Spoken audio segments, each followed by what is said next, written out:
Here me dort hirna the ná lefa corfuin. When should a steward in our ganith agus neart across the run or in the hort from Creafa. On a skirt uche, a hoso for our nilla vree, agus our nilla gani fasta, agus got triata creek no free 3 creeks there dearna.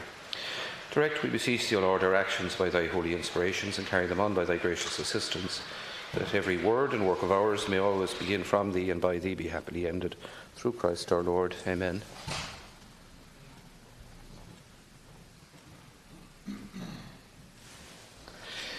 Now we'll take leaders' questions under Standing Order 29. Deputy Micheál Martin, please. Thank you, Corda. Taoiseach, many of us in this House, we have met the wives and partners of Defence Forces personnel.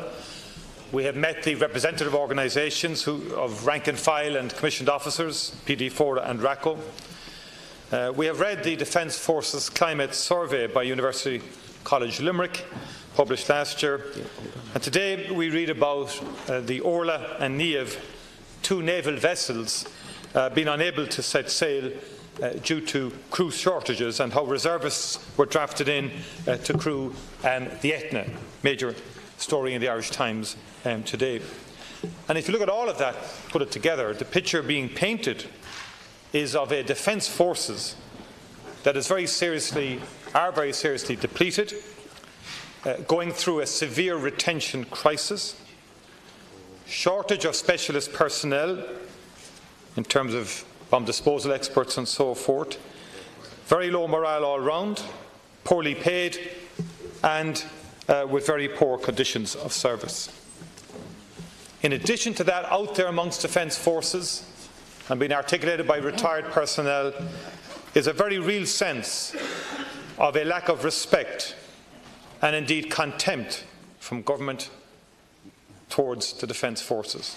Retired members are particularly angry at what they see as a continuing dismantling of our defence forces, a once proud force representing our country. One former retired officer describes the relationship between the Defence Forces and the Department of Defence as, quote, toxic, broken, dysfunctional and dangerous. The General Secretary of RACO said the Defence Forces, quote, governance and command structure is broken down. Within the Air Corps, we're told, there's about a 30% shortfall in pilots. It's clear there's a depletion amongst the officer ranks, with some even buying their way out of the Army. Critical shortage of specialist officers, from Army bomb disposal experts, aeronautical engineers, and indeed pilots. And we remember, Taoiseach, the quotes from members of the Defence Forces in the Defence Force Climate Survey. One said the Defence Forces has been turned into a job bridge. The authors spoke about private soldiers struggling to survive, depending on their parents. Another saying, I can't get a mortgage. Another saying, I have to live with my parents along with my wife and kids. The officers saying in support, I quote, we can't help them. The only thing we can do is give them time off so they can save a day's childcare. And through all of this, Taoiseach, the government is in denial. Do you accept, Taoiseach, that morale is very, very low within these defence forces, that the conditions of service are very, very poor, that there is a retention crisis? And can you confirm this morning's Irish Times report regarding the inability of 2 vessels to set sail because of the shortage of crew? Taoiseach. Yeah, I can't confirm that, Deputy, but the Chief of Staff is currently compiling a report for Minister Keogh on that. But I can say that the naval service, which has about 1,000 personnel, is at about 92% strength at the moment. But the Chief of Staff will prepare a report on that for Minister Keogh. I want to say at the outset that the government is a strong supporter of our defence forces. We value the role that they play, whether it's in peacekeeping overseas, whether it's acting on behalf of the state during emergencies, natural disasters that happened during last year, for example, at home, or whether it's providing aid to the civil power and support for the Gardaí when they are needed. And we are now investing again in our defence forces. In contrast to what you've said, the budget for our defence forces increased by €25 million this year, and we have a major investment programme underway in upgrading our defence forces after years of neglect. €250 million for new vessels, for example, €55 million for new armoured personnel carriers, €32 million for new aircraft, and €11 million for new armoured utilities, as well as upgrades at the Curragh, Cathal Athlone and many other barracks. So we are now once again investing in our defence forces after years of neglect and cutbacks that happened for reasons that you'll understand. PD4 has its conference today and Minister Keogh will attend, and also we as a government will continue to engage with PD4 and RACO on the issues that now arise. We have a pay agreement with public servants, with all public servants. That applies for 3 years. We're only in the first year of that 3-year agreement, and that provides for pay restoration for all public servants earning less than $40,000 by the end of this year, and all public servants earning less than $70,000 by the end of 2020. For the Defence Forces, it's about a 7% pay increase, as well as a reversal of the 5% cuts to their allowances, which you'll recall. There is a high turnover rate, that is correct. There's about an 8% turnover rate in the Defence Forces every year, and 92% retention rate. And that isn't uncommon in Defence Forces. Being in the Defence Forces tends to be a job for younger men and younger women, tends not to be a job for life. And if you're not moving up the ranks, people will generally move on, often to better opportunities in the private sector, taking with them the skills that they built up during the Defence Forces, and also getting early pensions in their 40s and 50s, set up to enable people to move on to new careers. So a turnover rate of around 8% is not uncommon. However, there has been an increase in recent years in departures, and we do acknowledge that as a government, and that is a change in recent years. And there are particular issues around losing Defence Forces personnel with particular expertise that is now very valuable in the private sector, was not during the recession, certainly is now as we enter a period of full employment and high employment. So yes, you're right, when it comes to experts, when it comes to pilots, when it comes to engineers, there is a shortage. And more generally, there's an issue across the Defence Forces when it comes to 24-hour duty, for example. And we have a mechanism by which we can examine that and resolve it, and that is through the Public Sector Pay Commission. And the Department of Defence, the Defence Forces have made a submission to that, as have the representative organisations, PD4 and RACO. And we will work that through with them, have an evidence-based report from the Public Sector Pay Commission, which will then allow us to act and to make improvements in terms of conditions over and above those already agreed. Deputy Martin. What do you mean you can't confirm? You are the Minister for Defence. You are in charge of the Army, the Navy and the Air Corps. Why can't you confirm that story? It was early this morning that's revealed. We've learned that there was an emergency meeting in Hall Boland last Friday between the Chief of Staff, the Assistant Chief of Staff and Flag Officer Commanding.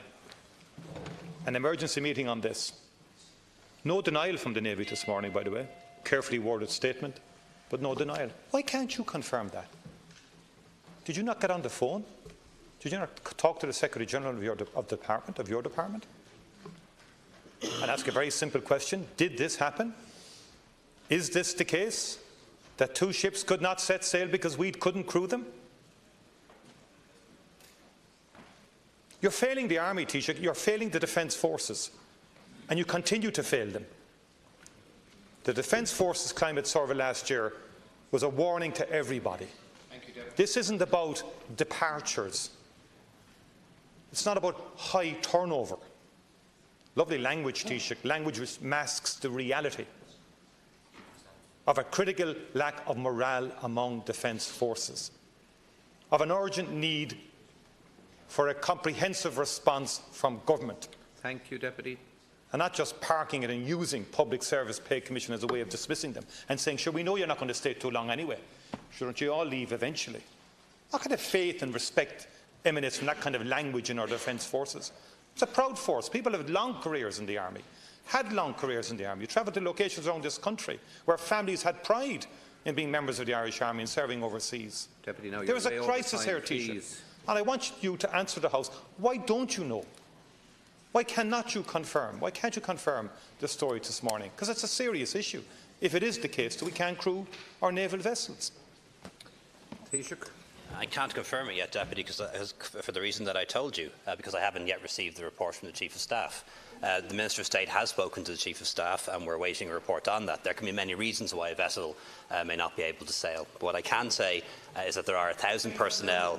What I can say is that there are 1,000 personnel in our naval service out of an establishment of 1,094. So it's at 92%. Strength, and there are many reasons why a vessel may not be able to sail. But what I can confirm is that the Naval Service has been able to fulfil all of its duties with regard to fisheries protection, interdiction and its other duties during this period. Thank you, Taoiseach. Deputy Mary Lou MacDonald. No, we can't. You haven't. We can't return. Deputy Mary Lou MacDonald. Taoiseach, in an interview published in this morning's Daily Telegraph, the DUP leader, Arlene Foster, had this to say.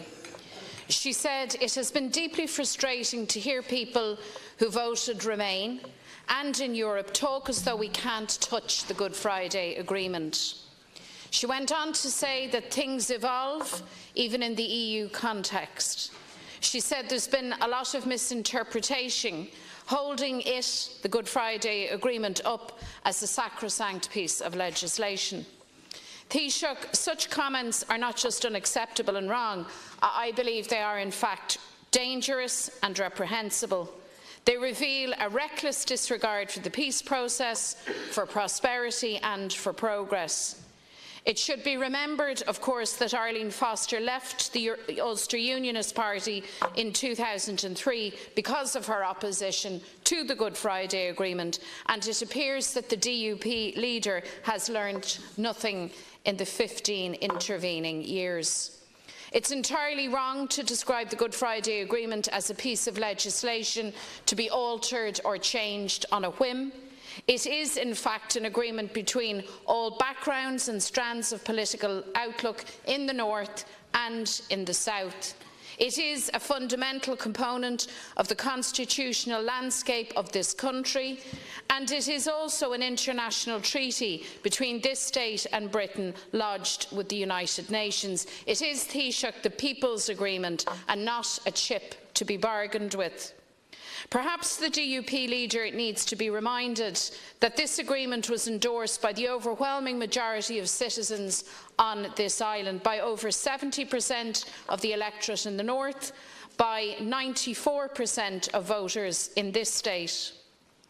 It was the first time since partition that nationalists and unionists, Republicans, voted together in common cause.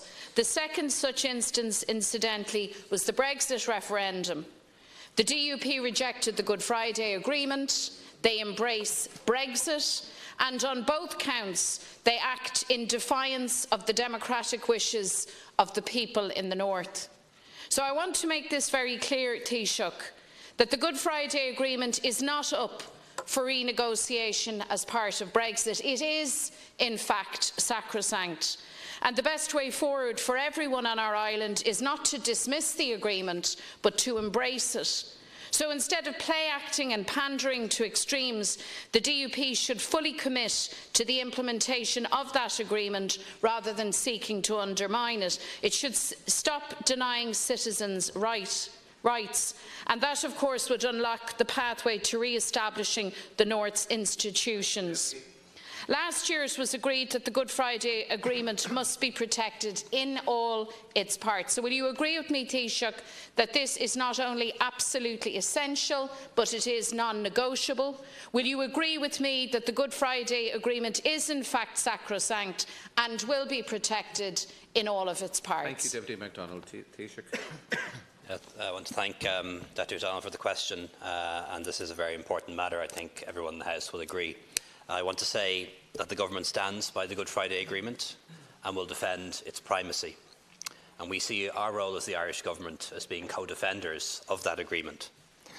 And I don't think we should forget all that has been gained from the Good Friday Agreement. It may not be operating as it should be at the moment, but look at what has been gained. Peace in Britain and Ireland, power sharing most of the time in Northern Ireland, and ever closer cooperation between North and South. It is not a piece of British legislation.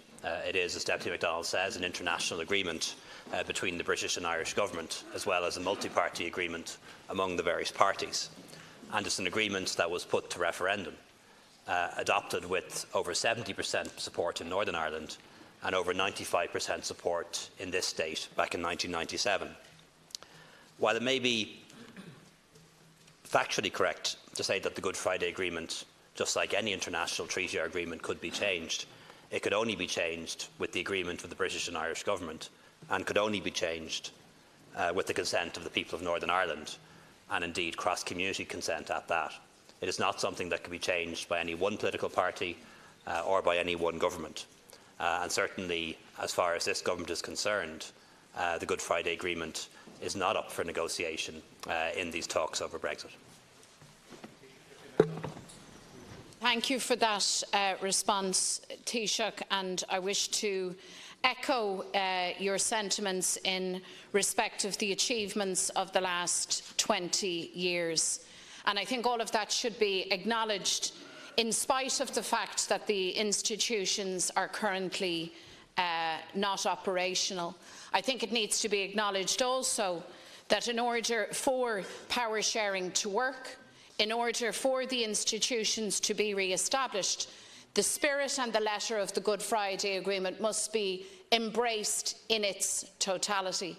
I welcome your confirmation that Good Friday is not up for renegotiation or change on the basis of Brexit or to facilitate the extremes of hard Brexiteers.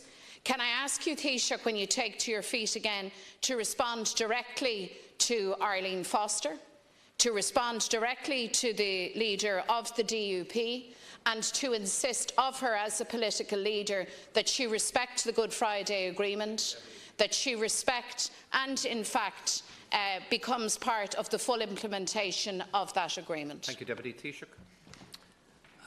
I know Arlene Foster for many years, and she's a woman that I like and respect, and I had the opportunity to be her counterpart for 3.5 years when we were both responsible for tourism on the two different parts of the island, and worked very well together when the Good Friday Agreement was operating.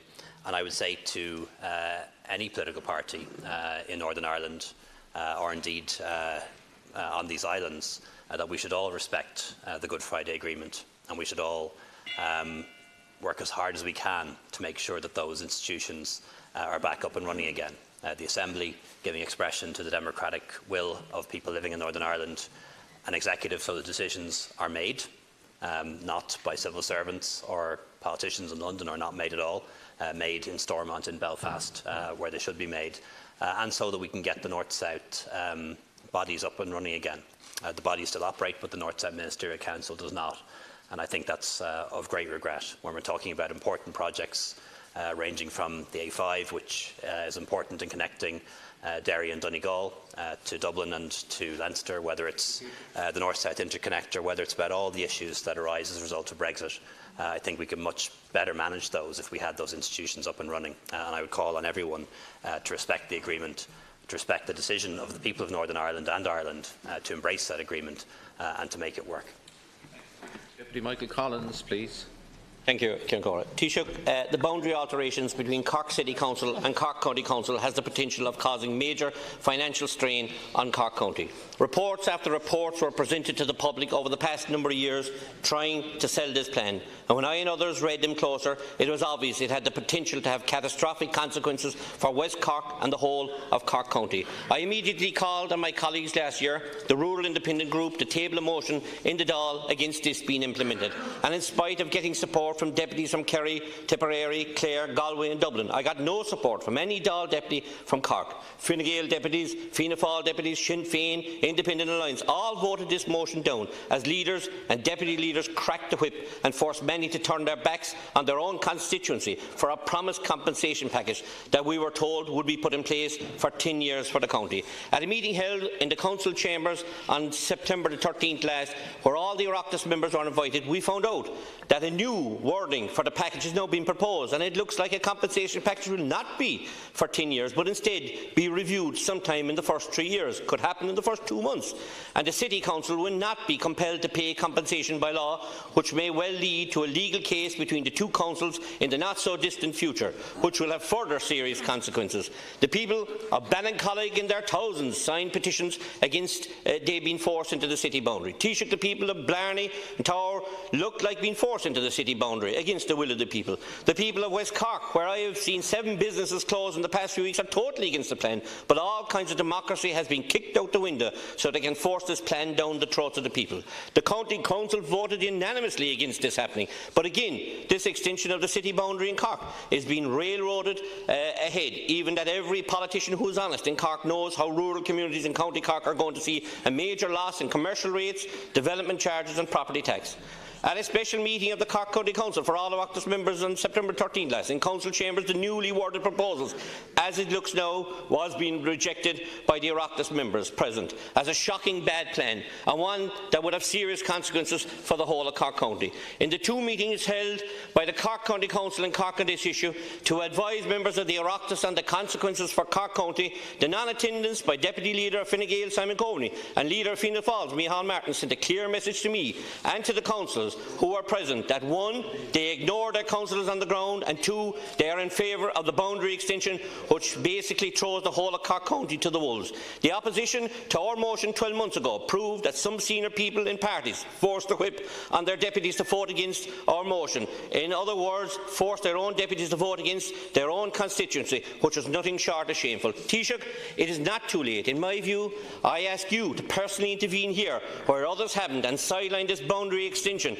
till all potential disasters have been explored, as in my view these disasters have been overlooked today. Taoiseach, I am asking you to follow in the steps of a fellow West Cork man of my own, General Michael Collins, and govern for your country, rural and urban, and not allow politicians who don't have the interest of all their people win over here. Thank you, Deputy Collins. Taoiseach. Thanks. Thanks very much, and I want to thank Deputy Collins for raising this question, which I know is of great interest to people in Cork, both city and county. The government supports the proposed redrawing of the boundaries for Cork city and county. We are ambitious for Cork. It is our southern capital. It is our second city. And we want the population of Cork to grow by at least 50% by 2040. Indeed, we want the population of Cork to grow twice as fast as the population of Dublin between now and then, and we're willing to stand behind the city in terms of infrastructural development to make sure that happens. We see it as part of an Atlantic economic corridor stretching from Cork to Limerick to Galway and beyond, acting as an alternative pole of development to the greater Dublin region, and that is very much at the centre of the government's balanced regional development policy and ambition. We see it as a university city, as an industry hub with a developing airport and a rapidly expanding port, and we see it in a few years' time having its own directly elected mayor, giving the city a strong personality at its helm and also somebody who holds executive powers. We absolutely acknowledge, though, that this is a change, and all changes and all reforms are difficult, and in some cases, as is going to be the case in other counties, it may result in a loss of revenue. In this case, a loss of revenue to the county from property tax and also from certain business rates. So there will be a compensation package. A compensation package is necessary to make sure that the county area doesn't lose out, that we still continue to be able to invest in the many large towns, small towns and villages throughout the county of Cork. And that will be worked out. It will be worked out between the two councils and be worked out with the Minister. And I have every confidence that will happen. Collins? Thank you, Taoiseach. You don't seem to grasp the consequences, in my view, for the County of Cork on this issue. Taoiseach, can you tell me the amount of revenue that is going to be lost to Cork County in the next 5 to 10 years if this plan is implemented? Can you tell me what services will be lost in Cork County if this plan is implemented?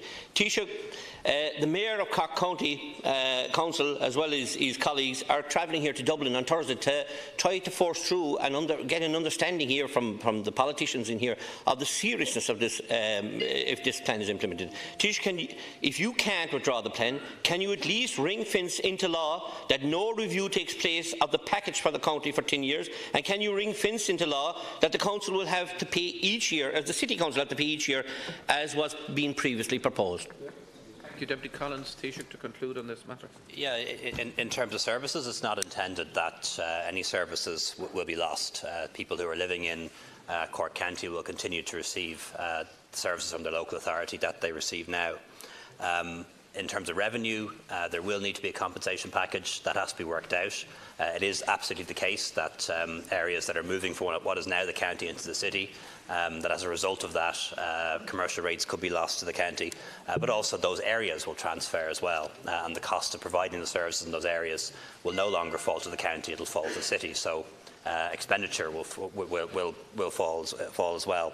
But as I say, as has been the case when this was done in Limerick, and it was done very successfully in Limerick, as will be the case when a similar process follows in Galway, there will be a compensation package, and that will be done to make sure that this transition can happen seamlessly, and that services and the financial stability of the county are protected, and you have my assurance on that. Catherine Murphy, please. Taoiseach, last week at the Public Accounts Committee I raised the issue of the National Broadband Plan, about which there is now significant concerns in relation to how the process to date has been managed, and whether or not the awarding of the contract, if we get to that stage, will have been done in the best manner possible, and if the state will get the best possible deal.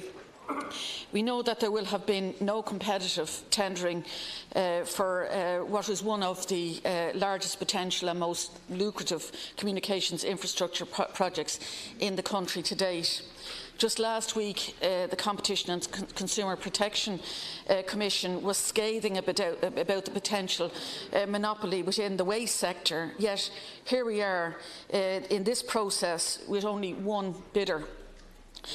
And even that one remaining bidding consortium has changed so fundamentally from the initial bid, it's almost unrecognisable from the entity which first entered the process.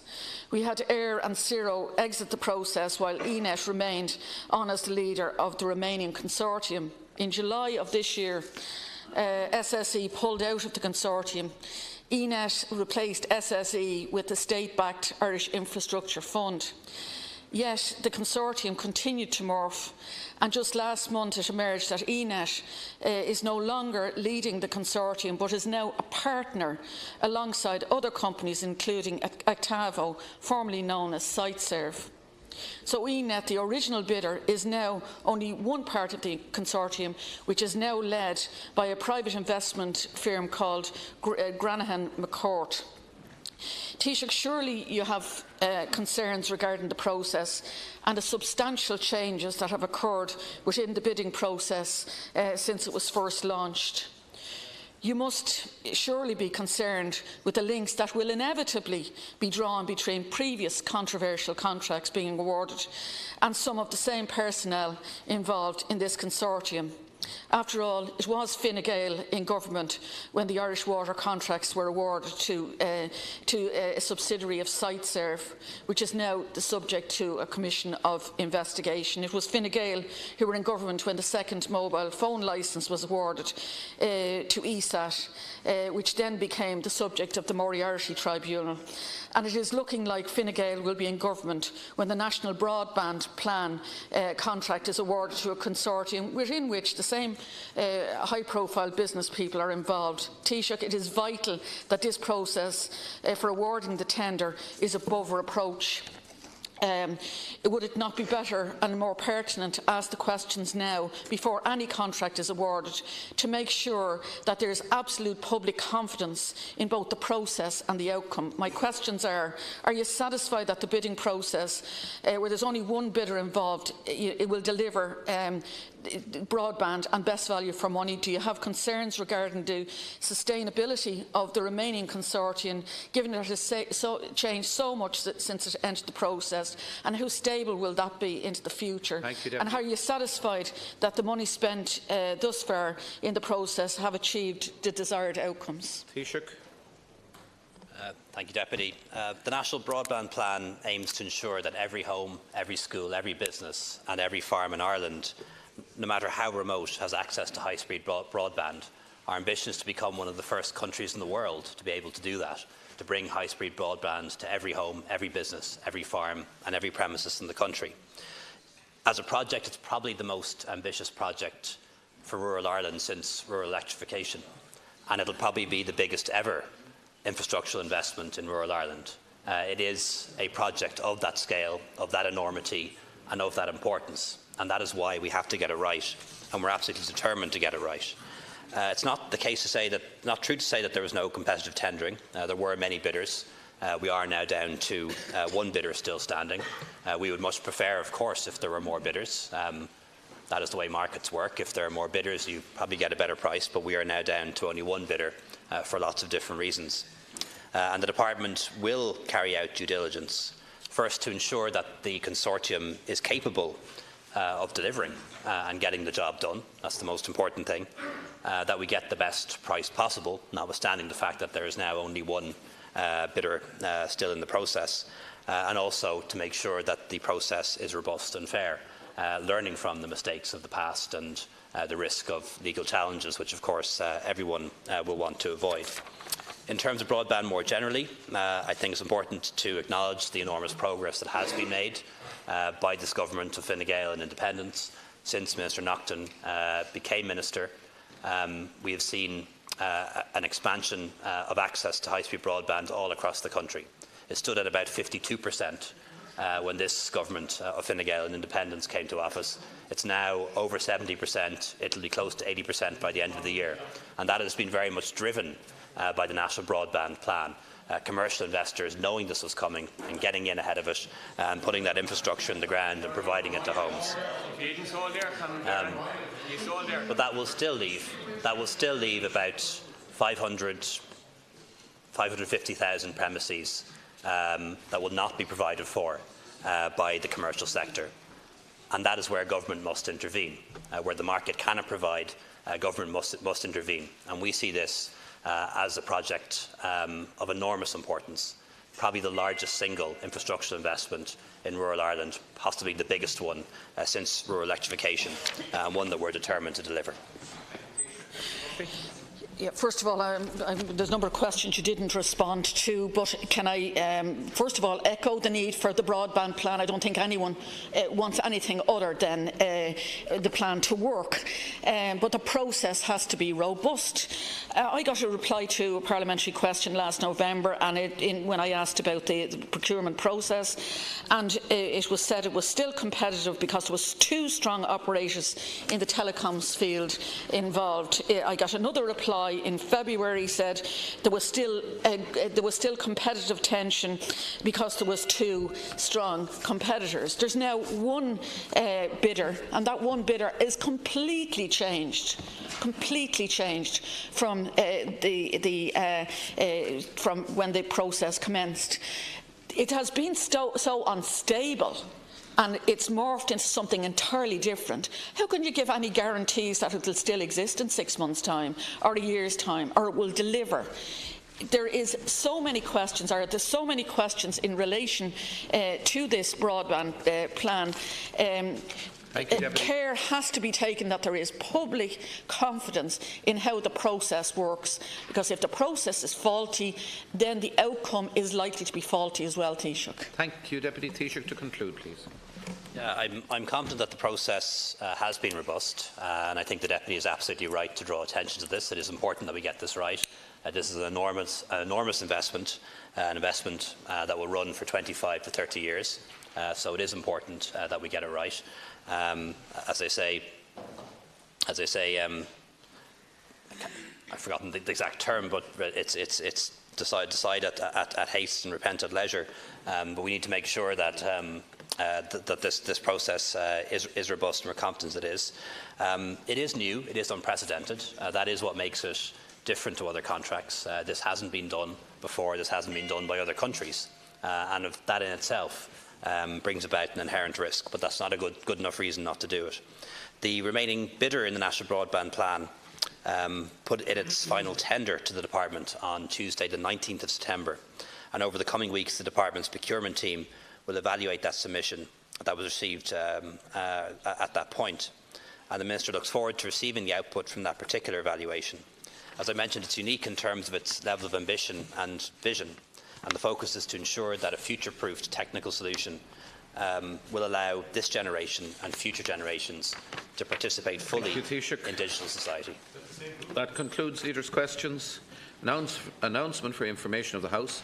Wish to advise members that the motion regarding ministerial rota for parliamentary questions is incorrectly shown at number 22 on the first page of the order paper today. It should read number 21. The number is correct on the inside page. We move now to the order of business, and I call on Deputy Brendan Ryan to announce the order for the week ahead. Thank you, Ceann Comhairle. Today's business shall be item 20. Motion re-referral to Joint Committee of proposed approval by Dáil Éireann of regulations of the European Parliament and of the Council amending Council Regulation EC number 1206/2001 of the 28th of May 2001 and Regulation EC number 1393/2007 referral to committee. Item 21, motion re-PQ rota swap. Item 22, motion re-sittings and business of the Dáil in Budget Week. Item 1, Mental Health Renewal Orders Bill 2018 in all stages. Item 41, Home Building Finance Ireland Bill 2018, order for report and final stages. And item 42, Criminal Law Sexual Offences Amendment Bill 2018, order for second stage and second stage. Private members' business shall be item 62, Civil Liability and Courts Amendment Bill 2018, second stage, selected by Fianna Fáil. Wednesday's business shall be item 43, Public Health Alcohol Bill 2015 Channel, report and final stage is resumed. Item 23, motion re-multilateral convention to implement tax treaty related measures order 2018 back from committee. Item 24, motion re-double taxation relief taxes on income and capital gains, Republic of Ghana, order 2018 back from committee. And item 42, Criminal Law Sexual Offences Amendment Bill 2018, order for second stage and second stage.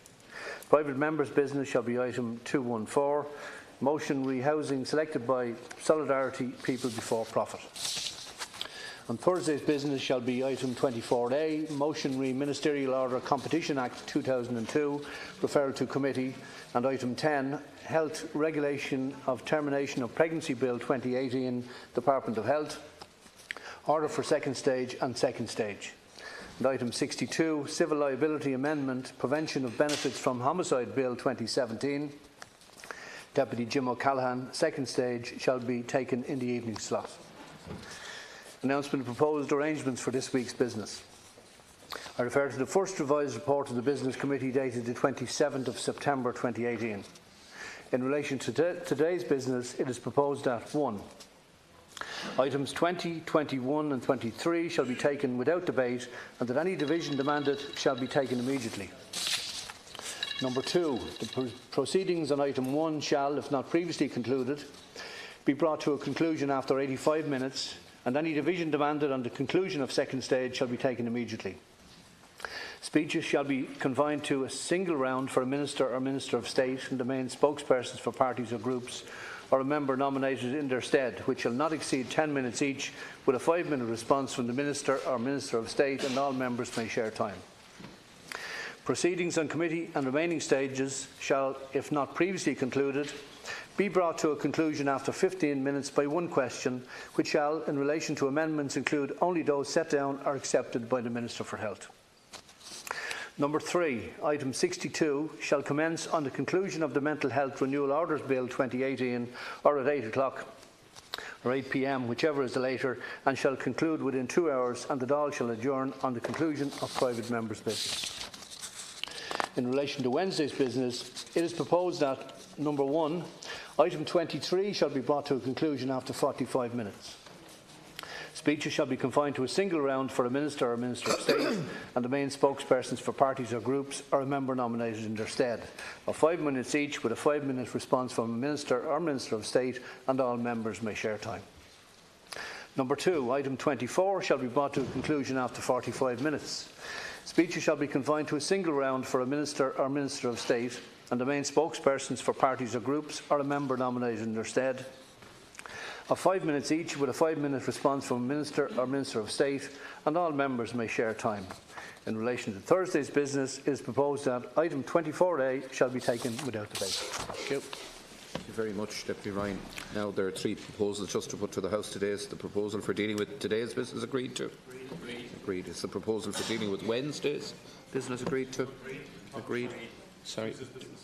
Yes. There's a motion in terms of the re-business sitting in budget week. Yeah, we have. Yes. Yeah, we have an issue with that. Right. I just want to query the result of the Business Committee's deliberations is that there's no order of business next Wednesday or Thursday. I understand is what is in the proposition. And we oppose that at the Business Committee. We believe that members of the larger parliamentary parties in particular, the order of business is an important platform for them. It's about 30 minutes a day. I don't see the necessity of eliminating the order of business in budget week. I think I have no difficulty with giving as much time as possible, as people want actually on the budget. I have no difficulty with that. I'm curious, I just don't quite understand why the order of business has to be suppressed next Wednesday and Thursday.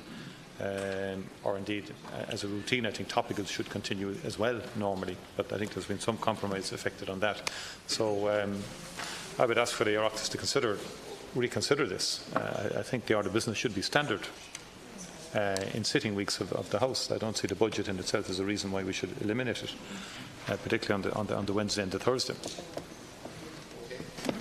It certainly was opposed vehemently at the Business Committee.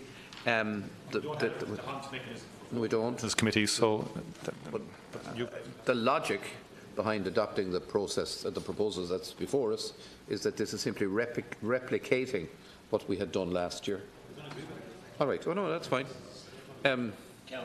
Yes, deputies. It's an important platform for independence as well. Sorry. Yes. Yeah. It's an important platform for independence. Yeah.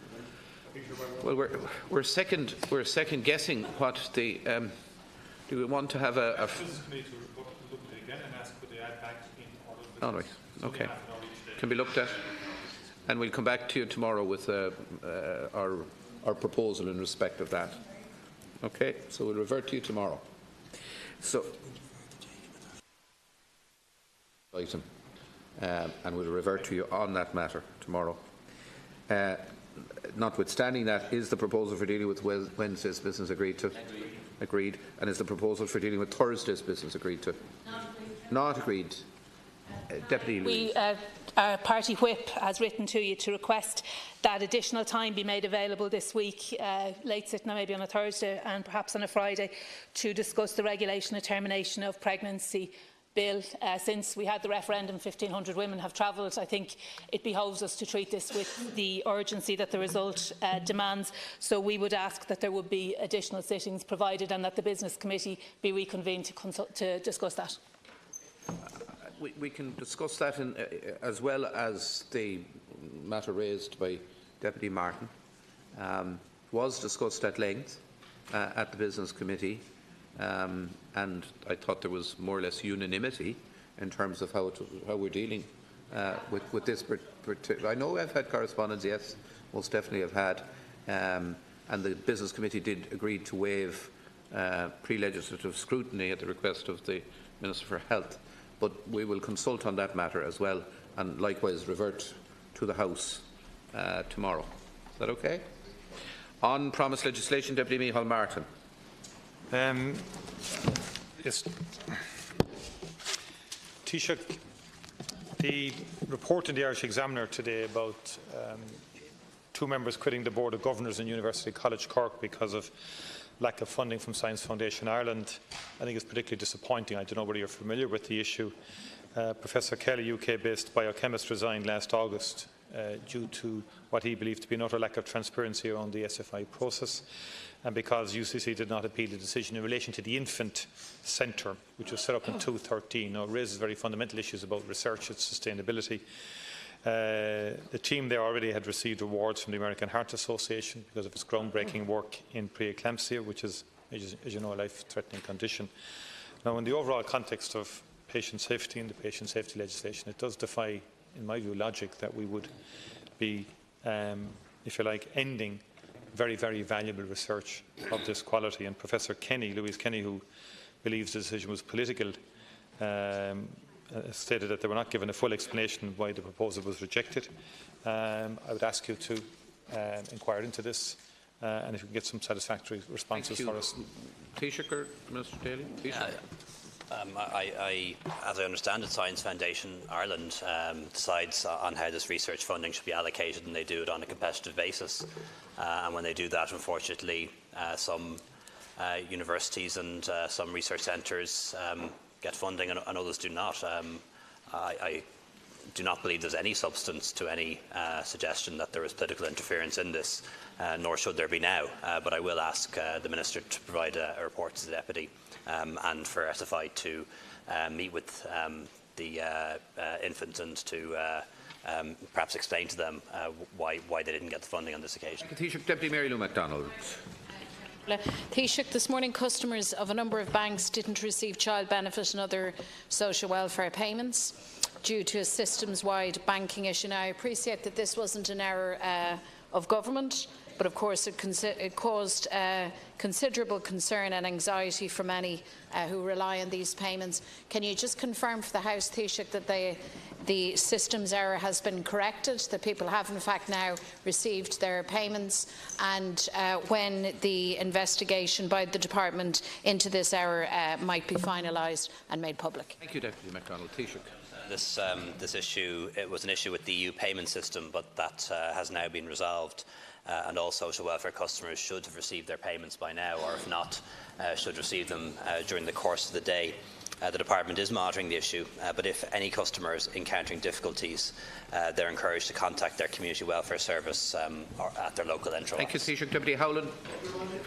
Well, Taoiseach, under the Harbours Act, the Minister for Transport, Tourism and Sport is planning to saddle Dún Laoghaire Rathdown County Council with liabilities, we understand, of €33.5 million.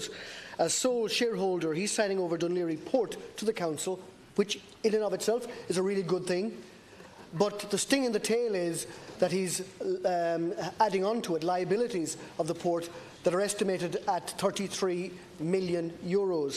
There's real concern that that level of liabilities would jeopardise a number of schemes underway, capital schemes underway in the Council, including the Cherrywood STZ, where thousands of homes are expected to be built. So can I ask you to confirm when the decision is to be made, and will the government ensure that that level of liability does not accrue to the Council, causing such unimaginable demand and impacting on their capital programme? Thank you, Deputy Taoiseach. Minister Phelan. Yes, in relation to, as I understand it, Minister Ross hasn't signed any document yet. In relation to the outstanding liabilities of the port company, the parent department, Department of Transport, will still, if I understand the statutory instrument correctly, have some responsibility in relation to those liabilities. It means that it will not directly all fall, the 30 million figure that you quote won't fall on Dún Laoghaire Rathdown County Council. Well, that's a matter that you're going to have to direct to the Minister for Transport, who's currently, yeah, but he's not present in the chamber. But in relation to this particular issue, it's incorrect to say that Dún Laoghaire Rathdown Council are going to be landed with €30 million of debt. There is a number of assets that are involved in the company as well, which are, have the potential and are currently generating funds. And the final detail, I will ask Minister Ross to revert directly to the Labour Party leader on it. Ruth Coppinger. That you read with horror, like the rest of us, about the fate of a woman who showed up at the Rotunda Hospital having given birth to 2 stillborn twins, who was in homeless accommodation. So I wanted to ask you, where lies the promise that your government made to have everybody out of emergency accommodation by last summer?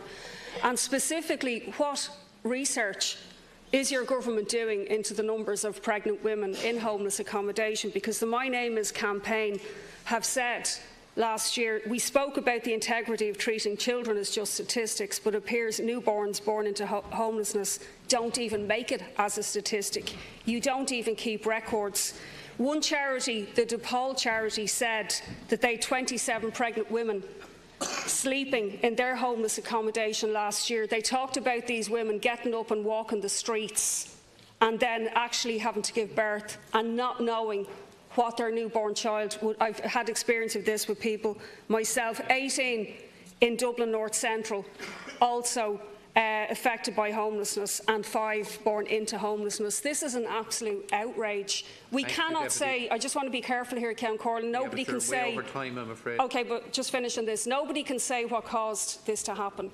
But if you're pregnant, you can't get access to fresh food, to fresh water, you're living under stress, you're going to have problems with your pregnancy. Thank you, Deputy. Who's dealing with this? Taoiseach? Well, first of all, I just wanted to express my sorrow and condolences to the young woman and her partner who experienced a stillbirth. It's a very sad moment, I think, for any family, and those of us who have experience of stillbirth or miscarriage will understand that and know that, and will also understand, as Deputy Coppinger rightly points out, that there are many causes of stillbirth, and it's not right to jump to any conclusions in that regard, and I'm sure nobody's doing that. In the past year, government has lifted 5,000 people out of homelessness and provided secure tenancies for them, but clearly there are many more people becoming homeless every day. It's a real struggle to keep on top of this issue. The development of family hubs, over 20 of them now provides much more appropriate accommodation for families, and I know every effort is made to prioritise those who are ill or who are pregnant. In terms of any research, I'm not able to answer that question, but I will ask Mr Murphy or Mr English to Thank you, give us the Taoiseach. We details. have 17 further deputies offering. Please, can we try and keep to the time schedule? Deputy Matty McGrath. This time next week, Minister Donoghue will be well into his budget. I want to ask you, Taoiseach, what are you going to do to change the tax on stallions and change the land tax and indeed the capital gains system that was set up for good reasons for family farms and transfer of land, to put some kind of reins on, and it's not funny, reins on the housing conglomerate in Tipperary, especially namely Coolmore Stud, who are buying up every piece of land, amassed well over 20,000 acres of land now. Last year you refused to do it, several years you refused to do it. We asked in the finance bill last year that you might include a land tax or some way of giving some fairness and equity to the small farmers and family farmers in Tipperary and in other parts of the country and other conglomerates as well. I want to say I support them totally in their housing and the raising prowess and the work, the employment they give. But someone has to cry halt when they've amassed over 20,000 acres. Buying up land now that's zoned for housing inside in very delicate areas in villages and towns, buying cottage plots and acres, literally buying up everything. And you sit idly by, and so many people demands on the budget, and here we are with no stallion tax. It was brought in for good reason by the Minister Haughey back long ago, Deputy. But now it's long past the day it should be changed. Please, and indeed, Deputy, have some kind of a land tax on farms above 750 acres. You have no land commission, Deputy, so it's the Wild West out there hovering everything. Thank you. Taoiseach. I'm afraid you're going to have to wait until next Tuesday to know the details of the budget. They hasn't been finalised yet. Martin. Numerous times in the last 2 years I've asked government to take action in relation to some practical relief for homeowners affected by latent defects in their homes. I have met with Minister English to discuss the strain that homeowners in my own constituency in Dublin Rathdown are under, and he indicated he would meet with them, but regrettably he subsequently changed his mind and no such meeting will now take place. As you know, the Green Party has on many occasions called on you to investigate practical measures to help these homeowners, and nearly 2 years ago the Dáil supported the Green Party motion calling on government to set up a scheme to remediate legacy defects. And of course the Oireachtas Committee on Housing, Planning and Local Government made a similar call earlier this year. So Taoiseach, does government intend to investigate this issue at a national level? And are you going to take any steps at all in Budget 2019 to mitigate the pain and distress these people are burdened with, or are they to remain abandoned? Thank you, Deputy. Taoiseach. Mr English is certainly examining proposals in that regard, and as is the case in your constituency, it's also the case in mine that there are a number of apartment buildings with defects, and the cost of repairing those defects even when divided out among the different homeowners or different departments, is very large for any one individual to carry, or any group of individuals to carry.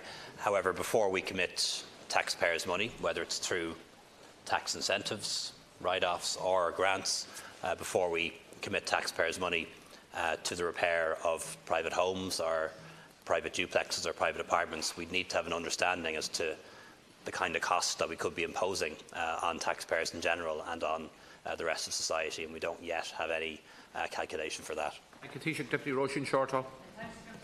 Taoiseach, earlier this year you'll recall that the lack of rent controls in purpose-built student accommodation was highlighted by students in DCU when the owners of Shannon Hall hiked up rents by 27% to €1,000 per month per person.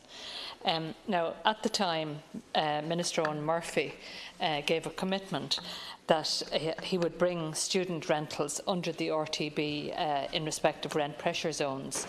A new academic year now has started and it seems there's been no progress at all in that regard. So can you tell us, is anything happening in this area in order to protect students in this kind of accommodation? Thank you, Deputy Shortall. Minister. Yes, we have a draft legislation ready to come through. It will be coming through. It will be coming to the Cabinet very soon. Thank you, Minister. Deputy Danny Healy-Rae. Thank you very much, Taoiseach, 2 weeks ago I raised the issue of University Hospital Kerry and the fact that no orthopaedic surgeries, replacements, hips or knees have taken place for over 4 months. I got a letter from the Minister on the 27th of September saying that surgeries would begin in the next few days. We heard that they were to start the start of September, they will start the end of September, they were indeed supposed to start yesterday. However, they haven't started. We're hearing that maybe they'll start next Monday. But we also hear that they may not start till next February. What I'm asking you, Taoiseach, because there are many people in pain, 124 people have appointments that are not being fulfilled. Many more are waiting for to be assessed and are in pain. What I'm asking you, Taoiseach, to ask the HSE and the managers to spread the work around, make appointments for them in Cork. There's 2 hospitals, Limerick and Dublin, because it's wrong to have people in pain and to be continuing in pain and maybe have them in pain for Christmas. Time is up. Do something, please, to help people that are in pain. To thank Deputy for raising this issue again. Obviously, the first priority is to have the theatres back up and running in Tralee, but I'll certainly pass on to the HSE his suggestion that if that patients be transferred perhaps to other hospitals, whether it's to Cork or to Croom or to Limerick, as he suggests, if there is spare capacity. The patient safety bill is promised legislation. The heads have been cleared, and can I ask when it is likely it might be brought into the House?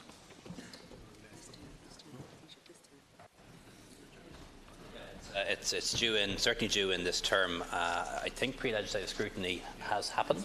Happened last week, yeah, so it'll be due in this term. Deputy Lisa Chambers. This is my 3rd week raising the issue of Spinraza with you. 2 weeks ago you said efficacy was an issue. When I raised last week with you that it wasn't, that it is actually an effective drug, you said you wanted to check that and you would read the report.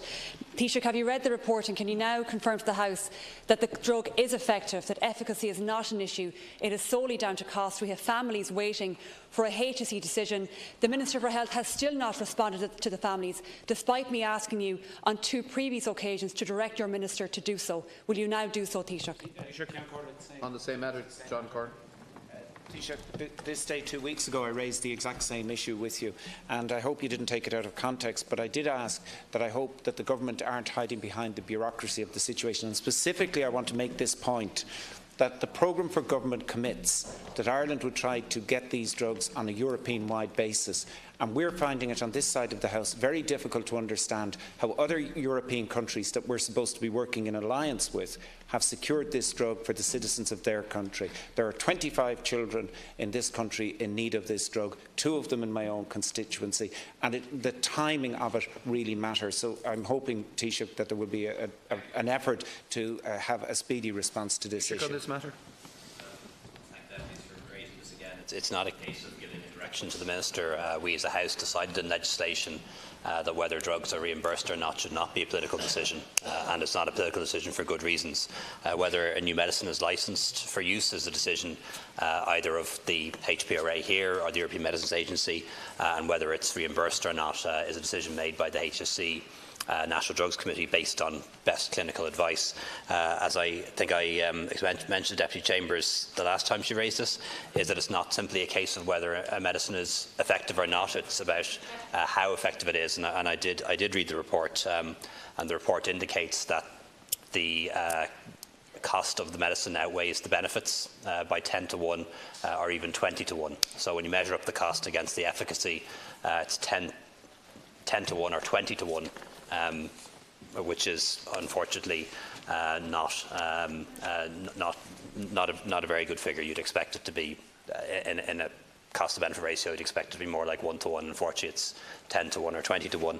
However, that doesn't mean that the medicine can't be approved. It's always possible for the company to come back in with new data and new information to demonstrate that it is more effective than the experts believe it is. And it's also possible for them to come in with a revised price. Thank you. Taoiseach Deputy Melda Munster. Your programme for government, where you commit to maintaining close relationships between all communities and the Gardaí. I want to bring to your attention that the complete opposite is taking place in County Louth.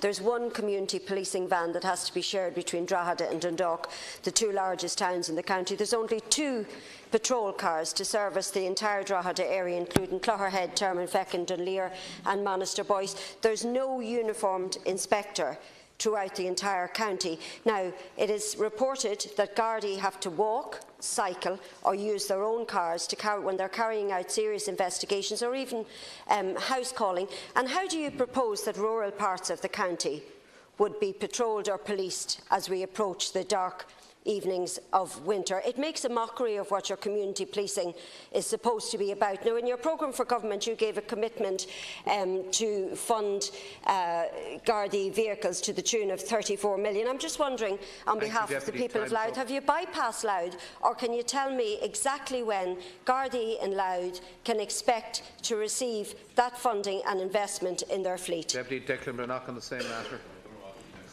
Briefly to support Deputy Munster, I know Minister Flanagan Taoiseach visited Dundalk Garda station and did speak to Chief Superintendent Mangan, and this issue, I understood, was raised. It is a major issue in the constituency. Indeed, it further exacerbates the problems that we have, in that we've had 3 murders by stabbing that I've raised in this Dáil previously as an issue that needs to be addressed, and the issue of the availability of transport and clapped-out vehicles, particularly in the context of Brexit and the border region, needs to be addressed urgently.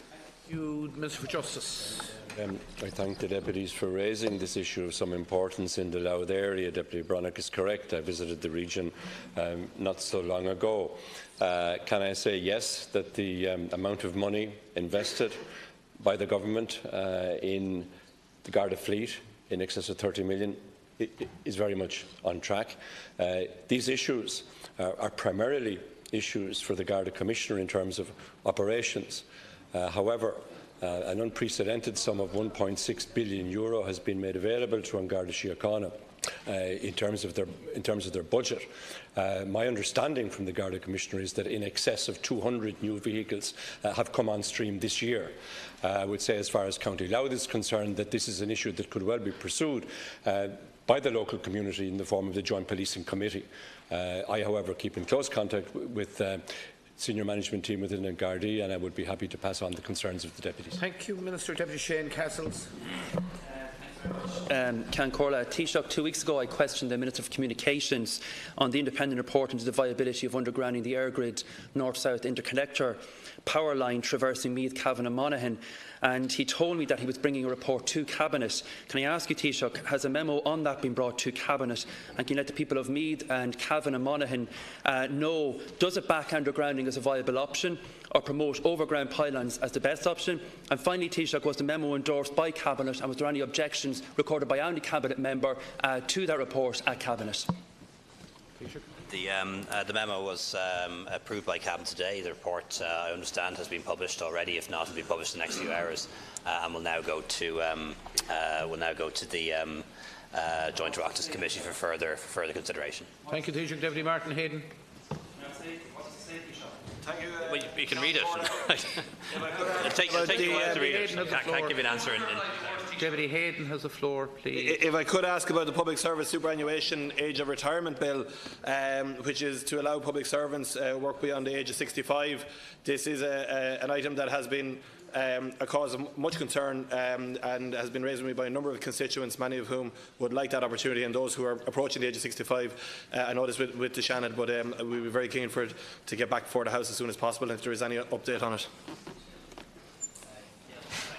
Deputy Hayden for raising this issue. This is a very valuable piece of legislation allowing public servants to work beyond the age of 66 should they choose to do so, and I think will be very valuable in retaining the experience and skills of many public servants in their late 60s who often feel they have to retire long before they're ready to do so.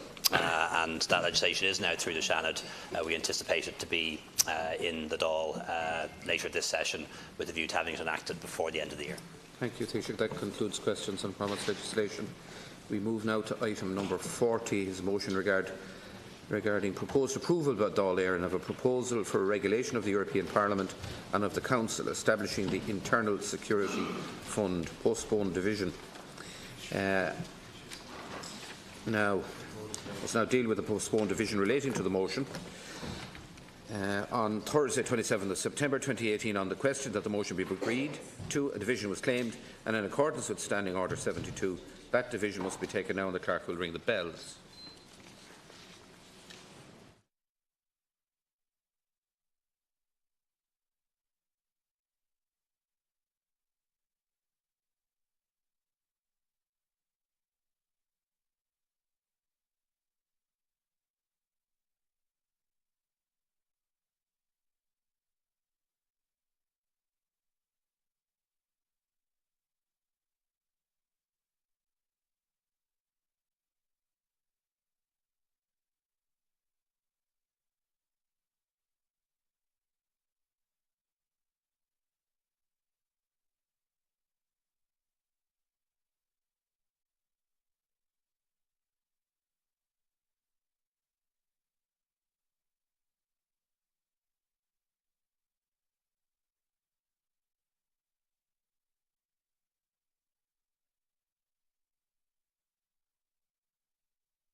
Item number 40 is a motion regarding proposed approval by Dáil Éireann of the proposal for a regulation of the European Parliament and of the Council establishing the Internal Security Fund.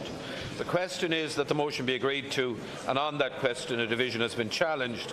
Pillars Thaw, Deputies Tony McLaughlin and Maria Bailey, Neil, Deputies Claire Daly and Mick Wallace.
Thaw 80, Neil 18, and there were 18 abstentions.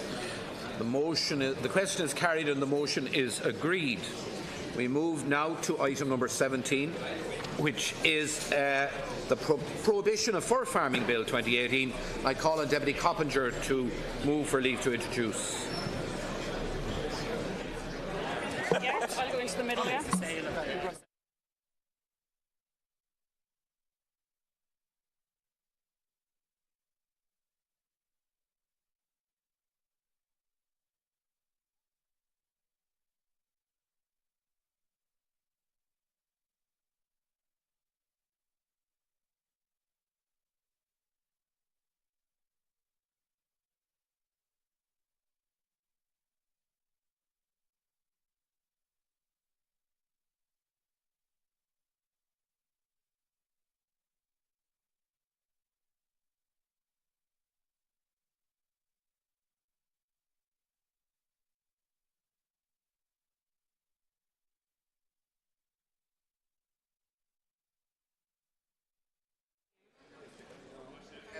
Coppinger, please.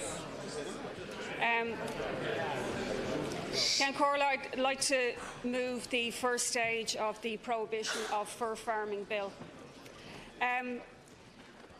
This bill gives the Dáil the opportunity to ban a cruel and unethical practice of fur farming in Ireland. It's a bill that has the active support of campaigners in Ireland, and indeed it's gathering a huge momentum internationally as well.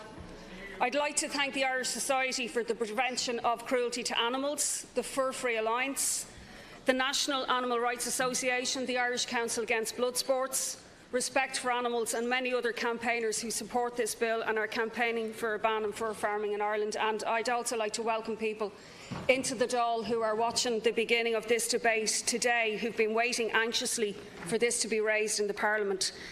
In Ireland, fur farming is done on 3 farms, where there are approximately 200,000 mink. In the past, there was fox farming here as well, which is still legal, although it's not done at the moment. Mink are not, and I emphasise not, domesticated animals, and they fear humans.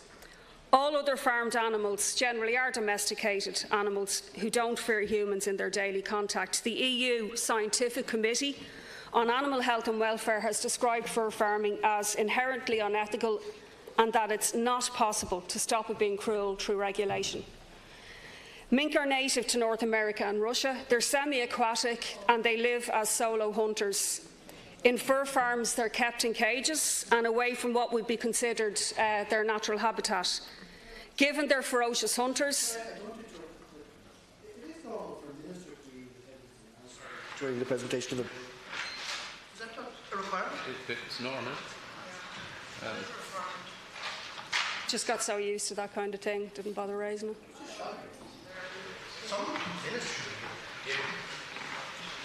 We hang on, Ken Corley, because there should be somebody from agriculture, wouldn't it be? Yeah, well, maybe I think the Minister for Education is going to join us. Are you, Minister, maybe for this? Thank you, Deputy Holland. Yes, go ahead. Need me to start again, Ken Corley? Or? Oh no, you're all right. Go ahead from where you were. Okay. So in fur farms, mink are kept in cages and away from what would be considered in any way their natural environment. Given they're ferocious hunters, they're kept under strictly secure premises. Indeed, the first law related to mink in Ireland was aimed at keeping them out of Ireland and to have regulations attached to any that might be here. Now, public opinion is very firmly against fur farming and the fur industry. It's reflected in the fact that there are no major retailers in Ireland that stock fur products, and when fur is identified in stores by campaigners, it's usually swiftly removed by retailers. Fur produced here is on the export market. Fur farming is already illegal in Britain, in the north, and in a range of countries across Europe. And this bill amends the Animal Health and Welfare Act 2013 to clarify that fur farming would be illegal here. Already, this act prohibits farming not in line with the animal's nature, type, species and breed, development, adaptation, domestication, psychological and behavioural needs. However, the Minister still issues fur farming licences. This bill will give legal clarity around the need to ban fur farming. Just to say about the history of this issue in this Dáil, fur farming was to be wound down after a government decision in 2009. But in 2011, unfortunately, the Labour Fine Gael government reversed that decision. We would, of course, welcome the Minister not renewing licences and issuing regulations. However, I think law is needed in this area to prevent future ministers reversing such a decision. People are aware of how Fine Gael and Labour voted for the 2005 bill to ban fur farming, but then it was reversed in a later decision. I would also finally say about jobs, no doubt that argument will be made, but the work on fur farms is seasonal and generally done by people travelling in and out of the country, not living here. I think this is an idea whose time has come. Solidarity proposed a ban on circus animals, and the government acted swiftly in advance of that bill being actually debated in the Dáil to regulate in this area. But I would appeal to people in the Dáil, obviously, to support this and all parties, but also to people who care about this issue to campaign vociferously, to ask TDs and senators to support this bill.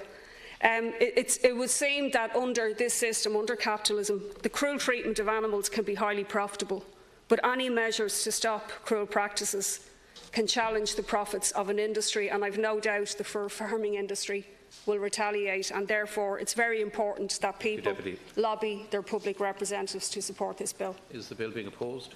The bill is not being opposed. The motion for leave to introduce is agreed. May I ask Deputy Coventry to move that the second stage be taken in private members' time? Yeah, I so move. Is that agreed? Agreed. Can I call now on Deputy John Brady to move for leave to introduce the Social Welfare Commission Bill 2018? Yeah. Deputy Brady. Taoiseach, I'm delighted to introduce the Social Welfare Commission Bill, honouring a commitment made by Sinn Féin as part of our manifesto ahead of the last election. The bill provides for the establishment of a Social Welfare Commission. The principal function of the Commission will be to examine the minimum income required by different household types in receipt of social welfare to develop a minimum essential standard of living for those citizens. The Commission would make associated annual recommendations to the Oireachtas for adjustments to social welfare rates ahead of budget time. The Commission would build on the evidence-based consensus budgeting model developed by the Vincentian Partnership for Social Justice, and its membership would include representation from those impacted by budgetary decisions. The bill also allows for the Commission to recommend that any department undertake a poverty impact assessment before implementing a specific policy measure. Perhaps if this was done, for example on the policy that saw the age limit for payment on the one-parent family payment reduced, then lone parents would not have been put in a situation where they were financially better off on welfare rather than at work. The Commission will be made up of members appointed by the Minister with a wide variety of expertise and knowledge, 4 members from independent organisations involved in social justice, 2 members with particular knowledge in economics, statistics, employment law, and 2 members with an understanding or indeed an interest in particular issues faced by some or all of the following: lone parents, older people, pensioners, children, people with disabilities, the unemployed, young people and widows. The chairperson will be the 9th member and will also be appointed by the Minister. The structure is similar to that of the Low Pay Commission, and the Commission in its recommendations to the Oireachtas will have the overall objective of ensuring that all household types receive a level of income that will allow them an acceptable standard of living. The Commission will be free to invite submissions from various organisations to assist them in their annual report or recommendations, and this bill will take the political football out of social welfare increases, such as we see every single year ahead of budget around the state pension. It will ensure that all households in receipt of social welfare are protected from poverty and can meet adequate standard of living where they are, whether they're rural or indeed urban, 1 parent or 2 parents, working or indeed unemployed. Based on the annual budget made available to the Low Pay Commission of €480,000, Sinn Féin has allowed for this in our alternative budget, which was introduced earlier this morning. And we believe that this is a practical and indeed a sensible step for government to take, and the establishment of such a commission will assist us in reducing poverty, meeting our targets to reduce child poverty by lifting 95,000 children out of poverty by 2020. I'm proud to introduce this piece of legislation here this afternoon, and I urge all parties, particularly government, to not only agree to move this piece of legislation forward, but actually work to implement it as quickly as possible and take the politics, remove it from being a political football year on year as to whether pensioners or other recipients of social welfare payments, whether they're actually going to get them in the first place. It needs to be evidence-based, and establishing this commission will move us along that way. Bill being opposed? Bills not being opposed, the motion for leave to introduce is agreed. Can I ask Deputy Brady to move that the second stage be taken in private members' time? I so move. Is that agreed? Is it agreed? Yes, agreed. Thank you very much. Now we go to item number 20, which is a motion regarding the referral to Joint Committee of proposed approval by Dáil Éireann of regulations of the European Parliament and of the Council, amending Council Regulation EC number 1206/201 of the 28th of May 2001 and Regulation EC number 1393/2007. Can I call on Minister Madigan to move the motion? Minister moves. Is the motion agreed? Agreed. Motion agreed. Motion regarding ministerial rota for parliamentary questions. Minister to move again. Minister, the motion is moved. Is it agreed? Agreed. Motion agreed. Motion re-sittings and business of the Dáil in Budget Week is deferred at this stage. We move now to Taoiseach's questions. Taoiseach, I understand you propose to take question 1 to 3, is it? Yes. Can Corolla propose to take questions 1 to 3 together? In recent months, I've continued with an intensive programme of engagements with EU leaders. On the 8th of July, I welcomed the Chancellor of Austria, Sebastian Kurz, to Dublin. This visit took place as Austria began its 6-month presidency of the Council of the European Union and followed my own visit to Vienna in February. I was pleased that Chancellor Kurz chose Ireland as the first member state to visit under the Austrian presidency. Topics discussed during our meeting included Brexit, migration, trade, the digital agenda, the post-2020 EU budget, and these issues all feature on the EU's agenda during the current Austrian presidency. I also met with Chancellor Kurz at an informal meeting of EU leaders which took place on the 19th and 20th of September in Salzburg. In July, I travelled to Croatia, Romania and Italy, meeting with the Croatian President, Kolinda Grabar-Kitarović, Croatian Prime Minister Andrej Plenković, and Speaker of the Croatian Parliament, Gordon Jandrović, in Zagreb on the 23rd of July, and also with the Romanian President, Klaus Iohannis, the Romanian Prime Minister, Victoria Danicela, and the President of the Chamber of Deputies, Liviu Dragnea, in Bucharest on the 24th of July, and also with the Italian Prime Minister, Giuseppe Conte, on the 26th of July in Rome. Topics discussed at meetings with my European Council colleagues included Brexit, migration, the post-2020 EU budget, bilateral relations which are excellent with all 3 countries, were also discussed during the meetings. My visit to Romania was particularly timely as the country will take over the EU presidency in the first half of 2019, the period during which the United Kingdom will leave the European Union. On the 6th of August, I met with the Prime Minister of Greece, Alexis Tsipras, in Athens, and I took the opportunity to express my condolences following the tragic loss of life due to the fires in the Attica region 2 weeks previously. Prime Minister Tsipras, in turn, expressed his sorrow at the death of an Irish citizen, and I subsequently wrote to the rescue staff in Greece who helped to rescue one of our Irish citizens there as well. Our exchanges also covered Brexit, migration, economic issues, where in particular I congratulated the Prime Minister on Greece's exit from its economic adjustment programme.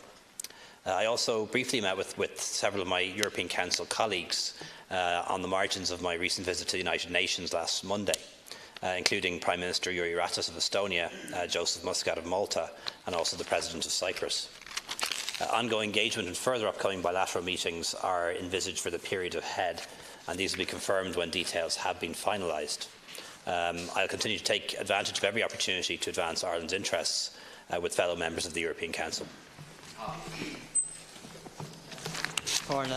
Just 2 questions.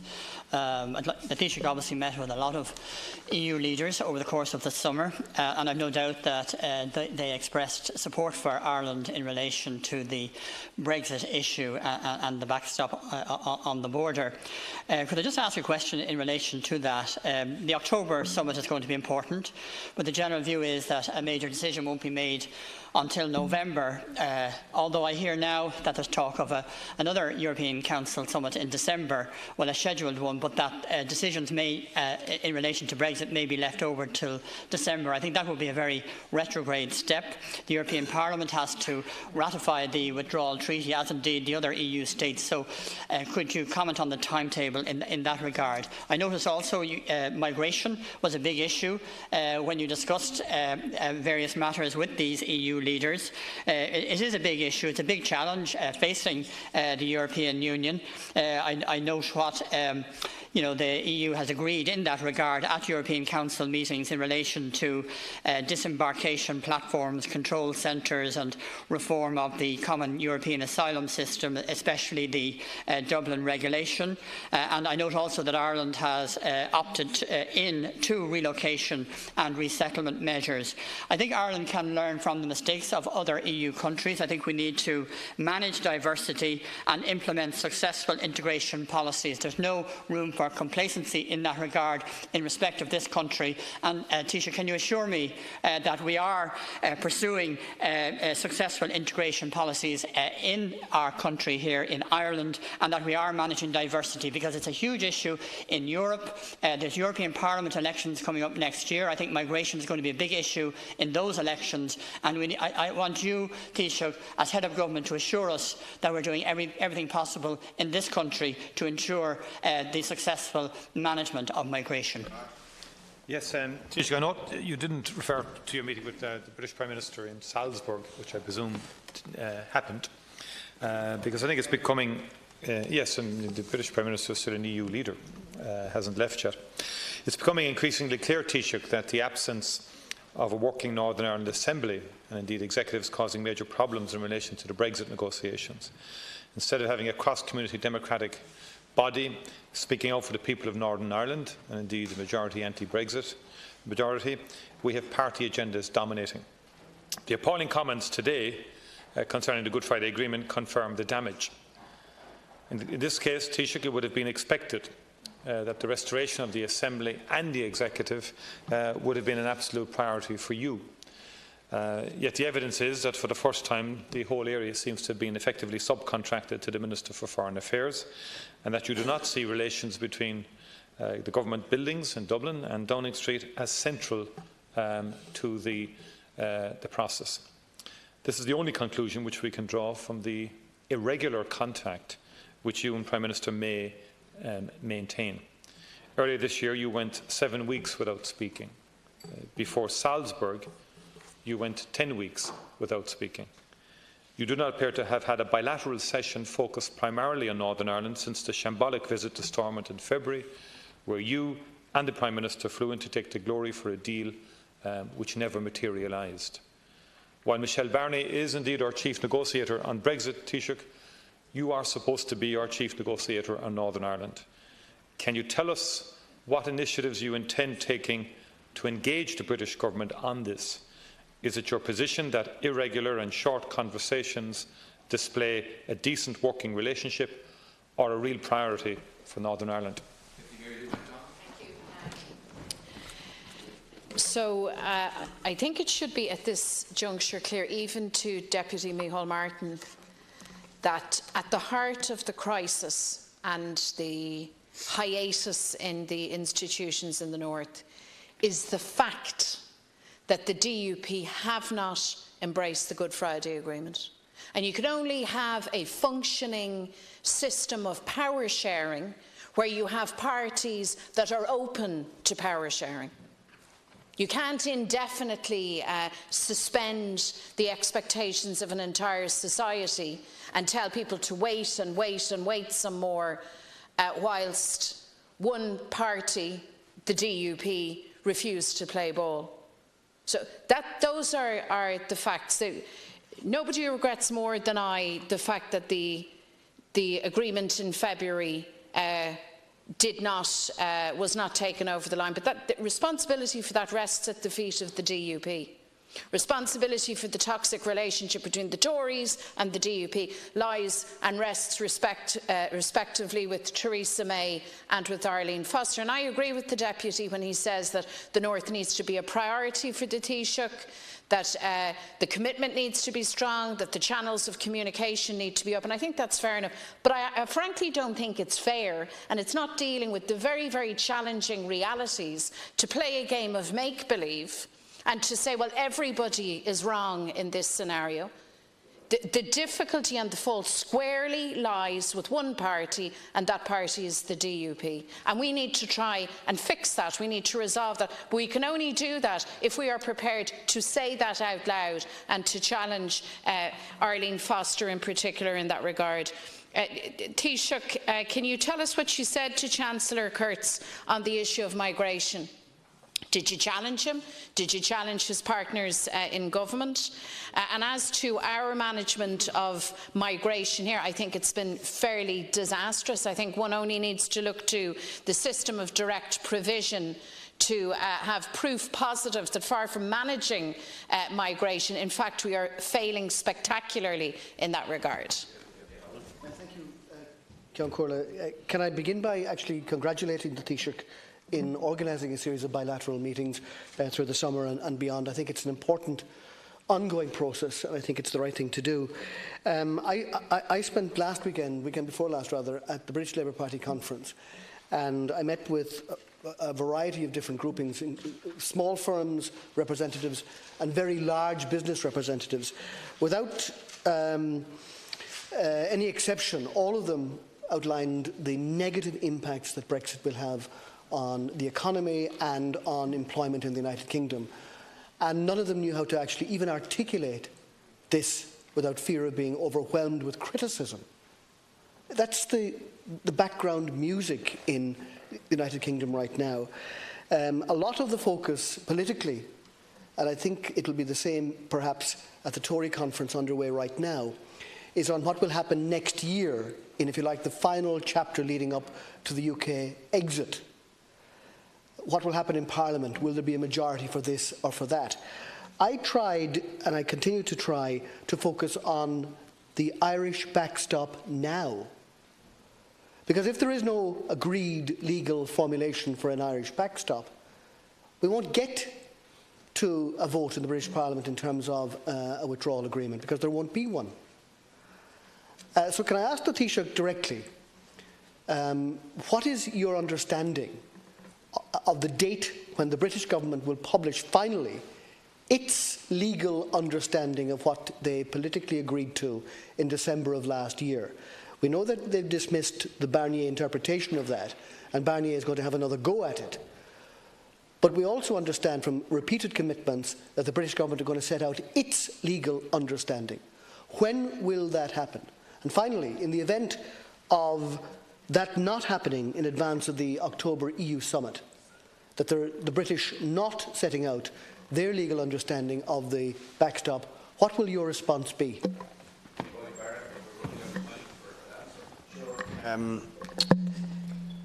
Taoiseach, two quick questions. Have you had any discussions with your European counterparts about the passing of the nation-state law in Israel by Benjamin Netanyahu? On top of the long list of apartheid and racist measures directed against the Arab and Palestinian population, the nation-state law is an explicitly racist and apartheid law which flies in the face of international law and the right of Arab and Palestinian people to national self-determination. And I just wonder, is Europe intending to do anything at all to make any statement about how repugnant and in breach of international law and rights that this nation-state law is? And just on migrants, was there anything said about the shooting taking place against by Moroccan forces of migrants, to add to the atrocities being committed against desperate people fleeing the Mediterranean? That latest incident was pretty shocking. Can we take 3 minutes for a response? Yeah, of course, Ceann Comhairle. Just in terms of the forthcoming EU summits, there's a regular summit in October, and a regular summit in December. There's the possibility of a special summit in November if it's necessary, and that has yet to be confirmed, but we agreed that there would be one if it's needed, either to confirm an agreement or to study the fact that we don't yet have an agreement. Obviously, I'd much prefer if we could conclude the withdrawal agreement, including the Irish Protocol and the political declaration on the new relationship. They're the three elements that go together and have to be agreed. I'd much prefer if we could do that at the October summit, rather than having to have a special summit in November, and certainly would not want to wait until December. But that's not something that's entirely under our control. The timeline obviously works back from the end of March, when the UK will leave the European Union, and sufficient time has to be there for the UK Parliament to ratify any agreement, and for the European Parliament to ratify any agreement. I imagine if they had to, both parliaments could do that quite quickly, but I think it would be far from ideal to have a situation whereby this was left run on into November, December, and even into the new year. I think that would be most regrettable, and I sincerely hope that we're all able to avoid that. And I think we'd start to see a significant impact on confidence in our economies if it was allowed to run on that long. So I'll be doing everything I can to make sure we have an agreement sooner rather than later. In terms of integration and diversity, I disagree with Deputy McDonald's assessment. I appreciate that there are plenty of issues and shortcomings, and direct provision may well be one of those, but 1 in 6 people in Ireland were not born in Ireland. Relative to other countries, that's actually a very high level. It's higher than in Britain, higher than in France, higher than in Germany or the Netherlands, and I actually think we've done much better on integration than those countries, largely because of the fact that our immigration has been diverse. It hasn't all just come from mainly one country, it's come from other parts of Europe and all over the world, and because migrants are so well integrated into our labour market, in fact more likely to be working than the average Irish person, and more likely to be paying tax than the average Irish person. Really holding up our public services in many areas, particularly in health, and also helping to bring in investment by big companies into Ireland, whether it's Facebook or Google or you name it. And I was at a very good project the other day, led by David Stanton, but also very much involving the private sector as to how we can encourage migrants who are not part of the labour market to become involved in it, overcoming the barriers that they face. And I think there actually is a lot of good work done in those areas. It's never going to be perfect. You know, no country can say it's achieved perfection in terms of migration and integration, but I think relative to other countries, we've actually done pretty well. Like, when you consider 1 in 6 people in Ireland not born here, and us becoming a net inward migration quite suddenly, having had decades of outward migration, to suddenly have become a country with very significant inward migration. And I'm pleased and proud of the Irish people that during our deep recession, when there was very high unemployment and when living standards were falling, that people didn't turn to anti-immigration politics or to racist politics in the way they have, sadly, in other countries when times have been tough. Shall I continue, or? Taoiseach, I'm sorry. We'll go to question 4. Can I just appeal to members, if the questions take so long to ask, then we don't have the time at the end to get the answers. But I've very little control over that. They're in your hands. Taoiseach. I suppose take questions 4 to 8 together. Cabinet Committee A covers issues relating to the economy, jobs, the labour market, competitiveness, productivity, trade and the action plan on rural development, the digital economy and pensions. Recent developments in these areas include the publication of the Pensions Roadmap by the Minister for Employment and Social Protection, and the Government's decision to prepare a future jobs programme focused on creating high productivity jobs, increasing levels of participation in the labour market and tackling the opportunities and risks that we now face in areas like digital transformation and the low carbon economy. The most recent meeting of Cabinet Committee A took place on the 9th of July. The next meeting is scheduled for later this month. But of course, the full Cabinet considers all of these issues on a regular basis. Deputy Richard Boyd-Barrett. Yeah, Minister Taoiseach, as you scratch around for additional money for things like housing, which we need desperately, health, education, water infrastructure. I wonder, have you taken note of the significance of the Controller and Auditor General's recent report, which has confirmed something those of us on the left have been saying for years, but now it comes from a source that you can't dismiss quite so easily, which outlines how 90 of the richest individuals in this country are declaring taxable income less than the average industrial wage. And that those high net worth individuals claimed in 2016 96 million in various tax credits and reliefs. These are people, by the way, whose wealth is estimated to be in excess of €50 million. Now that's absolutely shocking. When you think of some of the social problems people are facing in this country, that some of the richest people are availing of tax reliefs and credits to bring down their taxable income to negligible levels. The CNAG report also points again to something that we have said repeatedly about corporate tax loopholes and the extent of them. And frankly, as somebody who's talked a lot about this, his figures stagger even me. In 2016, there were €296 billion available in allowances and losses forward to offset against profits. 296 billion, which they estimate over future years could rob the revenue of about €29 billion in revenue. Now that, Taoiseach, is a scandal. Right. And I just wonder, are you going to look at that scandal? Are you going to examine these loopholes to ensure the rich and the corporations pay their fair share of tax? Deputy Mary Lou MacDonald, then Deputy Martin and Deputy Howland. Thank you, and I would share the concerns raised by Deputy Boyd Barrett, and you might add to that the corporate tax honeymoon extended to the banks. You might add to that also the taxation of intangible assets in respect of multinationals, a loophole that was partially closed by Minister Paschal Donoghue, but which still needs to full and final resolution. Taoiseach, I noticed from your twittering that you have had some sight of some of the Sinn Féin budgetary proposals. I'd like to suggest to you that you read the document in full and actually absorb it properly before tweeting perhaps again.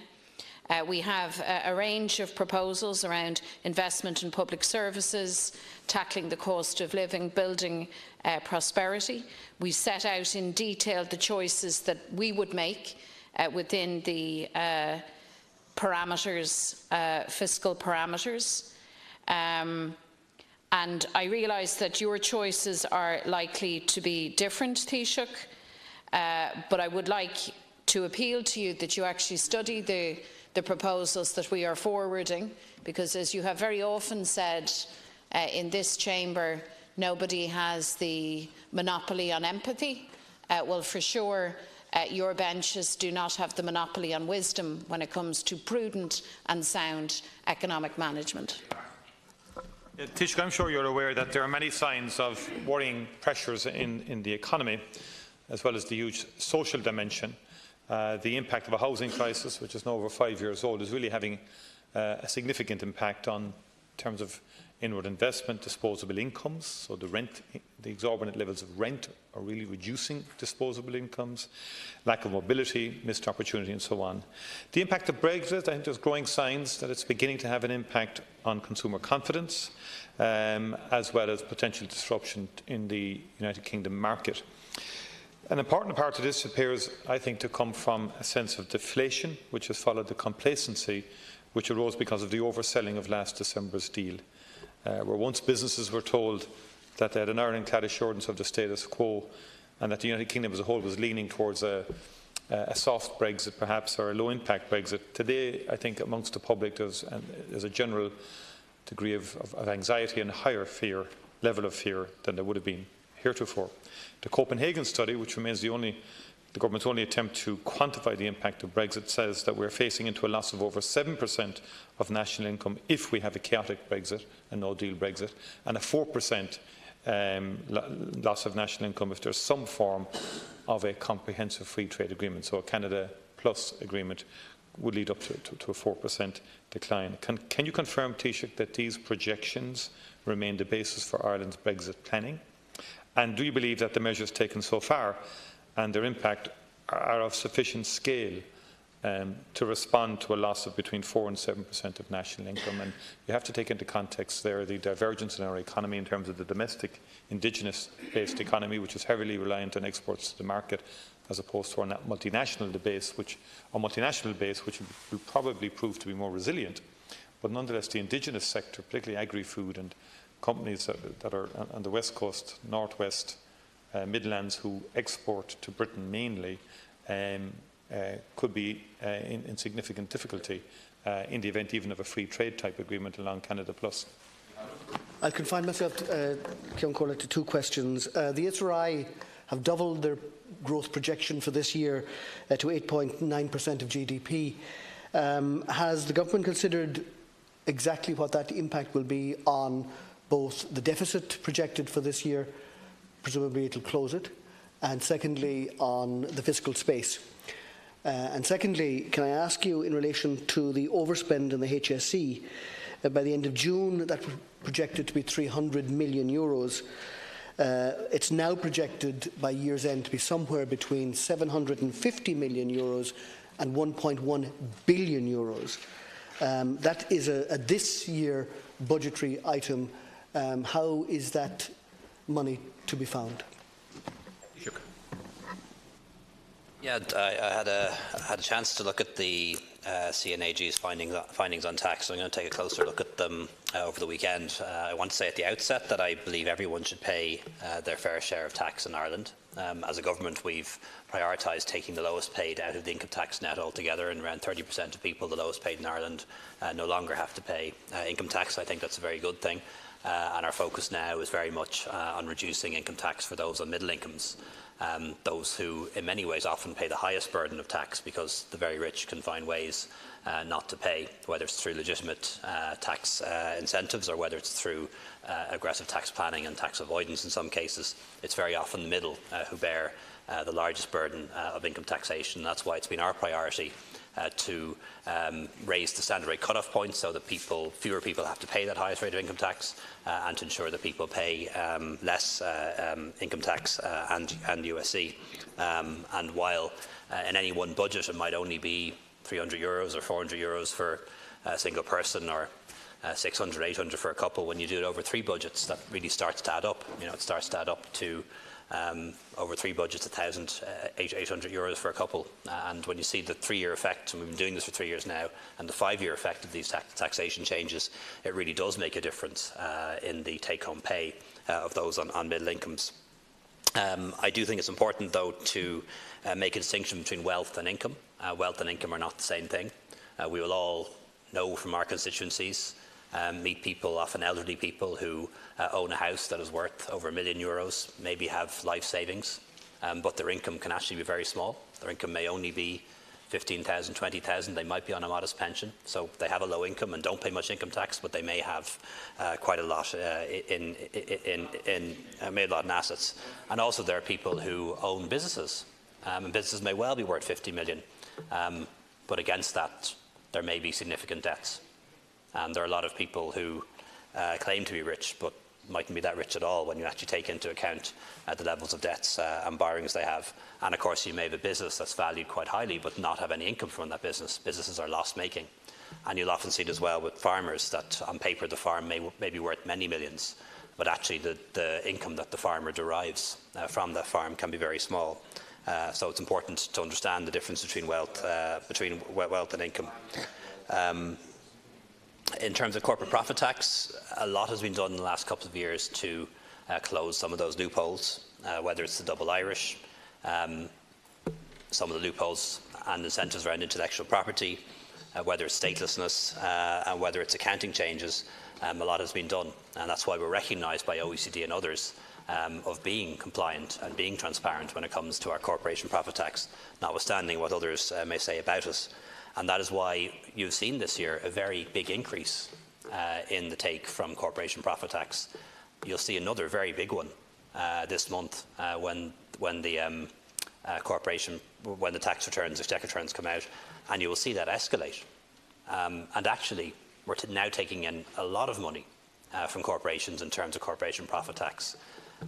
And that's actually a risk, because we can't assume that that money will be there next year or the year after. Because loopholes have been closed, because of accounting changes, we're probably going to have a windfall of corporation profit tax this year, which may not be there next year and the year after. And while some will busily be spending this money and finding ways to spend it, as a responsible government, we need to consider the possibility that this narrative about us not collecting lots of corporation profit tax is not correct. We actually are collecting a lot. And there's a risk that corporation profit tax, as it continues to escalate, as we continue to take in more and more of it, could become our new stamp duty. We could actually be vulnerable in this area, and we need to be careful not to think that a bumper year of corporation profit tax is something on the back of which we can make 5, 10-year long-term spending commitments, and we're not going to make that mistake, having learned from the mistakes of the past. On Friday, we'll have the white paper that will give the up-to-date calculations on the deficit, while the changes and projections that Deputy Howland mentioned will reduce the deficit. That will be counteracted by overspending in other areas, most particularly health, but also justice and some other areas too. So we expect to come in bang on the nose in around a deficit of 0.2% this year as projected, with the good things being outweighed by overruns in other areas. In terms of the Sinn Féin budget, I had a chance over lunch to have a look at it. I do promise to study it in more detail. A couple of things did strike me, which I have to say I'm concerned about. I do think it is reckless. I do think what's proposed is irresponsible. First, Sinn Féin proposes increased borrowing. I think now is not the time for us to increase our borrowing. When the economy is going well, when it's growing fast, when you have full employment, that's when you should be balancing the books and trying to run a surplus. You don't increase borrowing. And you know, whatever social problems we have now, they will be much worse in a few years' time if we make reckless financial decisions, much worse. And now is not the time to increase borrowing. Now is the time to balance the books. There's also a proposal to cancel the rainy day fund. With Brexit coming up in only a few months' time, I think cancelling the rainy day fund is a very reckless proposal from Sinn Féin. And there's also a proposal for 20 tax hikes, raising €3 billion. And when you base your economic policy on 20 tax hikes raising €3 billion, it isn't long before you have to start hitting average people with your tax hikes. You might get away with that in one go, but if you're working over 5 years, if you're raising that kind of money out of taxation, it isn't long before you start hitting people on middle income. So I think Sinn Féin would go into that space very quickly. The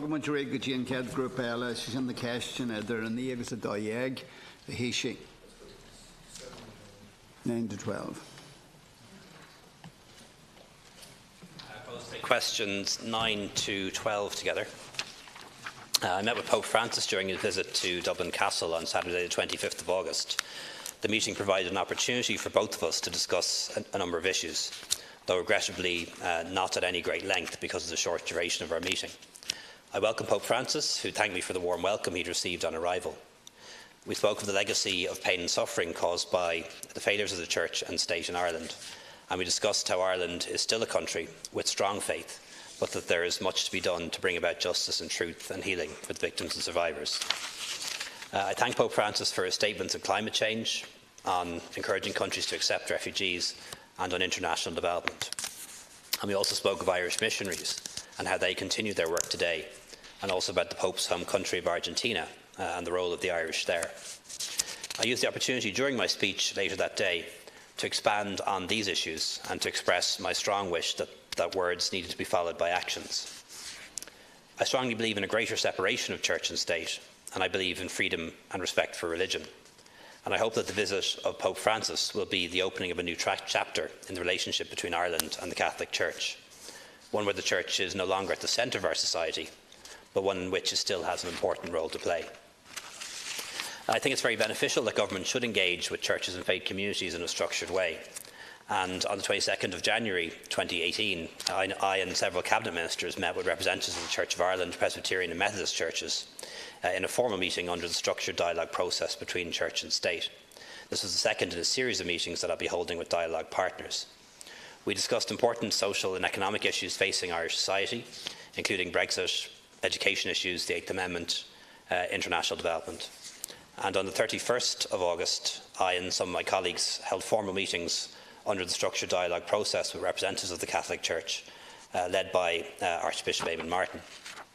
A wide-range discussion took place on a range of important national and international issues, including education again, Northern Ireland, overseas development and social justice.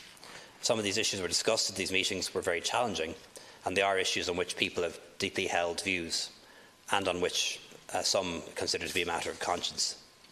Our discussions were valuable not just because they dealt with important issues, but particularly because they were conducted in an atmosphere of respect for the views of others, where everyone sought to be more constructive.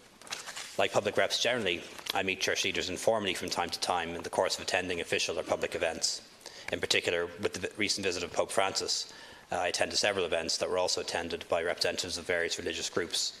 I've also had the opportunity to engage with the Muslim community around Eid and our Jewish community around Passover.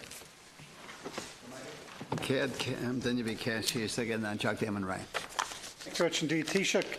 I was particularly interested in the speech you gave in the meeting with Pope Francis in Dublin Castle, and you set out there the ambition of a new covenant, if I'm quoting you correctly.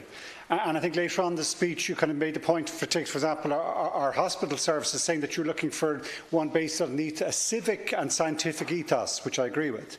But I suppose the real question is, what exactly does that civic component include?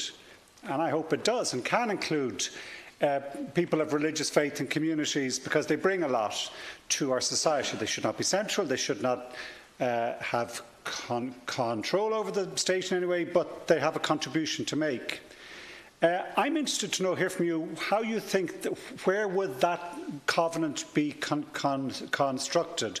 I mean, I hear of your meetings, cabinet meetings, but is there any wider mechanism you see us partaking in to develop that type of civic society? I was very taken by a book published by a number of people, including Jerry O'Hanlon, SJ, earlier on this year, A Dialogue of Hope. And he was setting out how the churches could actually be useful in the dialogue that the state needs to have across all our work. But I think actually now it's slightly changed almost. The covenant, or a conversation around such a covenant, might actually be a useful mechanism for the church to engage in a synodal way with other churches, with people of no faith, in actually answering that question. What is that role for churches and all and none in our society? Would you consider such a synodal approach in bringing people in to consider that covenant question? Gormagat and Ked Chuck McLaren. Gormagat Count Corla.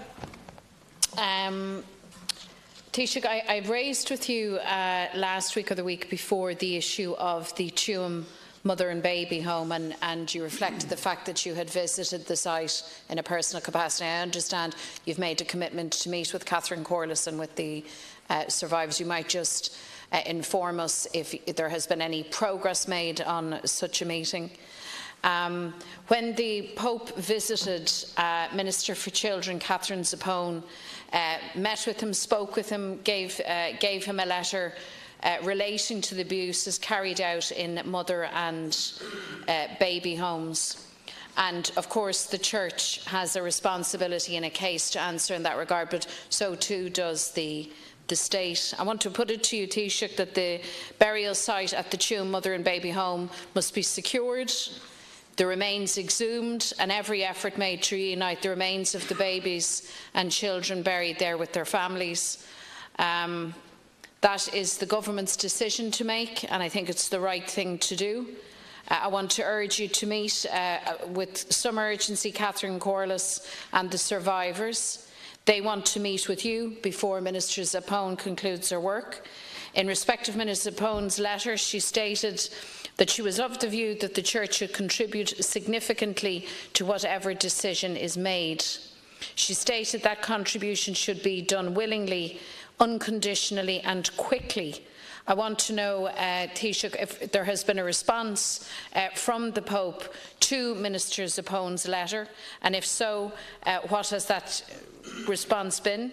Was it justified and reasonable? What is the financial ask of the Church?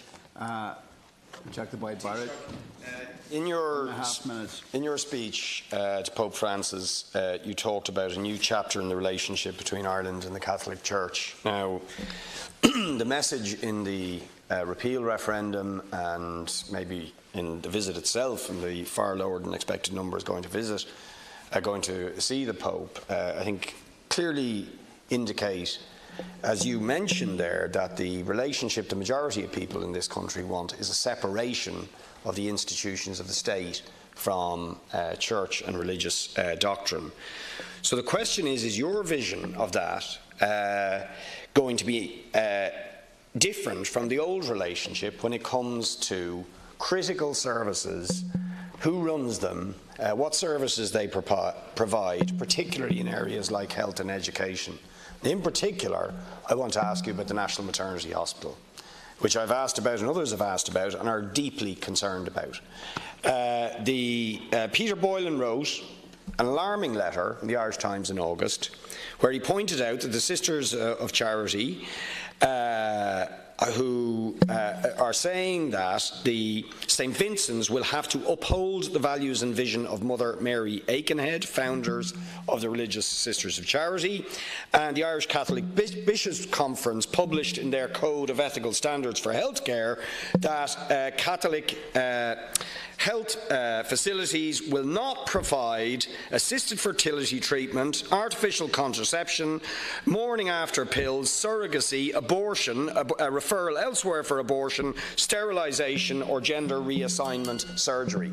Now, if that is going to be the situation in the National Maternity Hospital run by St Vincent's, the new St Vincent's group, that would be absolutely unacceptable. So what I want, Taoiseach, is reassurance, and more importantly, the women of Ireland want reassurance that the National Maternity Hospital will not be abiding by that sort of code of ethics. Brendan Harlan. The Taoiseach some time to respond, but I want to ask two questions. Just very strongly in support of the point made in relation to the Tuam Mother and Baby Home. I understand that an initial document was handed by Minister Zappone to the Pope on his visit. I understand that a second letter, a more comprehensive statement of fact, was submitted to the Vatican, and I certainly would be interested in hearing what response, if any, has been received to that, and how. I presume the response was directed at the Minister for Children, but has the Taoiseach had sight of it? And should we have an openness in relation to the contents of this correspondence? And secondly, in relation to the general principles set out in the Taoiseach's speech in Dublin Castle, whether the suggestion now of a citizens' assembly, and I think that's a very good model, it's worked very well on a number of seemingly intractable and difficult and challenging questions, might be the model that you might consider now for the examination of the future ownership and control of education in this country. I think we need, as a society, to remember that we shouldn't replace one intolerance with another. In an era when organised religions have already moved to a different role and significance in society, tolerance and respect for different faiths isn't just something which should apply to smaller religions. And the recent visit of the Pope, I think, was very welcome, as was his open and sincere approach to the issues which were raised with him. It is now 8 years since the government announced that the transfer of 50% of church schools to alternative patronage. The result delivered is actually the dramatic slowing down of divestment. The process adopted has crawled along and seems to have missed the opportunity to take up Archbishop Martin's offer to immediately divest large numbers of schools in Dublin. Can you explain if you've taken any initiative, Taoiseach, to move the divestment process out of its slumber? And have you followed up the Pope's visit with any specific engagement on the issues raised during the visit by you and indeed others, as has been referenced? Taoiseach, I can just give you about 3 minutes to deal with all the questions. Just on hospitals and healthcare institutions, the Minister for Health has asked Catherine Day, former head of the civil service in the European Union, to lead some work on that for us, on what the future relationship and governance of our hospitals might look like. I haven't had sight of that yet. Not quite sure how advanced that work is, but I look forward to seeing the outcome once it's ready. I do think that voluntarism in health and education does have value. Faith-based bodies, churches, have brought to schools and hospitals often a good ethos, not always, but often a tradition, experience, and a loyalty to those institutions. And while things need to change, I wouldn't like to see all of those good things lost either. And we know the valuable work that religious and faith-inspired charities do in areas like housing and homelessness, for example, in areas like the alleviation of poverty. And I wouldn't like to see a separation of church and state that is so rigid and so cold that it would lose all that or refuse to engage with all that good work and that positive spirit of voluntarism, which does exist in health and education as well. In terms of the new National Maternity Hospital, it will be publicly owned, and any medical procedure that is legal in Ireland, including assisted human reproduction and terminations of pregnancy, will be available in that hospital. It'll be publicly built and publicly owned, and that's how we intend it to develop. I should point out, though, that the National Maternity Hospital itself in Holles Street, not too far from here, is actually a voluntary hospital. While he doesn't attend the meetings anymore, the chairman of the board is the Archbishop of Dublin. I think it's important to recognise the starting point as well as what we intend to be the end point. Deputy Ryan, I think, made some good suggestions, and I certainly give consideration to the proposals that he makes. In relation to Tuam, Mr Zappone is developing proposals as to how we should deal with the site of the former mother and baby home, and of course, most particularly the remains of those children who are buried there. When she has that work done, or when it's substantially complete, it's my intention to, alongside her, organise those meetings. I don't know if there's been a reply from Pope Francis or the Vatican yet to her letters. To the best of my knowledge, there hasn't been, but I might not be up to date, so I'll certainly raise that with her when I see her again next week, or tomorrow if I do tomorrow. On citizens' assemblies, we've a few in train. There's one planned on gender equality and how we can further advance the gender equality agenda, and there's also one planned on the reform of local government in Dublin, a Dublin Citizens' Assembly, as to how that might look. And we've taken on board Deputy Ryan's suggestion that that particular one shouldn't be just citizens, that we should include in that councillors, perhaps even TDs and people who have an experience of local government, probably a little bit more like the Constitutional Convention model, 1/3, 2/3 than the Citizens' Assembly. But they're the ones we want to get done in 2019. We only have the bandwidth to do so many at any given time, but we may be able to do some more after that. On divestment of schools, it is happening too slowly. I acknowledge that criticism from Deputy Martin. But what's happening now in different school areas is surveys of preschool kids, and when that's done, it's going to inform us as to what parents want, and that'll allow us to speed up that process again when we have it. Michael Chinchan, Kaimaj Bugger a question Hagan Ara Holter, Oireachtas, Agus Gaeltachta, Agus Rebashan, Boilam Cornwall Doncha, that 19 deputies have submitted matters under Standing Order 29A, which will be listed in the official debate. The matters raised by the following deputies have been selected for discussion. Deputy Thomas Byrne to discuss the State Commission's appeals process. Deputies Robert Troy and Michael Moynihan to discuss assessments of properties for connection to broadband services. Deputies Joe Carey and Tom Neville to discuss the ongoing overcrowding situation at University Hospital Limerick. So I now move to the first question in the name of Deputy Niamh Smith. 30 seconds to introduce your question. Thank you very much, Cancorla.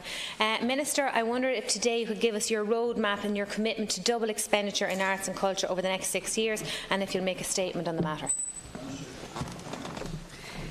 As Minister for Culture, Heritage and Gaeltacht, I greatly welcome the commitment given by An Taoiseach, here beside me, over 7 years, to increase government spending in the arts and culture sector on a trajectory that will see funding doubled by 2025.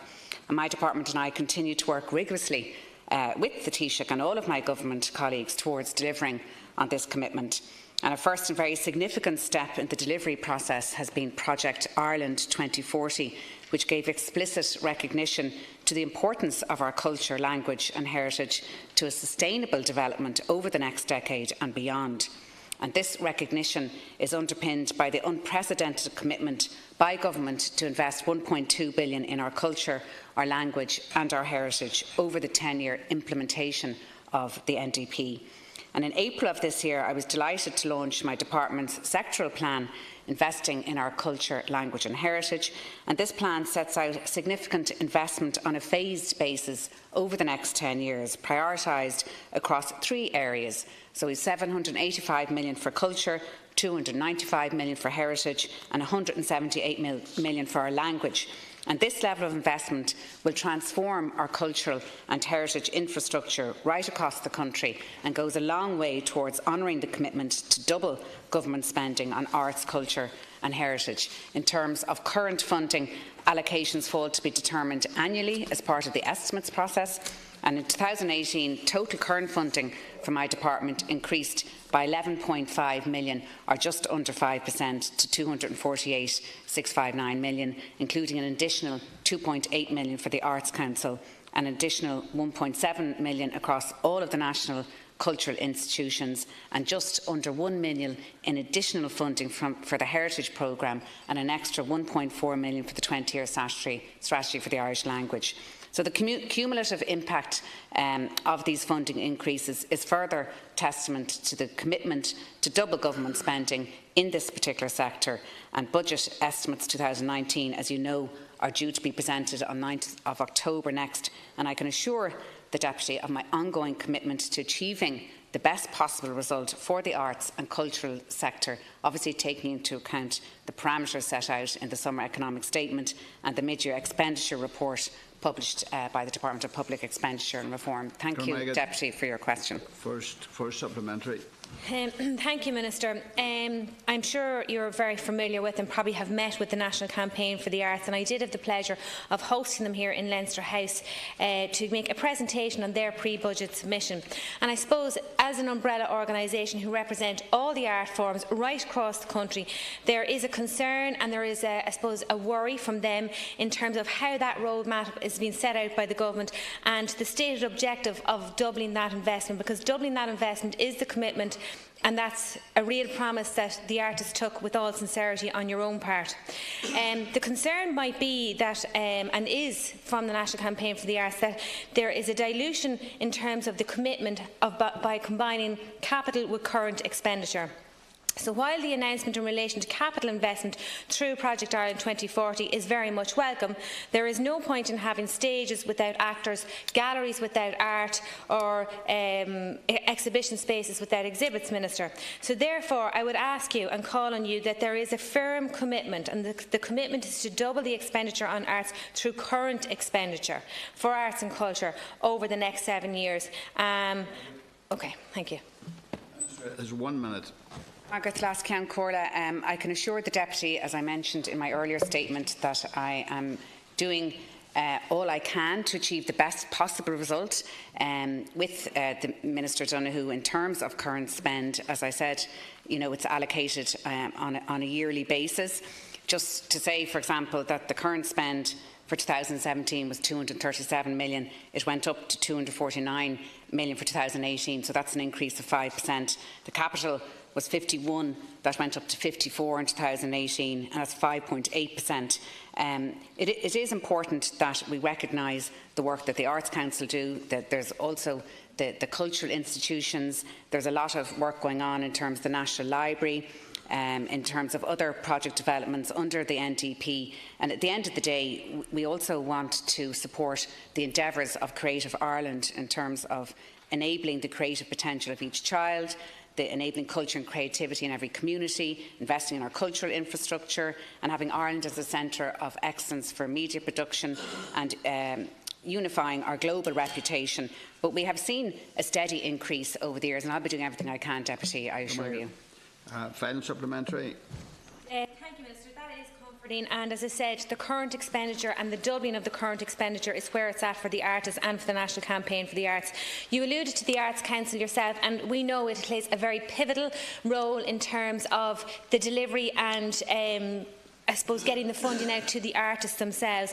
And there's a real working and good relationship between artists and the Arts Council, and that autonomy and that arm's length principle that the Arts Council holds, maintains, has established with the artists across the country is hugely important. And for that reason, the National Campaign for the Arts have asked that increased funding be made to the Arts Council. They have asked that 13.2 million in the upcoming budget would be made to the Arts Council to bring it back to the 2008 level of spending, which was 82 million, with a view to doubling the investment in the Arts Council. And I think that's hugely important, Minister, that we remain focused on the Arts Council. As I said, there is a huge good working relationship, great faith between the artists and the Arts Council. I think it's important that we maintain that and that we see government having that faith and that belief, and very much importantly given the money and the budget that's required to the Arts Council to do their job. Final response, 1 minute, Minister.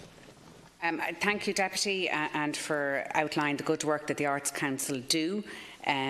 Just to delineate to you that their spend, obviously, and the money that my department gave them has significantly increased over the last number of years. Obviously, I'll still be endeavouring to obtain as much as I can this year, but it is important to stress that the 2008 spending was probably unsustainable. So while I've been endeavouring to ensure as much as I can, I think it's important that we remember that context.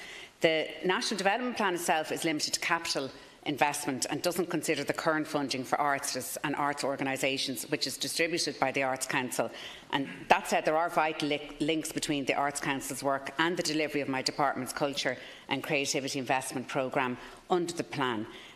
But it is important that we support the artists on the ground. They're the people that need our assistance most.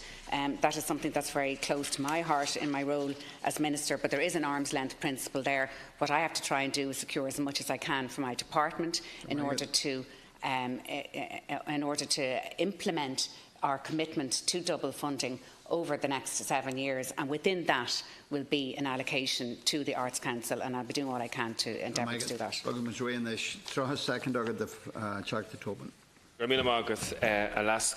Minister, Ireland is a highly attractive place for both Indigenous and foreign films productions, and Irish workers are known throughout the world for their skill and their craft.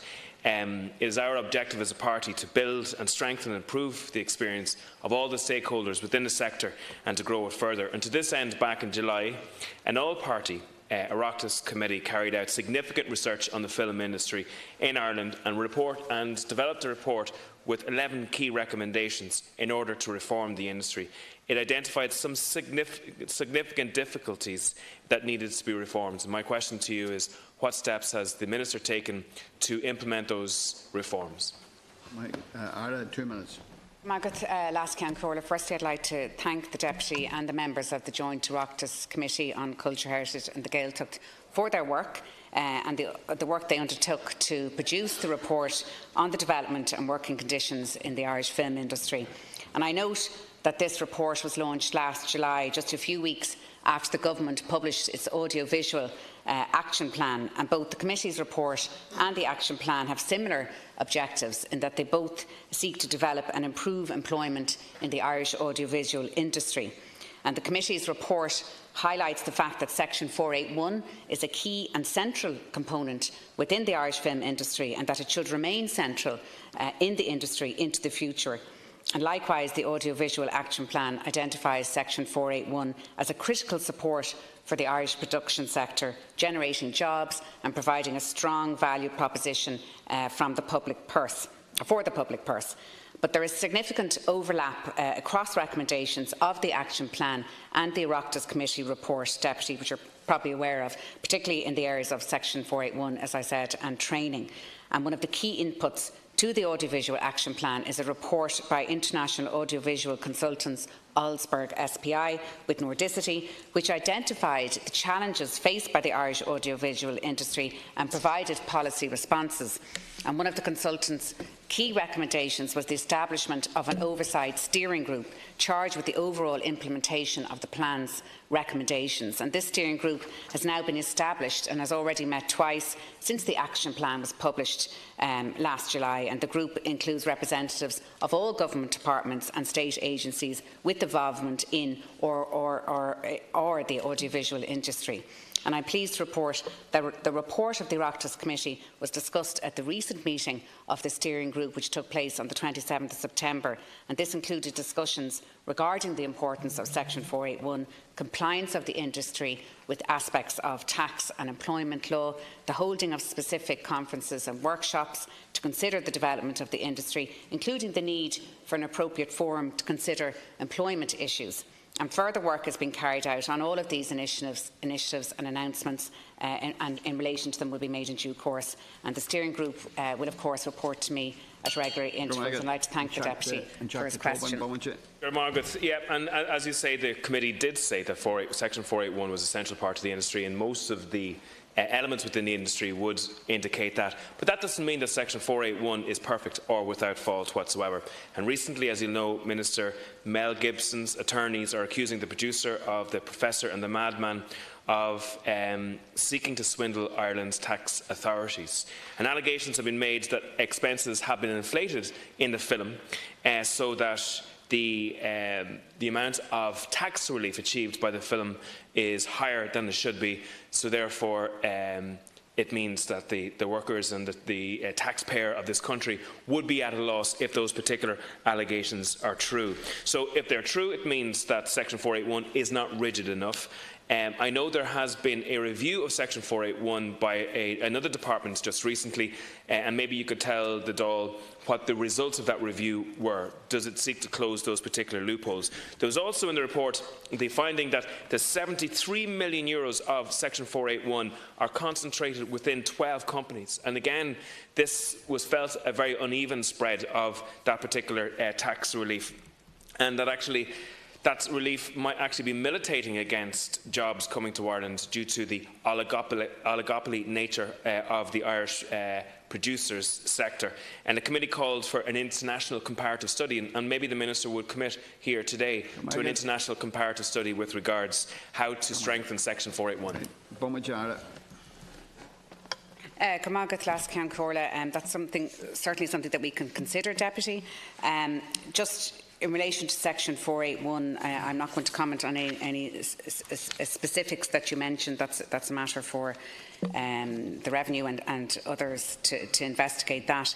But suffice to say that Section 481 film relief is a very valuable asset to the film industry in Ireland. And it's one of the primary mechanisms by which the government supports the film industry and attracts new film projects to Ireland. And the present scheme, as we know, concludes on the 31st of December 2020. It provides support in the form of a corporation tax credit related to the cost of film production, and the minimum amount that must be spent on the production is €0.25 million, and the eligible expenditure amount to qualify is €1.125 million. But the extension of Section 481 beyond 2020 and its administration will be considered further in the light of the recommendations arising from the consultants' reports. And just to remind you of the key points of the Audiovisual Action Plan, one of the recommendations was to consider extending Section 481 tax relief, as well as increasing the expenditure ceiling, revising the regulations and extending the relief to Ireland's game sector inter alia. Minister, one other issue I want to bring to light. You mentioned training in your first part of your response. I am still getting allegations of production companies crewing their staff with a massive amount of trainees, in other words, to try and keep their crew costs down, and that's a difficulty that's happening in some elements of the industry as well. I'm also, one of the recommendations in our report was the disconnect between craft grades and the Irish Film Board, and I mentioned this to you before as well, that somebody from the craft grades should be nominated as a member of the Irish Film Board, so that there be proper communications between all elements of the industry here. I mentioned you back in March and also again in July the idea that there will be a film forum set up. The film forum can be set up as part of Screen Ireland, and I don't think that has happened yet, and maybe if you can push for that as well. Also, the precarious nature of workers within the sector is a grievance, and you mentioned that there's going to be a look at that element, and I really pushed the Minister to make sure that we make work within the sector not precarious, because when it's precarious you can have serious problems and exploitation happening to workers, and given that we're funding this sector so much, there should be zero tolerance of any exploitation whatsoever. The Department, through the Audiovisual Steering Group, will work with all partners to ensure that the industry operates to the highest standards. And as we know, there's new legislation from Minister Doherty which will be coming in, which will address all of these issues. There's protections for workers in the film industry which will be part of that legislation that she's going to bring through. There will also be improved training and education as a key objective of the Audiovisual Action Plan, and Screen Ireland has already taken steps to strengthen its training arm, and Screen Ireland is also currently considering the practical issues around the establishment of a suitable forum, which is something that I think could be considered also. And the Alsberg report identified the importance of Section 481 on underpinning the Irish industry, and the Department of Finance is currently undertaking an economic analysis of the relief. But we have to make sure that people who are working, even if it's on an ad hoc basis or on a loose contract basis, that they're protected, whether in whatever industry they're working in, particularly in the film industry. Right, Bogma Drainish, Kegin Kelkashella, and Jack Damon O'Keefe, Troha second, come the Kashachar. Margaret Telescan Corla. Marzolde ton a Corchum and Gueltachta, August Nicole the Pubble von Gueltachta, Lornock. Go Kirkin Keen, the Gueltata, Guitina, Arta Roll Fulacos, the Cantorcha, Charcarbraha, Agus Ernie Hilline. Agus Tan Kuna started to go Eclofanish, Nislunam Revisha, Demlianochet. Kerta Gestagat the Yuna, so Guy Nationation, Le Jenna Kintigul, Curham the Fena, the file, Egnacolachte, Agus the Corham and Shop. Gormaigad Lescom Corla agus Erdus, Boilum Beers ago Hagan Chakta, Fonia and Cash Shaw, agus Intim Lat List and Tawak the bunch of Major Lesh and Rolla Ta, Occupy Foster, Kibe and Corcom and Non, Colacti, Ave Loniha, Kibe and the Heloner, agus and Chair Moore. Assassin Solahar Arrogate, a Huckter file go blintel, Duders Nagilta, the Fovier C7 do de vote Marina her Hunav file Dagrach de Pubble Wonihe agus Corchum and Giltakta Noi as Rodeg or Agriach Nausplach Rachtul Euders na Giltakta Taki and Chak de Gorfin Agriach Fein Atasha Brechnu Yanu Hunas as far as Fager Lassa Wonchas and Solahar Shin Egohex na Gurimi at Tasani Hedi then an Arator na Kurimi a one in Leshan Orberge Pubble. Ní mis a bhearú don teachta go bhfuil 3.3 céig milliún choir fáil don údras fi bhóhír seacht gabilas a hochtég sin alantas ratha breise de 100 míle imlína I gombraid le gabilas a seachtég agus alantas breise de 3 céad agus 100 míle san omlan I gombraid le gabilas a séég. Bhí mar is old an teachta is fríd frosis na Mastahan agus na Canisnesh a dhéantar leach Dáil Éireann Solahar Arrogate a chortar fáil one blintel de Marinche agus go Jevin don Rana Realtas go léir. So cóheic sin tuki an teachta gonean for Solahar Arrogate dúders na Gaeltachta don bléin gabil is a níjeg agus a bheas a góheic san frosis sin atá bon fi láthair. Mar sin ráite ní me se do a treisiú uair amháin eile go neachaíonn me se mar arastad don Gaeltacht an tábhacht allmhór atá ag bunt leis na cóircumann agus na cólachtaí pobl bunaithe Gaeltachta atá preimhithe sa pobl agus lárna I ggur chun cin forbairtí aitiúla. Corann an cóircumann agus na cólachtaí pobl bunaithe Gaeltachta réimse leathan seirbhísí aisina agus tachaíocht ar fáil. Tugann siad go don pobl agus is feicéad chun riachtanas an pobl áint agus a harú. Tá ró leathan acu fástú an úsáid agus I gcurchan cin na Gaeilge is féidir ghlachu leis mar sin go leanfaí mé orm feidhm chumis leis na hiireachtaí leanúnacha atá ar bun le hallantas breise a chur ar fáil d'eagraíochtaí pobl bunaithe agus cóircumann Gaeltachta. Teachta ó Cíomh Bumjoáin. Going to winning agus solahar no confidence and supply to galúntáin go dtí méadú ar an solahar náisiúnta go Gaeilge. Caimid cuimrú freisin go bud é bliain na Gaeilge. Agus mar sin bheith súil go mbeadh an taireann an dearbhú an seo neo go ggólaíonn for an gealún sin, ní mé guríonn figur inneo, fanna mé guríonn teastan siúil lein figur. Ach bheith súil go bheith an taire deimhnú go seasfar leis an gealún sin so going tú muoinú agus solahar so ceiste bhí a héin a maiid se bheith seasan leis an gealún sin. As a dáród a maiid tú a déanana cinnte rug gur féidir letíanana aion rud a dúirt tú fin údarás tá an tróir a thuairt go údarás mar éide tá sé san acht. A bhfuil a gceist leis an muoinú breisir tróir a thuairt go údarás. Breis airige a chur a fáil gona cóircumann agus gona cólachtaí pobl Gaeltachta. Go mbeidh go dara Bumjoáin.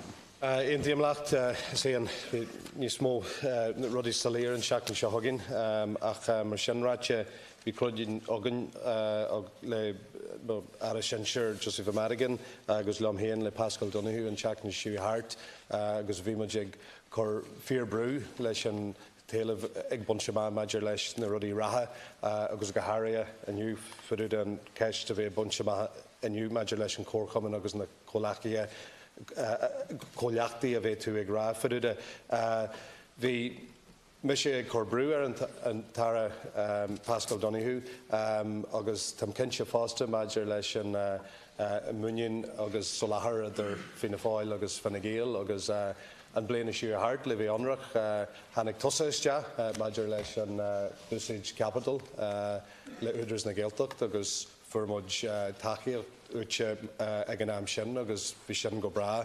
Ní lisom cén córa bheith ggólará idir de páirte héin agus me páirte héin mar níl me sé teasta córa sin ach bhí me sé sásta an brú ag bógará maidir leis an codú atá de dhé fuidir an cóircumann agus an cólachtaí atá bheith bra sásta lei sinna dhéanú agus éon cóabrú a bheith den sin be sásta gobar le chéile. Teachta ó Cíomh Ceisttearna. Is féidir leis an air bheith cinnte go mbeidh fianna fáil I géirí chuna lai ar fina gael seasa le gach gealúnt atá sa going tú a rinne sibh ling gon trí cháinneisnéis. A seo dearan na féide mar dóidead a dearan leis a going tú seo ag an gáinneisnéis seo. Arastáid an ghlachananta leis nach naidó le na cóircumann agus na cólachtaí pobl bunaithe scan na manisteoirí a chuinneil. Mar a bhfuil tar sásta pá réasúnach íoch le na banisteoirí agus leis a bhuiidir na tacob. Agus nach féidir ó béis sin na dhéanana mar a bhfuil taceacht ceart ar fáil ón stáit. Bumjoáin, Freagar Journa. Níl som cara bheith tarlóis sa tóchaí ach tá me sé a gobar go déan ar son na drama bheith tá gceist aniu agus tá aithne mór agamsa ó na cóircumann agus na cólachtaí Idir Conal agus tá sogam agus tá sonraí agam sa maidir leis na drama éagsúla bheith scapaí fríd an tír ach mar sin ráite be misasta agus tá afrech nua golarái fásta agus sa chóteach sin tuigim go bhfuil bartaí ag údras na Gaeltachta afreicniú strateise I dhéanú na cóircumann Gaeltachta fad I ggóheics choirí bhaim strateis na heagréachtaí don 3 bliain amach róin agus tá mise cinse maidir leis an leanúnachas agus an ról atá ag an cóircumann an tábhacht atá ag an cóircumann fásta agus an freagra atá acu fásta maidir leis an ceanaracht na heileáin nó an tír mór agus tá siad san ag obair go dtíon an talamh agus an tiomant tá si sa léir an talamh fásta maidir leis an róla tá agus bé mise sásta idir aniu agus an seachtain se thugann brú allhar a chur má Colacia Pascailt aniu maidir leis an ról tábhacht atá acu tá si sa léir agus tá gá mór leis sin agus intíim le. Second to Richard Boyd Barrett. Minister, you said Section 481 film tax relief is key to underpinning a film industry. Now, on Monday morning, yesterday, I was down with film workers outside Ardmore Studios where they were protesting and where they said there is no industry. There's an awful lot of money going into the hands of 10 or 12 companies who employ next to nobody. Next to nobody. But workers who worked for those same companies for 10, 15, 20 years, production by production, are disowned by those companies, have no security of employment, and this precarious employment and this denial of rights, and in the cases of these workers who've asked to meet you, Minister, you personally have requested that you meet them and you refused to meet them, say they are now being blacklisted because they are insisting that they have the quality employment promised under the legislation that is supposed to be attached to Section 481. Minister, how do you respond to them? Putting the question. Minister, 2 minutes. Firstly, as I stated in my earlier reply, I'd like to thank the members of the Joint Oireachtas Committee on Culture, Heritage and the Gaeltacht for the work undertaken to produce the report, which was published last July, just a few weeks after the Government launched its Audiovisual Action Plan. And the Committee's report and the Audiovisual Action Plan have significant overlap and share the objectives of developing the Irish audiovisual industry and improving employment within it, which goes to the heart of your question, Deputy. And a steering group has been established, as I said, to implement the Audiovisual Action Plan and has already met twice since the Action Plan is published. And the group includes representatives of all government departments and state agencies that have an interest or involvement with the audiovisual industry. As I said, the report of the Oireachtas Committee was discussed at the recent meeting of the steering group on the 27th of September. And this included discussions regarding the importance of Section 481, compliance of the industry with aspects of tax and employment law, the holding of specific conferences and workshops to consider the development of the industry, including the need for an appropriate forum to consider employment issues. And further work is being carried out on all of these initiatives, and announcements in relation to them will be made in due course. And the steering group, as I said earlier, will report to me at regular intervals. But in relation to the specific details applied by the Deputy, it is important to note that employees in every industry and sector are all entitled to existing legal protections.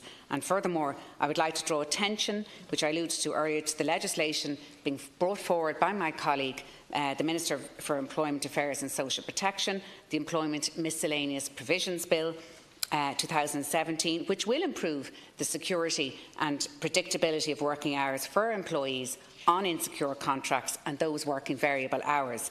And this legislation responds specifically to the commitment in the programme for partnership government to address the problems caused by the increased casualisation of work and to strengthen the regulation of precarious work. And I'm happy to report that the bill completed report and final stage in the Dáil on the 12th of July this year, and it's anticipated that it will be introduced in the Seanad last Cancora this autumn. Deputy Boyd Barrett. Sir, when is the film industry forum recommended going to happen, where we get all stakeholders, and I mean all stakeholders, into a room to sort the problems out?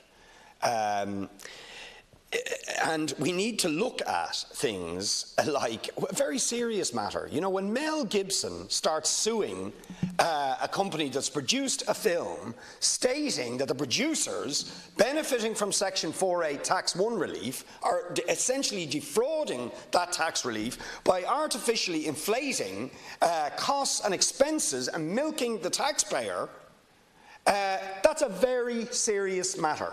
And business just cannot continue as usual. And when there are workers outside Ardmore Studio who say, and I certainly have seen evidence to back it up, are being blacklisted, not employed, even though they've worked for many years, working for these same production companies who are getting these loans and these grants. And we are talking about 80 million between the loans, grants and the Section 481 tax relief. We're talking about €80 million a year, which is supposed to give employment. And Minister, they have asked to meet you. The GMB, the Irish Film Workers Association, have asked to meet you. Will you meet them to hear what they have to say? Minister's a minute to respond. Screen Training Ireland is a division, as you know, Deputy, of Screen Ireland, and is the national training and development resource specifically created for Ireland's film and television industry, and it delivers training programmes for the film industry, and there's approximately 500 participants who take part in the training every year, and I'm committed to ensuring that any requirements in relation to training delivery deliver good quality outcomes for trainees in return for generous tax credits provided by the government. And this department, I'm not going to comment on Mel Gibson's issue, that's a matter for himself, but the department, it may well be, Deputy, but I'm not in a position to comment on it. The department will address the issue of training by working closely with Screen Ireland and having regard to the recommendations of the Crowe-Horwath report. And I know that over the past 2 years there have been sporadic industrial relation incidents made manifest through protests by film workers outside film sets, various offices in the Dáil. But Screen Ireland is addressing that, and I hope that there will be a forum that will develop from that all the stakeholders can be involved in, and that there come to an amicable resolution. Final supplementary. Minister, I'm asking you to meet these workers. You're obviously meeting Screen Ireland. Will you meet these workers who are in dispute and who've asked to meet you to hear their side of the story? I mean, it's a direct question. I wish you'd answer it. Because unless you get all the stakeholders involved in this discussion, you're not serious about trying to address the problems. The Mel Gibson thing is very serious. That could shred our international reputation. Not to mind the fact that there's public money, serious amounts of public money involved. Right, that needs to be investigated as a matter of urgency. Whatever the individual case, we need to establish, are there loopholes that can be exploited and are being exploited? And something needs to be done about the fact that we are putting 80 million into an industry and there is no standing workforce. No standing workforce. Right? Are you seriously? I mean, a child could take 80 million and employ a few hundred people or 1,000 people for a year, but there's no standing workplace. It's a hire them and fire them workforce, and if you dare say a word about your rights, about compliance with EU directives on working time directives, if you don't sign up to certain agreements which are imposed on you, you're blacklisted. That can't go on. Minister, 1 minute to respond. Thank you. Lascian Corla. In the 2011-2013 period, Screen Ireland regularly organised meetings called consultation committee meetings, which included stakeholders, as the Deputy knows, in the film industry. And the meetings were convened in the context of a production downturn, and attendees included trade unions and Screen Producers Ireland, and in some instances the Broadcasting Authority of Ireland and RTE, and these meetings were referred to an industry forum. They ceased when production activity picked up, but the Joint Oireachtas Committee on Culture, Heritage and the Gaeltacht met 5 organisations in January and February of this year, and these organisations included Screen Ireland, Screen Producers Ireland, SIP2, the Irish Film Workers Association and the GMB Union, and SIP2 disputed in writing some of the evidence given to the committee by GMB and IFWA. I know that it's clear that there's an inter-union rivalry there in some issues, but nonetheless there are good reasons, in my view, for holding an industry forum as called for in the July report on development and working conditions in the Irish film industry as published. And I think there is definitely validity in that, and there's a willingness to put this in place, and the Department has been in discussions with Screen Ireland in this regard. So consideration has been given to the most appropriate mechanism to convene a forum and a possible role for an independent chair. So the matter, Lascan Corner, will be discussed with me at a meeting which is planned with Screen Ireland. I believe it's on the 27th of October. Dr. Catherine Connolly, throw a second. For the Lascan Minister, my question is with the background of Galway, European Capital of Culture. And it's a very specific question in relation to how much money has been given to Project 2020 to date, the robust project management structures in place, whether an Irish officer has been appointed, if so, when, and the name, please. 2 minutes. Lascan Corla.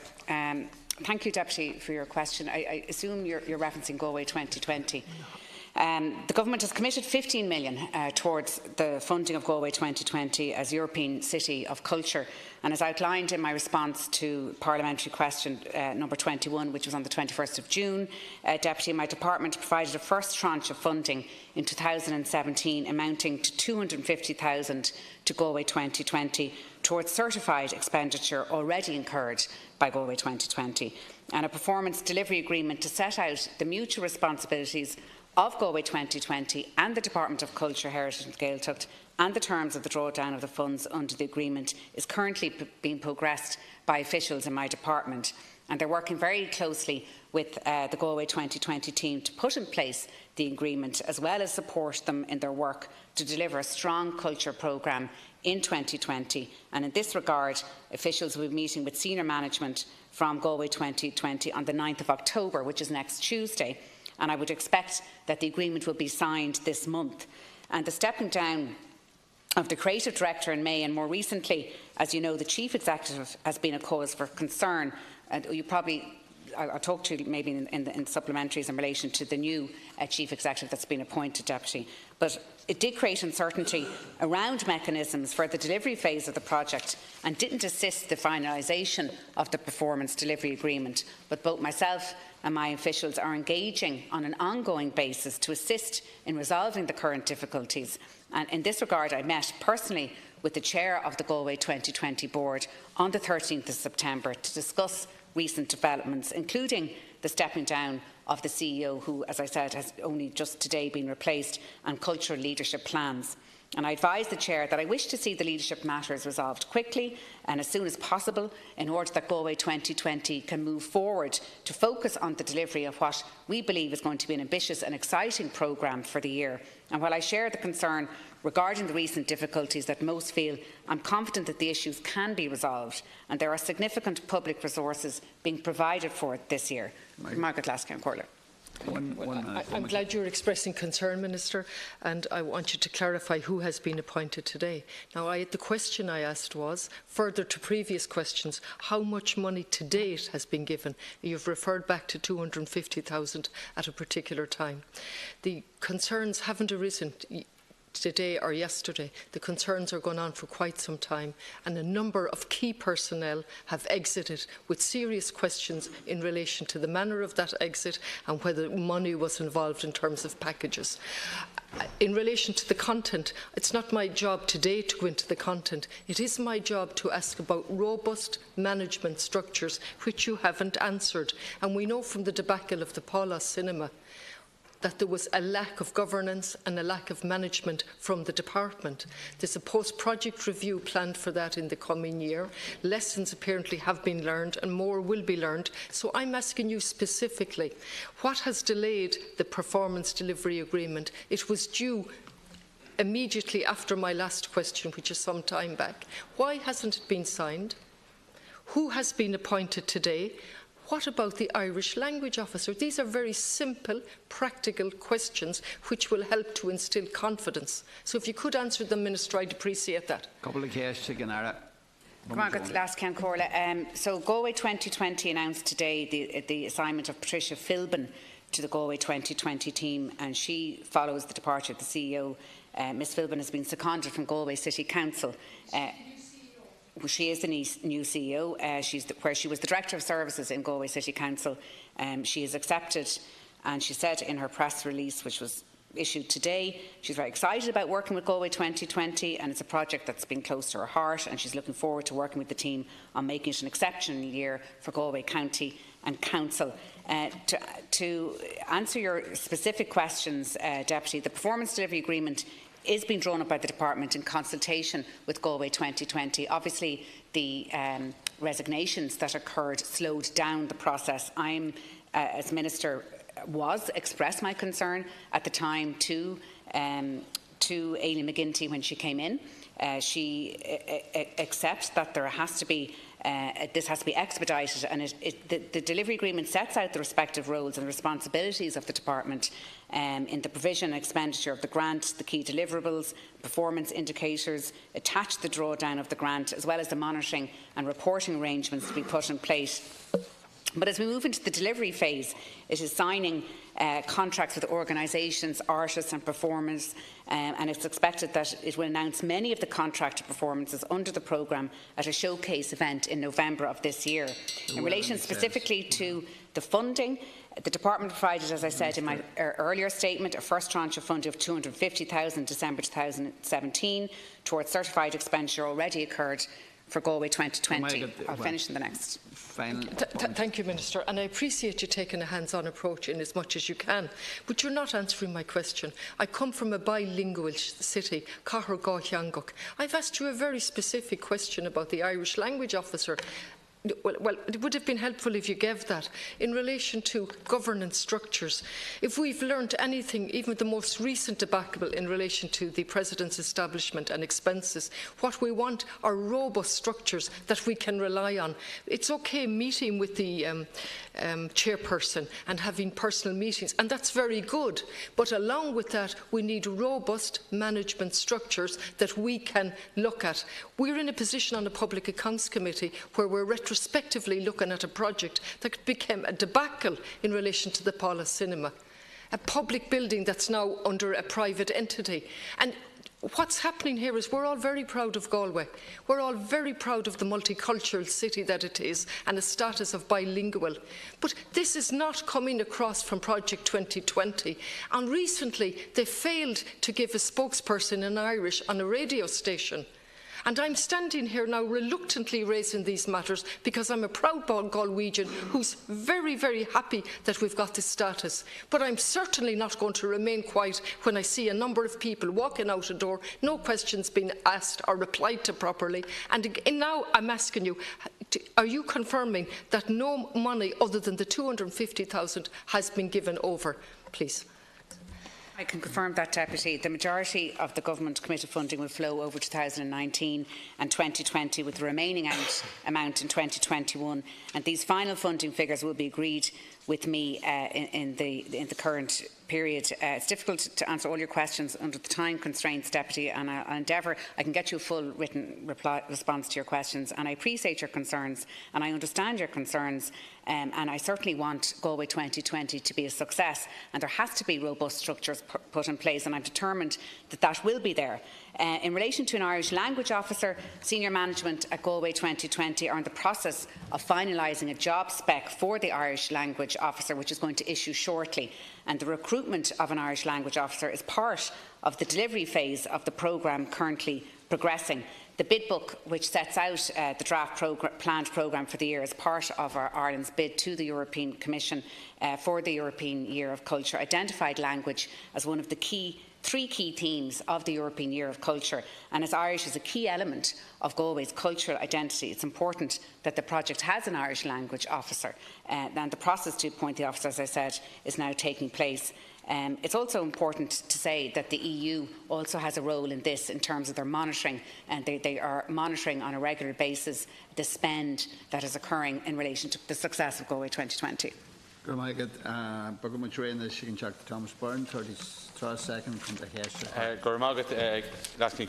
question is self-explanatory. The Minister announced a consultation on the Hill of Tara with local residents and interested parties last March, I think, and I'm just really looking for an update on it and when we might see results from it, in fact. My department is leading a steering group of relevant stakeholders, including the Office of Public Works, Meath County Council, the Heritage Council and the Discovery Programme, to develop a conservation management plan for the state-owned lands at the Hill of Tara. And this working group meets regularly, Deputy Byrne, and is currently working on a draft of the conservation management plan. And the new plan will inform a list of priority conservation and site management actions and measures for the lands that are in state ownership, and inform future interventions on the site, aided by the ongoing monitoring of visitor numbers by the OPW. And the online survey was available to the public between the 21st of March and the 15th of May, and I'm pleased to note that it received approximately 400 submissions. I was wondering. It was undertaken for my department by the Heritage Council and was widely advertised online, as you know, Deputy, and through social media by the organisations engaged with the steering group. And the survey was designed to identify what the public value most about the Hill of Tara and what they perceive as the issues with the site and what they suggest needs to be done to preserve it into the future. And the results of the public survey will help inform the conservation management plan and will therefore be a very valuable input. And the results will be made available as an appendix to the plan, Deputy, when it is published. And the survey responses do show clearly that Tara means many things to many people, and that the perceptions of the site vary from it being an accessible amenity and recreation area for surrounding communities to a site that attracts many visitors and tourists from around the globe and as a place of great heritage significance and symbolism. And when finalised, the Conservation Management Plan will identify conservation priorities for the site and guide future investment decisions in visitor and interpretation facilities that are compatible with its international standing and significance. And the plan will address on-site archaeological and natural heritage protection and will outline actions to mitigate its vulnerabilities and to promote its conservation for future generations. Dr. Byrne. And I'm glad to see that many people contributed to the survey. I've no doubt that many of my constituents did, because the priorities of my constituents are the same as my own priorities in this, Minister.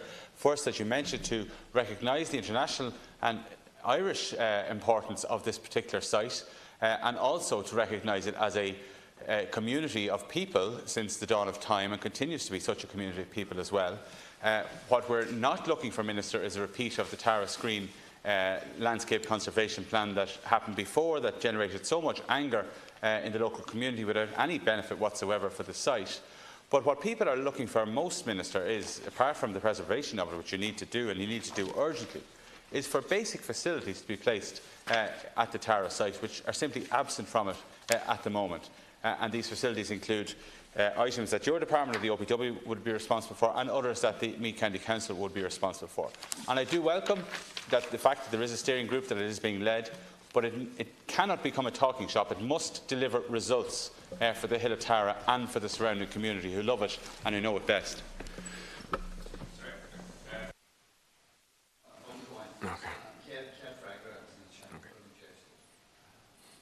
Thank you, Deputy. What the Conservation Management Plans wants to do, what it hopes to achieve is states the significance of a site and develops the policies necessary to ensure that that significance is retained long term. And policies arising from it will be aimed at ensuring the long-term preservation with a balance with the enjoyment of the site by the public. The steering group has been gathering information about the significance of Tara. It's met 6 times, and it will meet again on the 2nd of October of this year. The main issues of concern, and Deputy outlined some of them through the visitor surveys, are as follows: vulnerability of the archaeology and the need to protect it, visitor footfall, car parking and traffic management, the use of the site for recreation by local groups and dog walkers, and the need for an enhanced interpretation strategy for the monuments. And some of these issues listed are primarily the responsibility of Meath County Council, such as issues, as I think you mentioned, car parking and traffic management, while the OPW's responsibility for day-to-day management of the site and visitor facilities. The Tara Conservation Management Plan Steering Group is currently translating these issues and concerns into long-term sustainable policies for the site. The priorities that the Minister has mentioned, they are what we need, but we need the action followed by the words. So I'll be continuing to press you and your department to actually deliver on this. My one concern with your reply, Minister, is that you mentioned that Meath County Council is responsible for parking and roads, and that may well be factually the case in terms of their responsibility outside the site. I would disagree slightly about parking, because I'm not sure how they're responsible for parking. They're certainly responsible for roads. But it cannot be a case, as has been on the Hill of Tara for a number of years now, that that's Meath County Council's responsibility, says the OPW and your department, or that's the government's responsibility, say Meath County Council. There must be a single-track approach, which I'm confident is being led by you at the moment, but I am concerned if there's a pass-the-buck approach starting to creep into it. That can't happen. Your words today, which by and large I agree with, must be met with resources. This is our most important heritage site. This is where, it is so important, it is so beautiful, it is so steeped in the lore of this country and so valued by people all over the world that we must do it right. It is shameful, the situation at Tara, compared to, say, Newgrange, or compared to many other monuments all around the country. Deputy Byrne is favourably disposed to sharing a supplementary with Deputy Tobin. I raised this issue back in last January with you, Minister, and at the time, obviously, I tried to impress upon you, obviously, how important the Hill of Tara is, both in historical terms, in archaeological terms, and just in terms of the Irish psyche itself.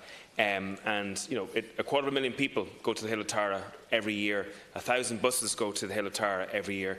And last January, we had basically the same type of conversation. And in that time, the conversation hasn't moved on at all. Virtually no progress has been made on the Hill of Tara in actual fact. There is a survey being carried out at the moment. I'm told that last weekend a survey actually went out to Hill of Tara and did a survey on traffic. But of course, they did their survey after the summer season was over, so their figures are not going to be reflective to the amount of people that actually go up on the hill during the summer itself. And I believe a local business person out there and private individuals are running the car parks out there. One of the car parks was closed over the weekend, which forced chaos into the whole system there. And the council have no real development plan for the Hill of Tara at the moment. It's only functioning through the hard work and dedication of the local community. Minister, it's a disaster currently there, and the glacial pace of your department in actually physically resolving any of the issues is actually quite shocking. Please, Minister. Thank you, Laskin Corley. Thank you, Deputies Byrne and Deputy Tobin. I don't accept your comments in relation to this not moving on at all. As I said, the steering group has met 6 times. It's chaired by the Chief Archaeologist of the National Monument Service. There will be a plan will be ready by the end of 2018. A draft plan has already been produced, and the steering group is anxious to finalise the policies contained by that deadline. So any delay in meeting this deadline will be necessitated by ensuring the quality of the policies and their long-term sustainability. So, as I said, a draft version has already been produced, and it outlines the methodologies of the plan, its strategic objectives and the consultation process, and it states the significance of Tara, and both of you have pointed that out, and it is the symbolic capital of Ireland. We accept that, and that's why it has to be done in such a way that it balances the protection of the site as well as managing the traffic, which is primarily the responsibility, in my view, of Meath County Council. However, it needs to be looked at, and the plan contains policies for the conservation of the site as well. It's under discussion among members of the steering group, and the policies and the implementation strategies haven't yet been agreed upon, but the group is currently discussing these issues with the aim of finalising the plan by the end of 2018. And as I mentioned earlier, I'll be meeting with the group on the 2nd of October. The issues of concern, which I already raised and I just want to say as well, the Hill of Tara is an iconic. If you'd like to contact my office, Deputy, at any stage, I'm open to meeting groups. Obviously, if we can schedule it in.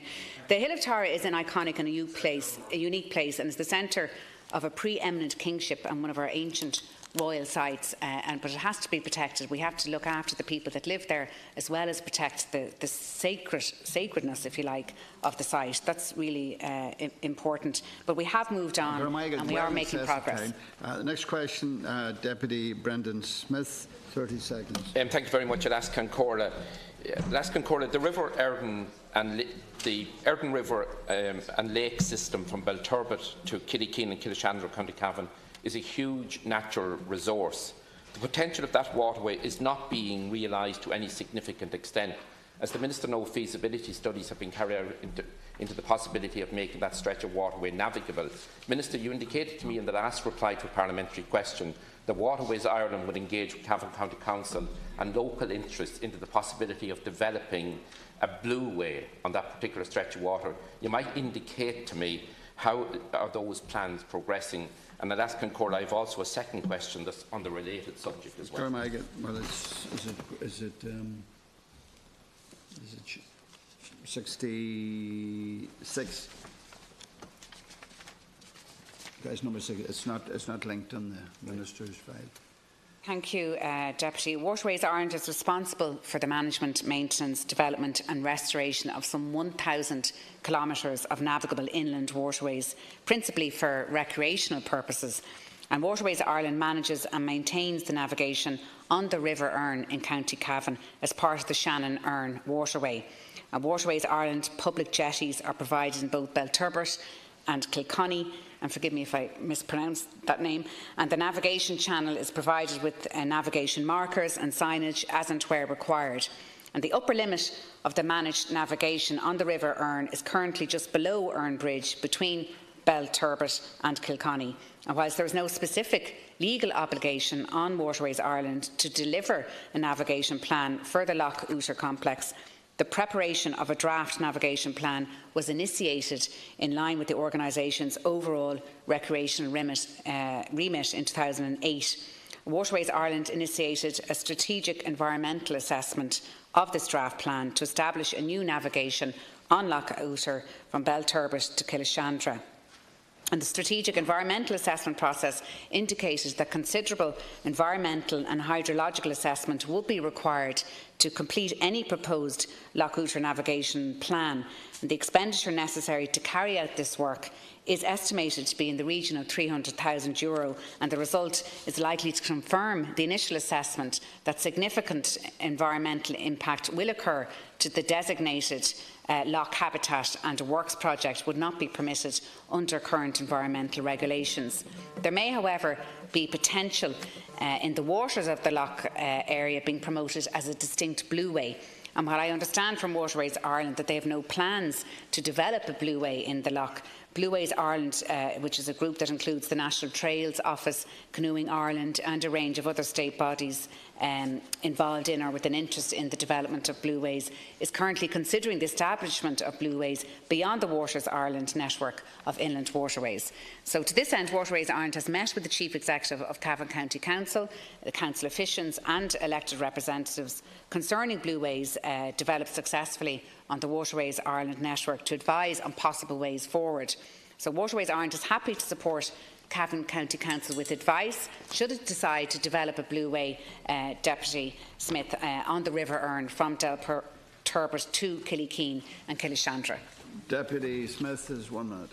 I'll ask Concord, I thank the Minister for her reply. Minister, you pronounced Kilconny absolutely accurately, practically with a Cavan accent, so you do. Minister, could I ask that you would have Waterways Ireland revisit the entire area of the feasibility of extending the urban navigation?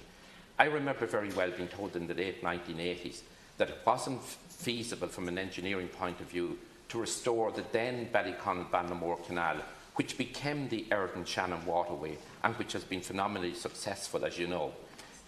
Minister, we would like to see that those particular studies revisited on the basis of the possibility with engineering technology moving on that it may be possible to identify that particular stretch of water as being navigable, to continue the Erne Shannon navigable system. I would appeal to you to ask Waterways Ireland to revisit that. Minister, there's one other issue in regard to the development of blueways, to my understanding. Waterways Ireland has only jurisdiction over the waters that are navigable. Now, that particular stretch that we're talking about today is not navigable at present. And can I say that Waterways Ireland then would not be developing the blueway? It would be better, Minister, if it was possible for Waterways Ireland to be the project promoter of a blueway, considering that in the future, hopefully, that waterway will be made navigable. So I would ask you, Minister, to go back to Waterways Ireland, ask them in relation to the possibility of having the studies revisited and also the situation in regard to the Minister, please. Thank you, Deputy, and I will certainly speak to Waterways Ireland. I know that there were studies carried out in 2008 and 2009. That's when the strategic environmental assessment was completed, and it became clear in the initial gathering of information that the changes in water levels necessary to create navigation would be unacceptable in the proposed area with its level of international conservation designations. I also understand that the loch has a number of international conservation designations, including being a candidate, I believe, for this, as a special area of conservation, a special protection area, a proposed natural heritage area, a Ramsar site and a Natura 2000 site, and also there are a number of national and local monuments and sites of historical and archaeological interest located within the Loch Uatar area. So the initial work also identified the costs associated with completing the studies, which I alluded to in my original statement, which will be required for the strategic environmental assessment to carry it out. So no further studies have been carried out which have raised such a level of concern from the National Parks and Wildlife Service and the Northern Ireland Environmental Agency. Deputy Smith is the second supplementary. Then you get a short. Thank you, Minister. Minister, I recall very well, as a person being from the immediate vicinity of the then Ballyconn-Ballinamore Canal, which is now the Éireann waterway, that we were told at that time, when the studies began in relation to making that waterway navigable, that it would flood the countryside, that it would do awful damage. Actually, the restoration of that Ballyconn-Ballinamore Canal, now the Éireann waterway, has actually helped drainage in the area. We were told the opposite before it happened. So, Minister, that work was carried out at the time. The project was given the go-ahead in 1989, when relations on this island were very bad. They were bad north-south, and they were very difficult east-west at that time. We may think we have difficult relations with Britain today, but we're in a different era altogether. And Minister, you are aware from visiting Monaghan and visiting other parts of the country, the success of the Éireann waterway. The Ulster Canal will join into that network now. And if we were to get that other stretch, it would be a huge complementary asset in the whole inland waterway system. So it would appeal to you, Minister, to go back to Waterways Ireland, ask them to have the further studies carried out, and to bear in mind that we were told the same thing in 1989 about the then Ballyconn-Ballinamore Canal. And I have no doubt that with technological engineering technology having moved on, that we could be in a position to make that project. Deputy Brandt-Smith has agreed to a short supplementary for his colleague Short. Very much, and I'd like to thank my colleague and just to support him in his cause here today for that Blue Way. Just to say, Minister, Cummins-Shankas Breffni is one of our own local historical groups that I suppose spend a lot of their time sharing and imparting the rich heritage that we've got in Loch Uachtar. And during the summer months, they took a tour of maybe 50 or 60 people out to that area. And to be honest, as somebody who's from the county, I learned so much from that. It's got huge potential to us as a county. It's got huge potential to us for tourism, and also that rich heritage needs to be maintained and also worked upon. So anything you can do to support my colleague's motion here today, I think it would be really important. Minister to respond. Thank you, Deputy Smith and Deputy Smith. I'll certainly pass your observations on to Waterways Ireland. I'm sure they'll be updated after this. It was clear at the time, in any event, that the project couldn't proceed as the environmental damage to the conserved area would have been unacceptable, and to spend further resources on further studies would have been fruitless. So it doesn't seem that there's a viable option at the moment. However, we can obviously relook at it, and we'll certainly pass that on to Waterways Ireland. I do think there are benefits, as you both point out, to Blue Ways as a recreation activity, and Waterways Ireland, as I said, are responsible for 1,000 kilometres of navigable inland waterways, principally for recreational purposes. And I know in both your constituencies, Waterways Ireland are continuing work with Monaghan County Council, Armagh City, Banbridge, Craigvan Borough Council and many of the councils up there in terms of maximising what we can do in terms of blueways and indeed greenways. And they're also working on the 2015 government approval to open a navigation on a 2.5 kilometre stretch on the River Finn from the Earn navigation to the International Scout Centre at Castle Saunderson in County Cavan. And Chuck the Niamh Smith, who is 30 seconds to introduce her question. Very much. Minister, if you could specify some of the commitments under Pillar 2 in the Creative Ireland programme, if some of those commitments have been met, and if you'd make a statement on the matter. 2 minutes, Minister. Thank you, Lascan Corla. Pillar 2 of the Creative Ireland programme has been and continues to be a real driver of creativity at local level, and the programme is led by the local authorities, each of which have established a cross-sectoral culture team led by a Creative Ireland coordinator. And this year, my department allocated a sum of €2 million, and that the Department of Housing, Planning and Local Government also allocated a sum of €1 million to all 31 local authorities. And that has allowed us to allocate approximately 96,000 to each local authority. And this in turn has enabled them to support an extensive programme of activities, initiatives and events in each county. And to date, in 2018, over 400 different initiatives around Ireland have been funded under Pillar 2 of Creative Ireland. This is a significant increase on 2017. These initiatives include a wide range of multidisciplinary projects, grant schemes, concerts, conferences, exhibitions, festivals, outreach projects, publications, research programmes and workshops, among other activities. And they cover a wide range of topics such as archaeology, architecture, biodiversity, crafts, heritage, dance, film, history, literature, music, photography, poetry, storytelling, theatre and the visual arts. And I know in the Deputy's own area there are really exciting and innovative projects happening, such as the songwriting workshops in Breffni College in Cavan Town and innovative theatre projects which bring work out onto the streets of Cavan to get as many people involved in culture and creativity as possible. And I know Monaghan also has an exciting programme of events with some really great initiatives for children and young people, such as the Creative Enterprise Showcase for primary schools. And these activities form part of each local authority's 5-year culture and creative strategies, which were launched by me, the Taoiseach and the Minister for Housing, Planning and Local Government just on the 12th of September there recently.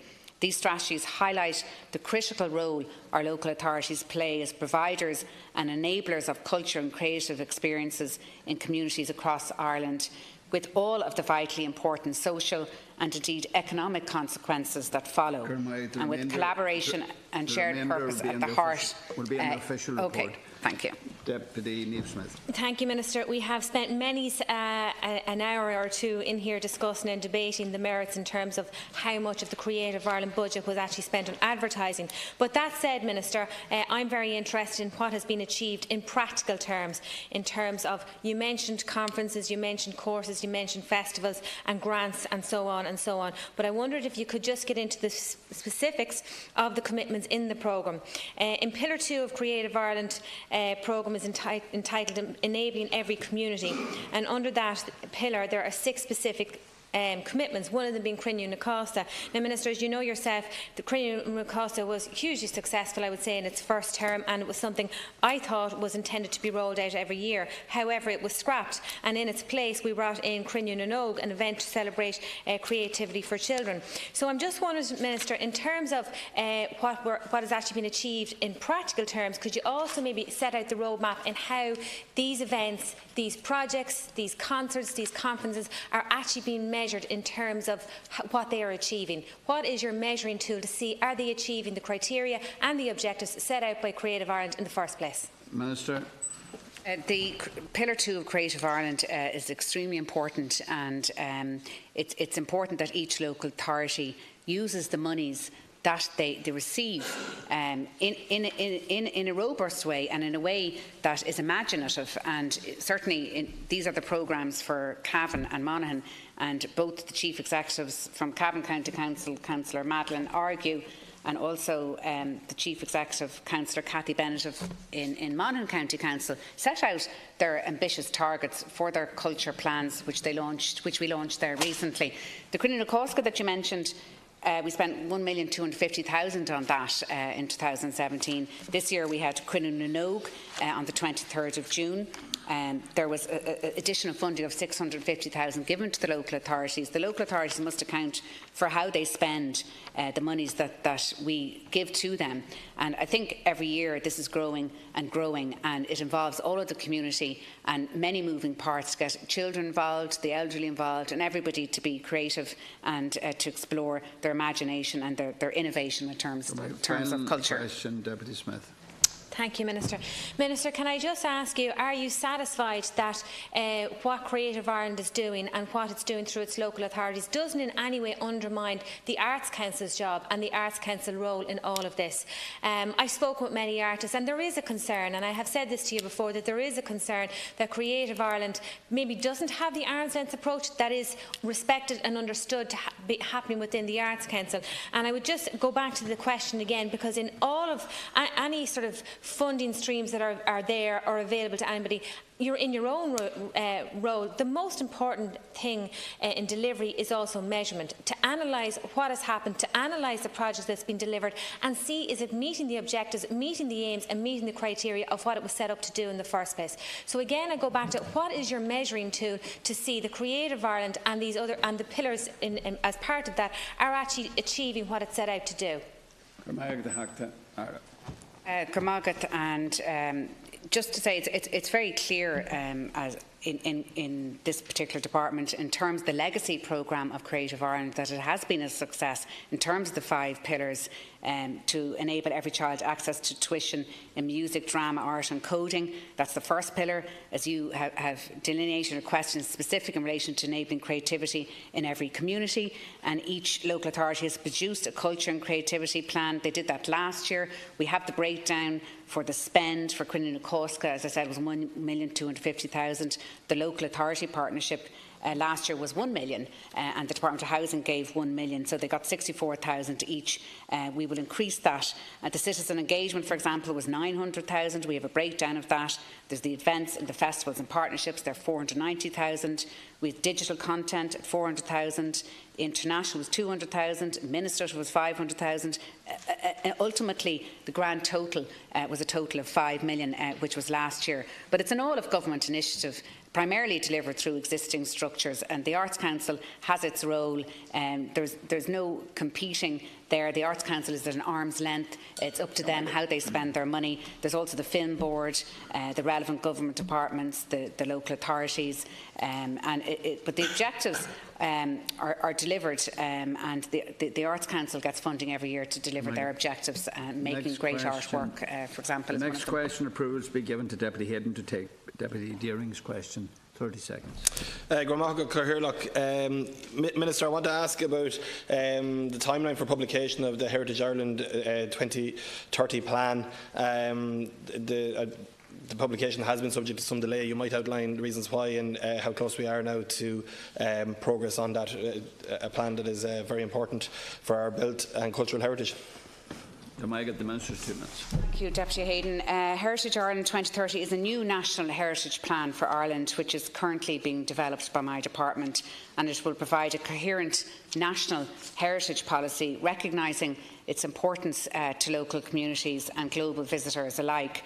And community engagement will lie at the heart of Heritage Ireland 2030, reflecting the values, visions and concerns of our citizens, communities, farmers, tourists and businesses.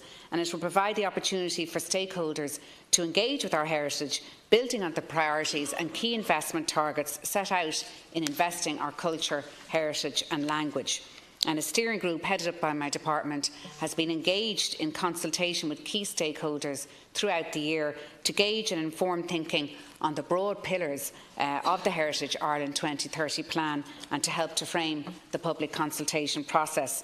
It is a revitalised national heritage plan. It will provide the overarching framework for Ireland's heritage policy, reflecting and recognising its importance to local communities and global visitors alike. And community engagement ultimately will lie at the core of Heritage Ireland, reflecting the values, visions and concerns of citizens, communities, farmers, tourists, as I said, and businesses. And significant progress has been made in the consultations with key stakeholders, and this critical phase is now nearing completion. The steering group has facilitated inputs by many partners by extending the original closing date for submissions, and the resulting engagement has identified additional needs and opportunities across the board, built and natural heritage space, building on the priorities and key investment targets previously set out in investing in our culture, heritage and language, which was launched earlier this year. And to gather the views of the wider community, a public consultation document informed by the stakeholder engagement is now being drafted by the steering group. The remainder will be in the official. Deputy Hayden. I'd like to thank the Minister for the response, Cathaoirleach. And look, at the heart of any plan is going to be funding is going to be a key element.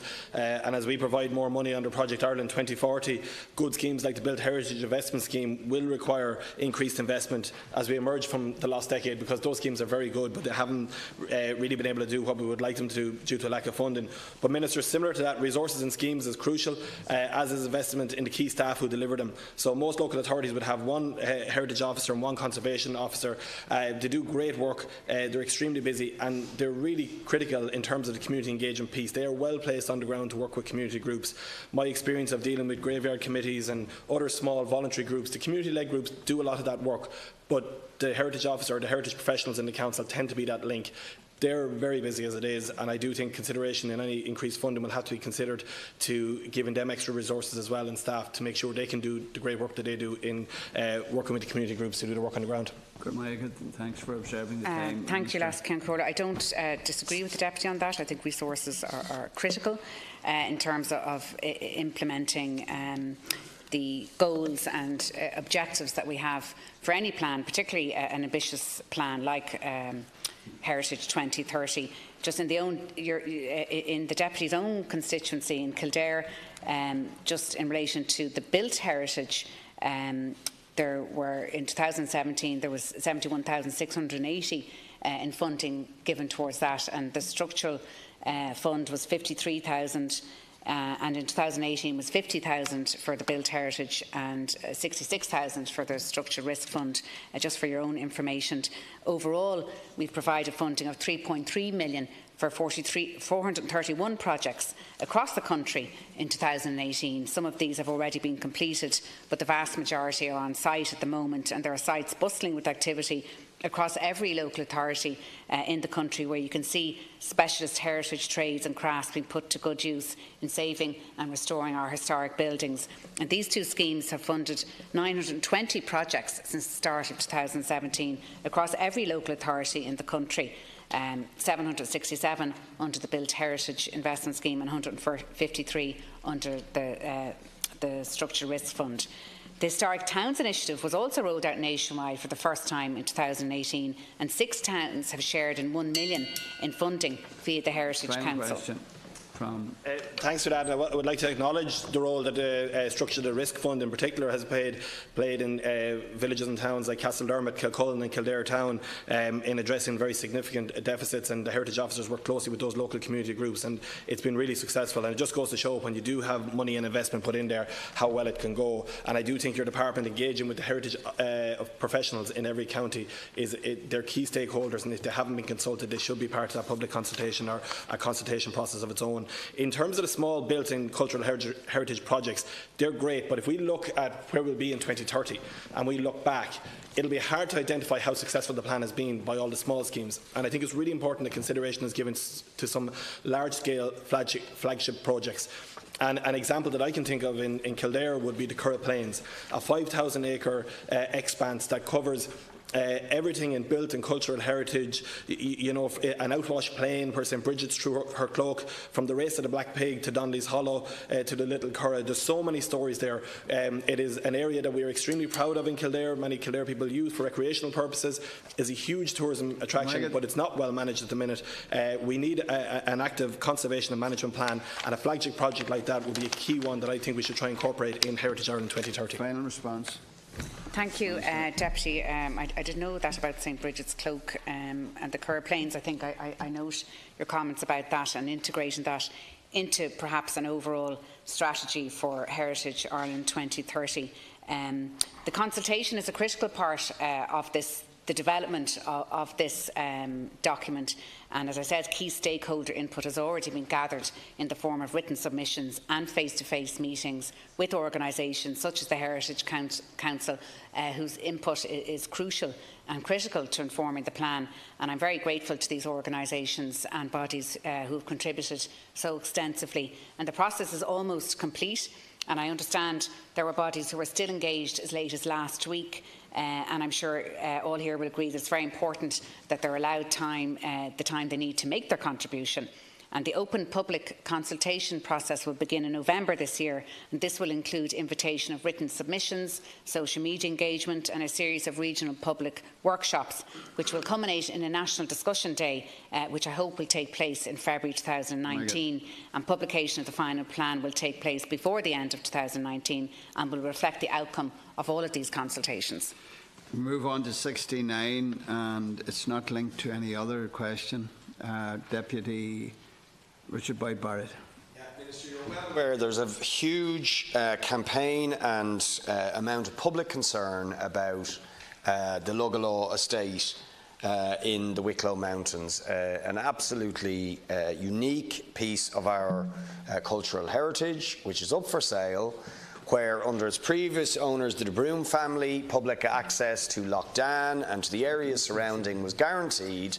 But with its sale, there are real fears that any new owner could cut off access to Lough Dan, to the surrounding areas, and that this precious piece of our cultural heritage could be lost. So they are appealing to you, Minister, to step in and purchase Lugalaw to secure it for public use into the future. No. Minister, is it linked with any other question?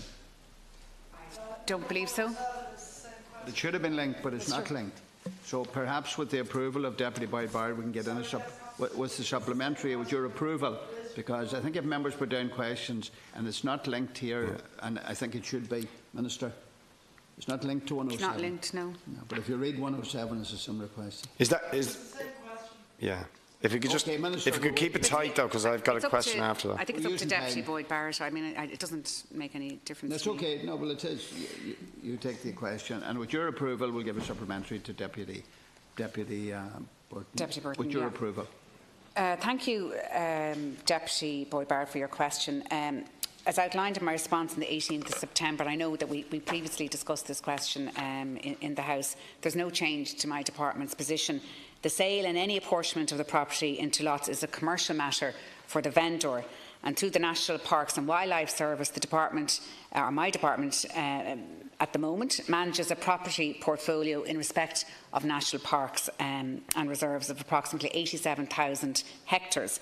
And these important biodiversity areas are located all around the country, including a large area of County Wicklow, and the 5,000 hectares of lands in Glenmallow, which you had mentioned in your specific question, or the featherbeds, were purchased in recent years. And given the limited resources available for capital investment within the national parks and nature reserves, I recognise the need to focus on the core responsibilities relating to the management of the existing parks and reserves lands. And while the lands in question would represent a significant addition to the stock of publicly owned heritage properties and lands, my department could only consider acquiring this property if the price fell to within a certain range or in the context of a donation or a bequest. And this is known to the vendors. And clearly, the Glenamole purchase of 5,000 hectares sets a precedent.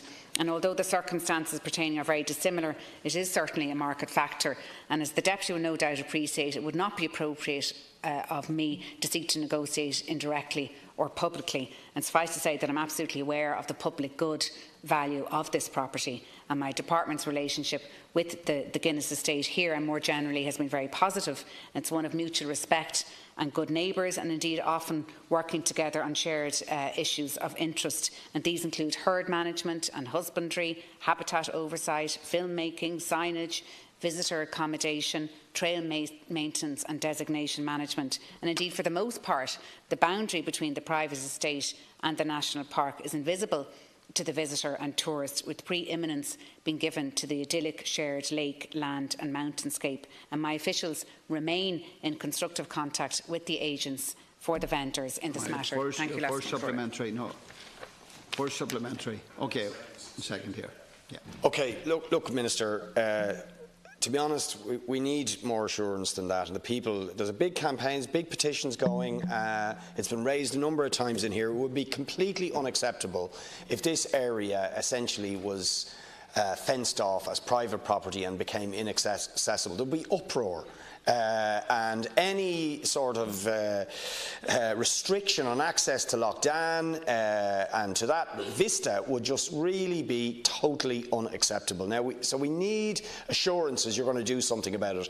And if the house itself is a problem, can you give security that the lands around it, which guarantee access to Loughdane and to the walks around it and to the viewing points, that you will at least guarantee that they will be taken into public ownership, so public access to this unique and beautiful piece of our heritage is not restricted. I mean, if this is let happen, it would be a shame beyond shame. Dr. Burton. I want to thank Deputy Boyd Barrett. It's the same question, number 107. This is part of the heritage of every Irish person. And it's a place that I think people are very familiar with. I'm certainly very familiar with it since I was first brought up there as a small child. And what I'm really upset about is that private property signs, as I'm sure the Minister is aware, have now begun to appear on the road above the lake. And Mountaineers Ireland have specifically written to the Minister about this, about local law. I want to ask the Minister, will she agree to meet the representatives of Mountaineering Ireland who really actually look after our mountains? And secondly, we now know of a gate beside the estate which is now being closed. It appears at 5:30 in the evening. Now, we know that the owners of the Guinness Trusts, that those trusts are residents in the Channel Islands, I think in Guernsey. And if we are to allow a precious piece of our heritage, Lugalaw, magnificently, by the way, looked after and utilised not just for estate purposes but for films and for music, and whose sad death of Garrick de Bruyne happened recently. If we are now to allow a trust in the Channel Islands to decide that the Irish people, men, women and children, should lose what has been part of their heritage practically forever, I would say to the Minister she needs to address this as an absolute matter of urgency. Minister to respond. Thank you. I mean, ultimately, you know, notwithstanding petitions, there could be petitions, unfortunately, for many matters, Deputy Boyd Barrett, and thank you, Deputy Burton, for your contribution. But the sale is ultimately a commercial matter between the owners of the properties in question and the parties interested in purchase. But the estate is near Roundwood and within the vicinity of the Wicklow Mountains National Park, and the lands fall within Objective 8 of the management plan for Wicklow Mountains National Park and are adjacent to the 1,600 acres the state purchased from the estate in 2006. So as such, they are within the target area where acquisition by the state could be considered. However, while the estate falls within the core of the park's target area and encompasses some of the most iconic views of Wicklow, and it is indeed beautiful, as you both describe it to be, outside Glendalough, it wouldn't have the same strategic significance to the National Parks and Wildlife Service as the 2006 lands, which linked two unconnected pieces of the national park. And the 2006 purchase, in effect, provided the National Parks Wildlife Service with a continuous tract of land that stretches from the Dublin border to just north of Lugnaquilla Mountains. So, given the scarce resources available for capital investment in our national parks, and mindful of the need to focus on core responsibilities relating to the management of its existing parks, my department could, this particular department could only consider acquiring this property if the price fell within a certain range, certain price range. Thank you. You're entitled to a second supplement. No, I don't. We only have a minute left, so that's all. It's on the clock in front of me. 3 minutes left. No, are we not? Where's the 3 minutes? 1 minute left. That's all. No, no. So we can't get the next question. Sorry? We can't move on to the next question. No. Only 1 minute left. Right. So you can take a supplementary, a short one. Look, Minister, I think to talk about commercial considerations when we're talking about this piece of landscape and this piece of our national heritage is really just not good enough. You know, some things are too important to simply allow the highest bidder to come along and take them. And as has been already referred to, private property signs are appearing on the road along which you view over Luggalaw. That is a very ominous sign about what could come down the line if the state doesn't step in and secure this site. And I mean, its value in terms of tourism, walking, its access, as I said, to Loughdane. I mean, this is just irreplaceable. So really the government needs to give firm assurances it is not going to simply let this go to the highest bidder with all that heritage and access for the public going a-begging. That would be a shame on the state. Final response, Minister. No, Deputy. Of this area. If they should have been linked, and I think they should have been, it's not a matter for the chair. So in future we just should be more vigilant maybe. And there's exactly the same question, Minister, and you might relate that. Yeah, I mean, if they want to contact my department, we can go through the normal routes. I'm not going to answer questions like that in the floor of the House. But suffice to say, my office is available for people to contact and to make appointments at any stage. Just to say specifically that I want to remind the House that in 2016, my department negotiated the extension of Wicklow Mountains National Park by purchasing almost 4,900 acres of Dublin uplands at Glenamallow in 2016 at a cost of 800,000. And just in relation to this specific house, the house itself is recorded in the National Inventory of Architectural Heritage and is rated of regional importance. And my department has also entered into a strategic partnership with Fáilte Ireland and in finalising a tourism interpretive master plan. This is a beautiful place, as you both deputies have mentioned, and there's no denying that. But that doesn't mean that the department is in a position to purchase it. If I wanted to purchase every beautiful estate that there was in the country, I would, but I'm not in a position to do that. So the vendors are aware of that. We have discussed this at the floor of the House before, and once the price is in a certain range that my department is in a position to purchase it, then we'll certainly consider it. Thank you. We move on now to topicals, and the first topical in the name of Deputy Thomas Byrne to discuss the State Examination Commission's appeals process. Deputy Byrne has 4 minutes. Last Count Corla, and I'd like to thank the Count Corla for selecting this, and it's good that the Minister for Education is here himself to answer on this most serious issue, which I'm sure he'll agree with me that it is serious. Last week, the High Court of Ireland ruled in favour of Rebecca Carter, a young woman who was forced to take the state to court to start college. And while we had lots of sympathy from the government last week, and Minister Doherty here for leaders' questions, the truth is this lady had to put herself and her family at considerable risk to get the just outcome that she deserved.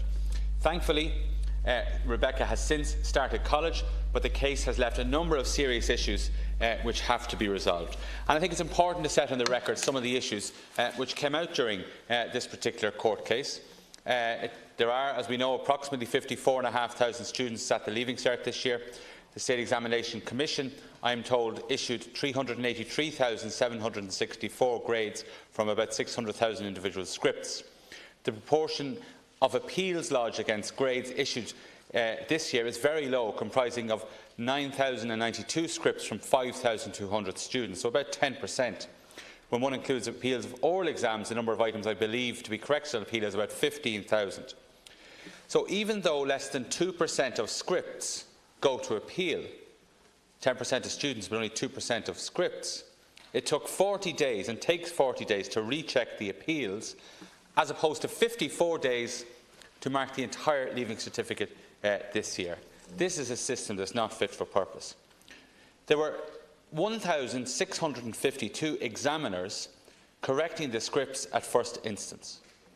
This drops to about 400 for the appeals process. Now, these figures came out in the court hearing, and I'm grateful to my correspondent who gave me these figures. The State Examination Commission has offered no explanation whatsoever as to why there is a 75% reduction in the number of examiners available for appeal. Why does that happen? The judge in the case, I understand, noted that if the same number of examiners that were available for the first set of corrections, the standard set of corrections, they were available for appeal, then all of the appeal scripts could in fact have been done in one day. It is no surprise when you see these facts set out in court that have been revealed to us all from a court action taken by a citizen of this state at cost to our family. It is not surprising that Judge Humphreys stated that the system was, and I quote, manifestly not fit for purpose. Minister, it's a ridiculous state of affairs, and I have no wish to make a political football of this. I never have, because the state exams must be seen to be a non-political, impartial, fair judge of the achievements of our students in the Leaving Certificate examination. But we, and you, Minister, and the State Exams Commission need to get on top of this for next year. We need to establish the scale of the issue, and some of the facts in relation to the scale of the issue have been set out very starkly in the court action before Mr Justice Humphreys. There are many other students waiting around at the moment to get their appeals finalised by the second week of October, and some of them will have missed college too. We estimate, and maybe the Minister could confirm this, that there may be about 300 students out there every year who potentially could have their points increased sufficiently to get a particular college place that they otherwise wouldn't have received. This weekend, the Irish Times indicated that several hundred students annually end up securing higher preference college places. Is it in the region of 300 students, Minister, I ask you? Is this an issue that's linked to business studies, or is it a general issue? Because I am certainly aware, Minister, and I mentioned on the radio, another business studies case where marks were incorrectly moved from the front of the exam paper to the exam sheet. Are there other cases that you are aware of? Is there a timeline for a review? Is the State Examinations Commission appealing this? Are they not accepting the judge's findings? And are they, crucially, are they paying the costs of Rebecca Carter and her family in this particular action? Minister Britton to respond. Well, first of all, I'd like to thank Deputy Thomas Byrne for raising this, and also thank him for withdrawing it last week, when I was unable to take it myself, because I did want to give it the seriousness. I suppose, first instance, I would say I'm pleased for Rebecca Carter and that she did get her course, which is great. But you're absolutely right. We don't want young people having to go to court to get access to courses. Now, since the ruling was made, as you know, the State Examinations Commission has met. It has arranged for the correction of Rebecca's paper, but it also has indicated to its executive that it wants an urgent review of the timelines involved. So it is very clear that it's taking its responsibility very clearly here. I have also convened, and this meeting will happen this week, a meeting of both the State Examinations Commission and the higher education institutions to sit down and find out how we can resolve this. I suppose as a backdrop to this, and I will deal with some of the points you made, one of the key changes that was made this year, as the Deputy probably knows, is that UCD issued a decision that students who, after the 30th of September, got upgrades in the results could not participate in this year's course, and that was a significant change. However, as you rightly say, the case has also revealed long time lags in the appeal process.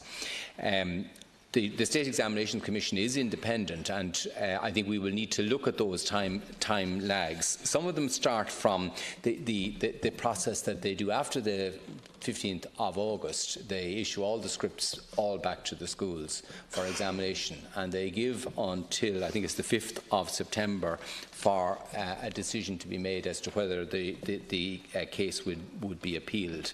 And then they take from the 5th of September to the 10th of October to retrieve the scripts, dispatch them to the examiners, have the examination done, They also apply more diligent due diligence or quality assurance to the rechecking than to the initial, a higher level of resampling of scripts that are corrected.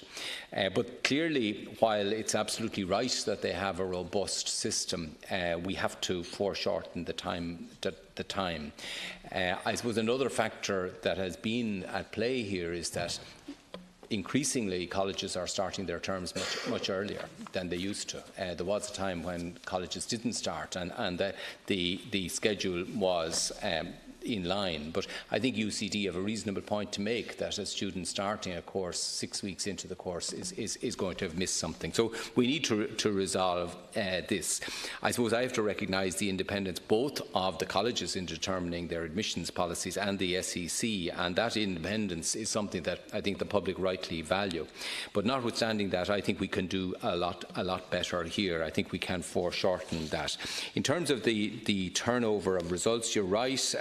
The level this year, the 9,800, that's not low. I mean, that's typical of every year. It's around, last year's 9,500 and so on. It runs around the 9,000 mark, and this year 9,800. The upgrades is about 14.5% get upgraded, so about 1,400 get upgrades. And you're right, the figures of people who get offers as a result of this are significant. There would be about 400 who would get offers as a result of the upgrade. The vast majority of them would be take up those offers in the same year. Some opt for a deferral for the following year. But the change obviously in UCD was there wasn't that option. It was an absolute change. But I think we can do much better here, and I will be working with the two bodies concerned to make sure that we can resolve this over the course. Okay, good. Thank you, Minister. Deputy Byrne. Yeah, thank you, Minister, for clarifying that there are 400 students out there whose course changes and whose possibly life changes as a result of the appeals process. And I have to say, I can well understand why some of the higher education institutes want to get this done as early as possible. That's because, presumably, and particularly, I would imagine veterinary science is one of them, there are limits on the amount of people that you can plan for practicals, etc. But the key role you have, Minister, is actually trying to join the education system together. And clearly, in this case, where you've allowed it slide, that UCD would be allowed to bring this in without any reference to you, without any reference to the State Exams Commission, and you were only calling a meeting to discuss this after the horse has bolted, after somebody has put their financial security at risk by taking a High Court action, and after other people have lost out. This has happened this year, and we can't blame UCD. The blame really lies with the Minister for not bringing everything together to try and work out a common-sense solution to this.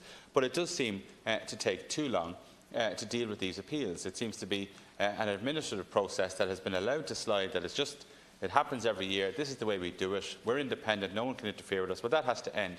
And what you haven't said, Minister, is whether the State Examinations Commission, whether you accept the decision of the High Court, that's crucial, or whether you, stroke this State Examinations Committee, is going to appeal the decision of Mr Justice Humphreys. Because Mr Justice Humphreys, who I understand will be issuing a written judgment at some point in the next few weeks, in his decision, order that this be changed before next summer. And Minister, you need to give an indication that apart from having a meeting this week between the universities and the State Exams Commission, way too late, this should have been done when it became apparent the UCD was changing its policy, you're going to have to tell us, is this changing for next summer, for next year's exams, in accordance with the order of the High Court of Ireland? Is that something that you have agreed to do, or is it something that the State Exams Commission is going to faff around for the next few weeks and then appeal to the Court of Appeal?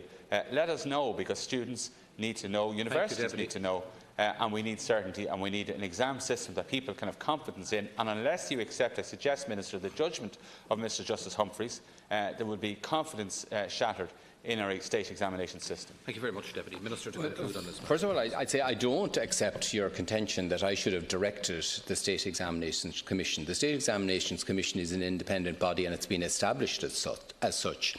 In the case of any exam script where a student can apply for a rectification and they have criteria as to when they just do a rethought and immediately give the result.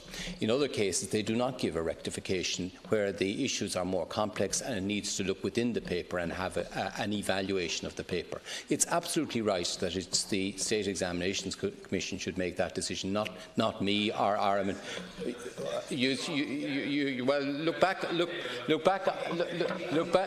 on the blacks. You suggested that they shouldn't be independent and they shouldn't be.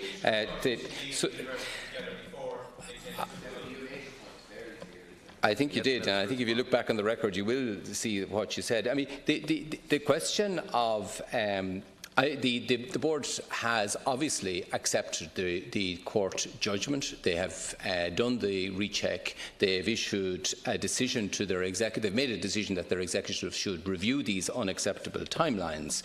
Now, I haven't seen the written judgment, and nor have they. So I suppose they will have to see the written judgment, obviously, when that comes. But from my point of view, we're determined to ensure that this does not happen again. We have to ensure that we shorten those timelines while in no way undermining the confidence in the Leaving Certificate and that process. And that's in everyone's interest, because the colleges rely exclusively on the State Examinations Commission for their admission policies. They don't have independent admission policies, but they are independent in changing the rules, and there's something of an anomaly there, that they can change the rules without notifying them, but that is their independent right. But I'm determined that we can, without impinging on the independence of either bodies, we can resolve this, and that's what I'm determined to do. Thank you very much, Minister. Now we move to the second item, which is in the names of Deputy Robert Troy and Michael Moynihan, who wish to discuss assessment of properties for connection to broadband services. Mr. Kine, are you dealing with this? You are? Now, who's Deputy Troy? The fact that I finally get the opportunity to raise this issue. The rollout of broadband is coming to many homes, and with other homes within metres of these premises are not able to avail of the rollout. This government, and indeed the previous government's record in the rollout of broadband, is absolutely dire. And the facts don't lie. Ireland ranks 42 in the global rankings for the distribution of high-speed broadband, while 40% of the population and 96% of the country geographically lacks commercial or fibre coverage. That's approximately 2.3 million premises. Now, the Minister, on behalf of the government, signed an agreement with AIR to provide broadband to 300,000 premises. I want to know, how were these premises identified? Quite clearly, it was done by way of a desktop exercise with no relevance to how it impacts on the ground. I can give you scores of examples of where the rollout of broadband is coming to one house on the road and not going to the next house on the road, coming at either ends of the road and leaving 5 houses in the middle without eligibility to connect to broadband. Areas such as the Lynn Road, Mullingar, Torranstown, Gaybrook, Knockaville, Killucan, Cumminstown, Banlacarrig in my own village, Irishtown, Mullingar, Kilbeggan, Coola Lawns. Coola Lawns, certain houses in the housing estate can have access to broadband and other houses can't. Ballinamudda, Moat, Killinure North in Athlone, and they're just a number of examples where broadband is going partially down roads and leaving other people without access. Now, in reply to a parliamentary question, the Minister said that any decision by the company to provide a service to premises not covered by the commitment agreement would be a matter for the company and not a matter in which I have any role. Factually incorrect. No matter when I contact the company about all of these areas, they said they're prohibited from rolling it out any further, and it's disgraceful. I think that is the kernel of the issue, whether the contract needs to be altered or looked at by the government and by the department to allow AIR. We have scores of areas around the country, in my own area, where the AIR rollout is coming. We can talk about the major issue in relation to broadband, but just specifically on the contract that has been given by the government to AIR, and we have like my colleague has said, we have communities and places where they are stopping and there's only 5 or 6 more houses on the line, or 3 or 4 more houses on the line, and it is changed to a different line, or a different line is coming in a different direction.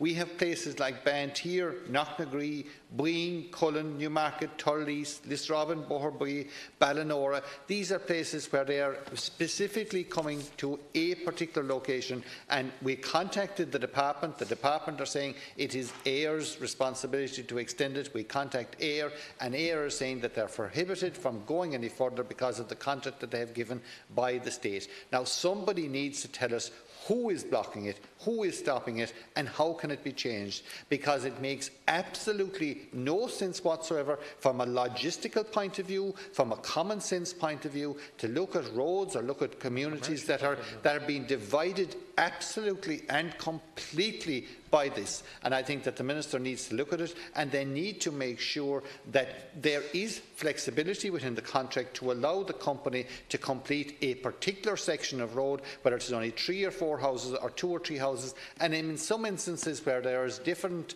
telephone exchanges coming at either side of it, there's 1 or 2 houses left in the middle, and AIR are telling us that the government, the department and the contract is prohibiting them from extending it, and the government are telling us that it is AIR. 1 or 2, it cannot be right. Somebody somewhere is telling us untrue stories, and we need to get to the bottom of it, and we need flexibility to at least allow common sense, because there's a whole different argument in relation to all the commitments that have been given in relation to broadband not adding up. Minister Kine, please. I'd like to thank Deputies Troy and Moynihan for raising this issue, and I welcome the opportunity to address the House on the matter. Deputies are aware that the reply to PQ 78 of the 18th of September that Minister Naughton signed a commitment agreement with AIR in April 2017 in relation to his plans to provide high-speed broadband to 300,000 premises in rural areas on a commercial basis. To date, AIR state that over 177,000 premises have been passed. The National Broadband Plan aims to deliver high-speed broadband to every citizen and business in Ireland. This has been achieved through a combination of commercial investment and a state-led intervention. Under EU competition rules, the state can only intervene where there is evidence of market failure and where commercial investment is unlikely. AIR selected some 300,000 premises for high-speed broadband based on the company's own analysis. These premises had previously been categorised for inclusion in the state intervention area for the National Broadband Plan. In April 2017, my department determined the company's deployment plans were credible, and they were accordingly deemed commercial and removed from the state intervention area. With regard to the Deputy's query regarding the assessment of properties on a case-by-case basis, AIR has selected the premises to be included in their rollout and internal and commercial criteria as permitted when commerciality of an area can be demonstrated. Neither I, nor Minister Naughton, nor my department had any input to that process. The role of myself and Minister Naughton relates only to oversight and verification that these premises are passed according to the milestones laid out in the commitment agreement.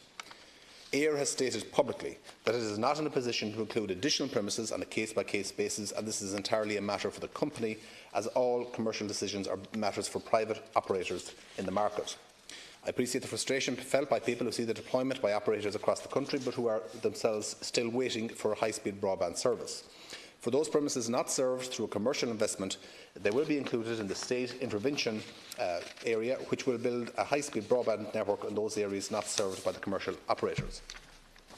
My department is in the formal procurement process to select a company who will roll out a high-speed broadband network in the state intervention area and is now evaluating the final tender submission received from the bidding consortium on the 18th of September 2018.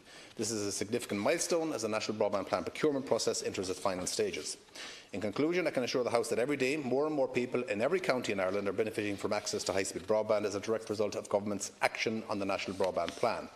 And I continue to be committed to the delivery of high-speed broadband to every home and every business in Ireland. Today, some 7 out of 10 houses of the 2.3 million premises in Ireland have access to high-speed broadband. It's anticipated by the end of the year that will grow to 8 out of 10 years, or 8 out of 10 houses.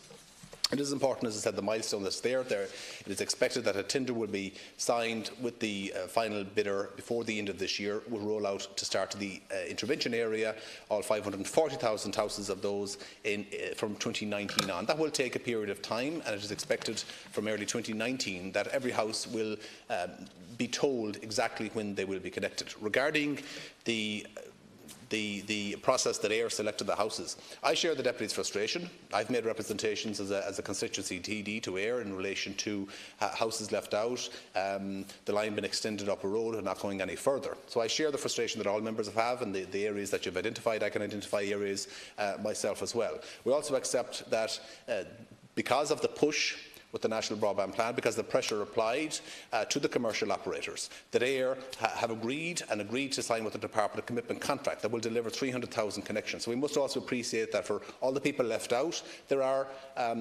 will be 300,000 premises connected to high-speed broadband because of the commitment contract signed with the state. Unfortunately, and no more than when the intervention area will be decided upon, every house cannot be connected the 1 year, the 1 month, the 1 week. They will have to start somewhere. We want to ensure a regional spread when the intervention area is rolled out. Deputy Troy. Thank you, Concordia. Well, Minister, you're talking about the 177,000 premises that have been connected. What we're raising here this evening are the thousands of houses that aren't going to be connected. And in your reply this evening, you're not giving them any hope. You're telling them that the rollout or the tender process for the National Broadband Plan is not going to be completed till the end of this year. And we know, based on the past record of this government, that the timetable mightn't even be adhered to. And there's going to take a number of years until such time as that's rolled out. So people in the areas that I've outlined already could be waiting anything between 3 and 5 years to have access to broadband. While at the current moment in time, there is a broadband provider in their vicinity, on their road, providing broadband to their neighbours, and they can't avail of it. Now, Minister, we need a little bit of creativity. We need a little bit of thinking outside the box, because, as my colleague said, it makes logistical sense, it makes creative sense, and it makes economic sense. That if we're going to be paying a contractor in an area, that they should go down and finish out that area and not have a situation where people are left without broadband. If we're serious about encouraging people to live in rural Ireland, if we're serious about having businesses operate in rural Ireland, well, then we need to be serious about rolling out broadband provision for rural Ireland. And unfortunately, to date, this government hasn't been. Deputy Moynihan. Thank you, Ceann Comhairle. What we have before the Dáil this evening is a discussion in relation to the AIR contract that has been given by the Department, and that are people at the very end of the line, a small number of people at the end of each lines, that they should be extended to. When the line is stopping, where there's 10 houses or 8 houses to complete the line and to stopping there, it makes common sense to actually, for the Department to call in AIR and say, are there communities, are there places where a small amount of further investment on that contract would complete the rollout of broadband to those communities? And from your initial response, you gave us all the statistics in relation to my mind, and I've listened to it for the last 4 or 5 years in relation to the rollout of broadband and everything else. I think it's pie in the sky where it is going. I can't see any future to it. But I am asking you, Minister, in relation to 5 and 6 and 7 houses or 10 houses in the end of communities that I have mentioned, will the Department call in AIR and say to them, can we apply some flexibility? Because AIR are telling us they can't do it because of Department rules, and the Department has sent it to AIR. Will they be brought in and discuss it, and for the sake of a very small amount, it makes common sense, it makes financial sense, and above all, it will bring a solution to what's going on the ground. Minister, to conclude on this matter, please. Thank you. As the deputies know, AIR is a private company. You should know, Telecom Éireann was privatised in your time and the infrastructure sold off. So the government signed a commitment contract with AIR to connect to 300,000 houses that they identified. Regarding the houses that you talk about that are at the end of the roads, they will be part of the intervention area under the National Broadband Plan. The final tender has been received by the Department, is being evaluated, and expected that a contract will be signed before year end, with an expectation that from 2019 onwards. Now, yes, these houses will be connected.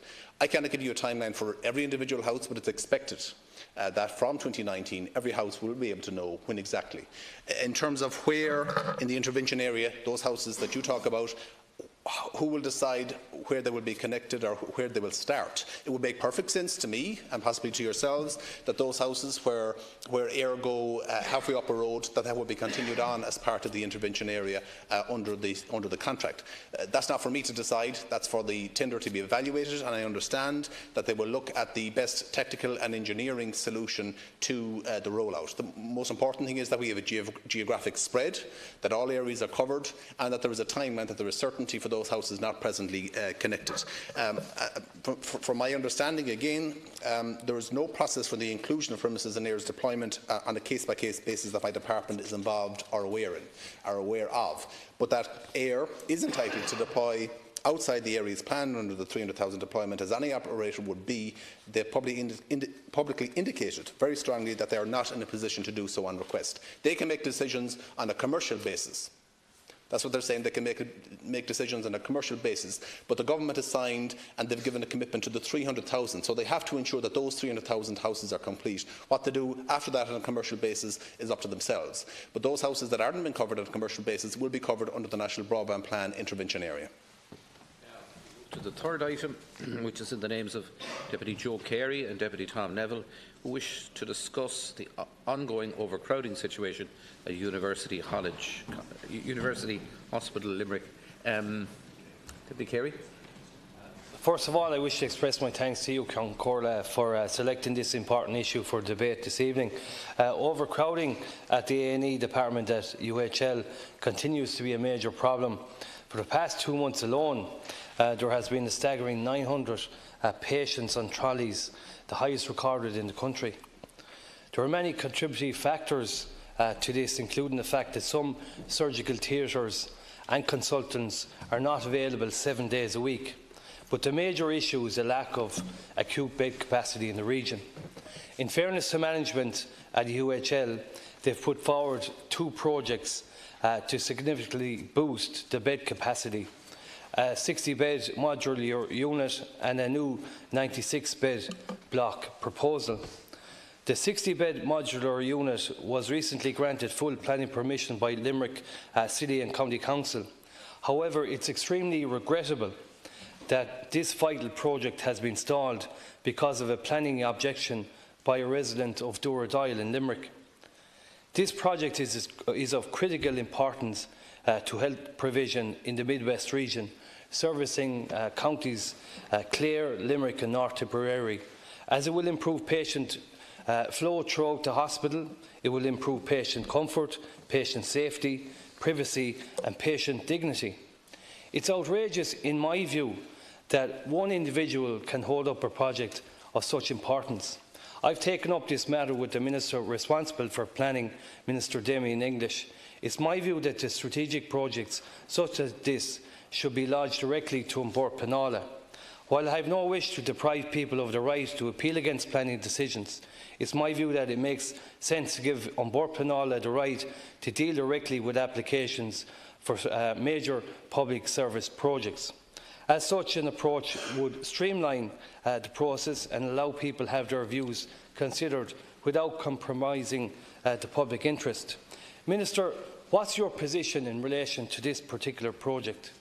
And with winter almost upon us, what contingency plans are there in place to deal with the severe overcrowding at UHL?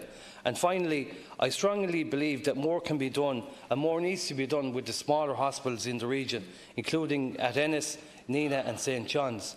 Do you agree with this, and what plans do you have to involve them more? Deputy Neville. Yeah, thank you, Count Corla, and I'd like to just follow on from Deputy Carey supporting what he has said in relation to the smaller hospitals or the sister hospitals that are based in University Hospital group in the Midwest. Obviously, we've been told to use those facilities, particularly around injury clinics. I know myself that if I'm injured myself in a match or whatever, the first place I'll think of as UHL is in Dáil. We don't know what specifics are in relation to the other hospitals, be it St John's, Ennis or Nina. And I think there needs to be a huge communication strategy put in place in relation to that, so those facilities are used to their capacity to try and take the heat off the emergency department in Dáil. I think that communication plan, I've asked for it before, I think it's now paramount that this is done, given where we're at. I welcome the fact that the government have put the 96-bed unit, are moving on that project in conjunction with the hospital group itself. I think that has been at design phase at the moment, hopefully moving on to tendering phase quite soon. I'd like an outlay of the design timelines and that. But in relation to the modular unit, everyone has a right to appeal, everyone has a right to object. I have no problems with that. But in this process, we are looking for something so urgently here. I do echo Deputy Carey's sentiments that the likes of this should be straight to An Bord Pleanála. That's no disrespect to the Council, which I sat on for a number of years, but a strategic project of such a nature to just streamline and fast-track deadlines. We're talking a number of months here. When you're looking at, as Deputy Carey said, you're looking at 880 people on trolleys in June. You're looking at I think up to a 17% increase in the use of that emergency department over the last year, and ramping up all the time. I'd like to hear the Minister's comments on that, and I'll follow on afterwards. Thank you. Minister. On behalf of Minister Simon Harris, I want to say I welcome this opportunity to address the House on this issue raised by Deputy Joe Carey and Deputy Tom Neville. And again, Cancor, I want to commend Deputy Joe Carey for his great work on health and Clare, and Deputy Tom Neville for his support for services all throughout Limerick. This government, as you know, Cancor, is committed to breaking the cycle of overcrowding in our health service. Emergency department overcrowding has been linked to many adverse outcomes, such as longer wait times, worse patient outcomes, treatment delays, and growing staff and patient dissatisfaction. The emergency department in University Hospital Limerick is one of the busiest in the country, with approximately 67,000 attendances annually. Demand for the ED services at the hospital continues to rise, with an increase of 6% in ED attendances in UHL in 2017 compared to 2016. The Department of Health undertook a health service capacity review in line with the programme for a partnership government commitment, the findings of which provide an evidence base for future capacity decisions. If reforms are implemented, the report concludes that nearly 2,600 additional hospital beds will be required by 2031. The National Development Plan provides for the full 2,600 beds by 2028, 3 years ahead of schedule. The National Development Plan announcement earlier this year includes the provision for a 96-bed replacement ward block at University Hospital Limerick. The HSE has provided capital funding in 2018 to progress the design phase of this particular project. Further funding will be considered in the context of the capital allocation for health, having regard to the availability of funding and level of contractual commitments already in place. Subject to funding and the successful completion of the planning, design and tender phases, it is currently anticipated that the construction is unlikely to commence before 2021. Given the current pressures on our hospital EDs, the Department of Health has engaged with the HSE to identify the location and mix of beds across the hospital system which can be opened and staffed this year and into 2019. A proposal from the HSE which identifies in the region of 600 additional acute beds and 200 additional residential care beds to be phased in between 2018 and 2020 is currently under consideration in the department. These proposals include a 60-bed modular unit at University Hospital Limerick. Therefore, while I understand the Deputy's wish to have a clear response today on the provision of additional beds in the UHL to alleviate the ongoing pressures on the ED, I must await the outcome of the processes currently underway. This includes matters which are being considered in the context of the 2019 estimates process. And of course, I will convey your sensible concerns and suggestions to Minister Simon Harris. Thank you. Thank you very much, Minister. Deputy Carey. Thanks very much, Minister McGrath. And you know, Ennis General Hospital is a vital cog in the wheel here, and I believe more could be done in Ennis in terms of trying to reduce the burden that's on UHL. And I welcome the fact that Clare County Council recently granted planning permission to the hospital group to develop a new outpatients department just off the Kilrush Road in Ennis. We need to see further investment in Ennis General, particularly in the surgical theatres there, and an expansion in the opening hours of the medical assessment unit and the minor injuries clinics. And I know that Minister Harris in particular has a view that smaller hospitals can play a bigger role. And I'd like to ask you, Minister McGrath, would you support that? And would you convey the opinion being expressed here this evening that the smaller hospitals, the other two hospitals in the region need to be resourced more so they can play a bigger role? Thank you very much, Deputy Neville. Yeah, thank you, Kilcorla. I just want to reiterate again, Minister, that we need this speeded up as quickly as possible. Dates are being shifted out all the time from what I hear.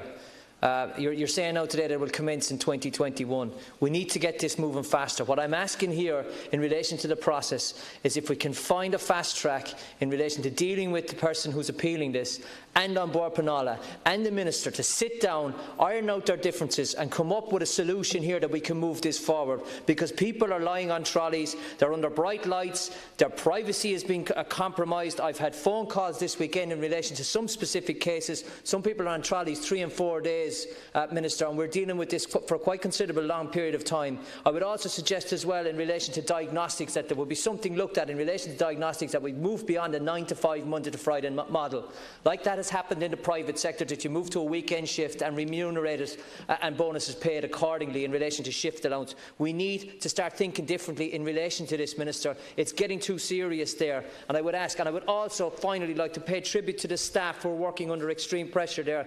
67,800 attendees attended that A&E last year. I understand that we're talking about the C cases, which are at the very end of the process, the most acute at the end of the process, where we're trying to take the beds. But I also want to commend the staff because a huge and the management, because a huge volume has passed through there, Minister. But this is essential. We get this through ASAP. All right, Minister, to conclude on this matter. Thank you, Concordia. Again, I want to thank the deputies for raising this very, very important issue. And of course, there are many, many points that I strongly support.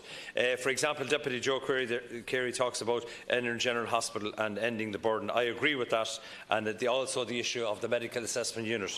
And the answer is, do I agree with smaller hospitals can play a bigger role in dealing with this issue? Absolutely, 100% yes. And will I bring that view to the Cabinet and to Minister Harris? Absolutely. Deputy Tom Neville talks about speeding up the process and fast-tracking the whole issue of Bord Pleanála. This is something that we have to act on about it. I agree it's not acceptable to have patients in trolleys for 2 or 3 days. And also, we need to be more proactive in relation to thinking differently, and I think that's very important when we're planning to design the health service. But can I also say the health service capacity review indicates that Ireland has among the highest acute bed occupancy rates in the developed world at 94%, significantly ahead of the OECD average of 77%. This is why the Government has approved a record level of capital investment in health at €10.9 billion over the next 10 years. This will provide for major enhancement of the capacity of our health services to meet the demand as raised by the deputies.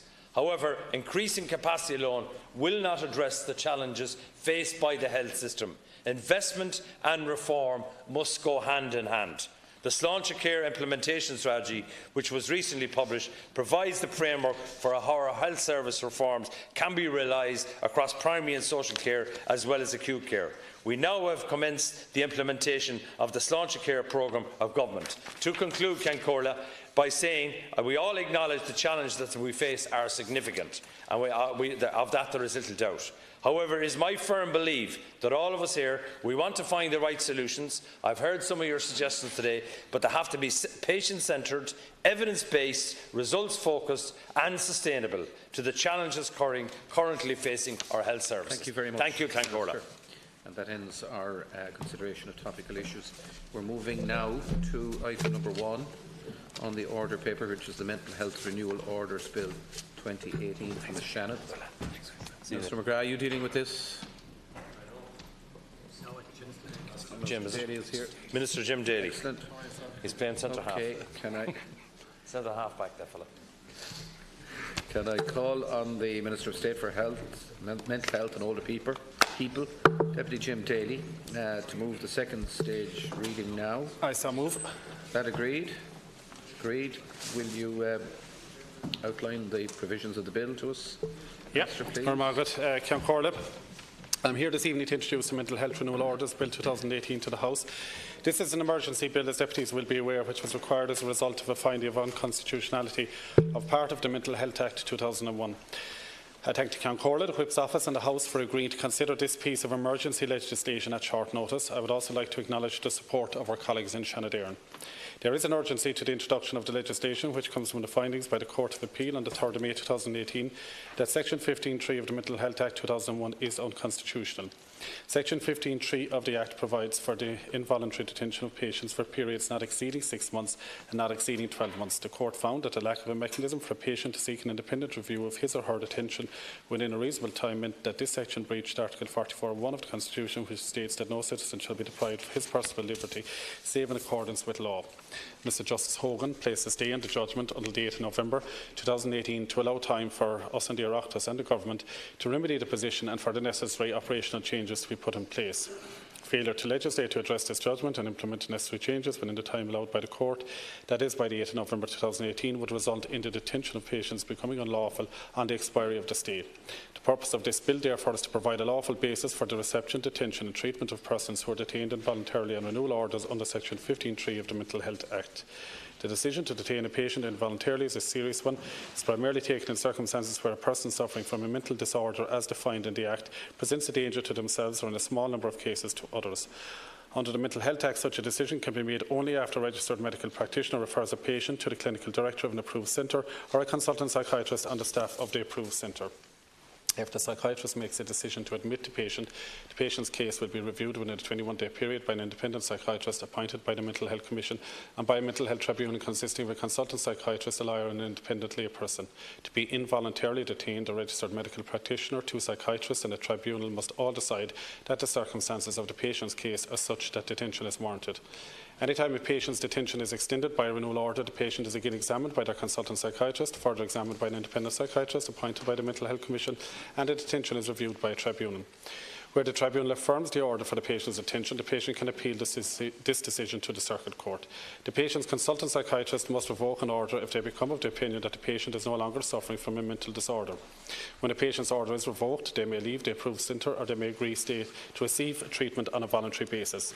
1,653 orders were revoked by consultant psychiatrists in 2017. This amounts to 47% of all the orders made. The Court of Appeal found that the provisions of Section 15.1 and Section 15.2 do provide a mechanism for a patient to seek an independent review of his or her mental health status within a reasonable time.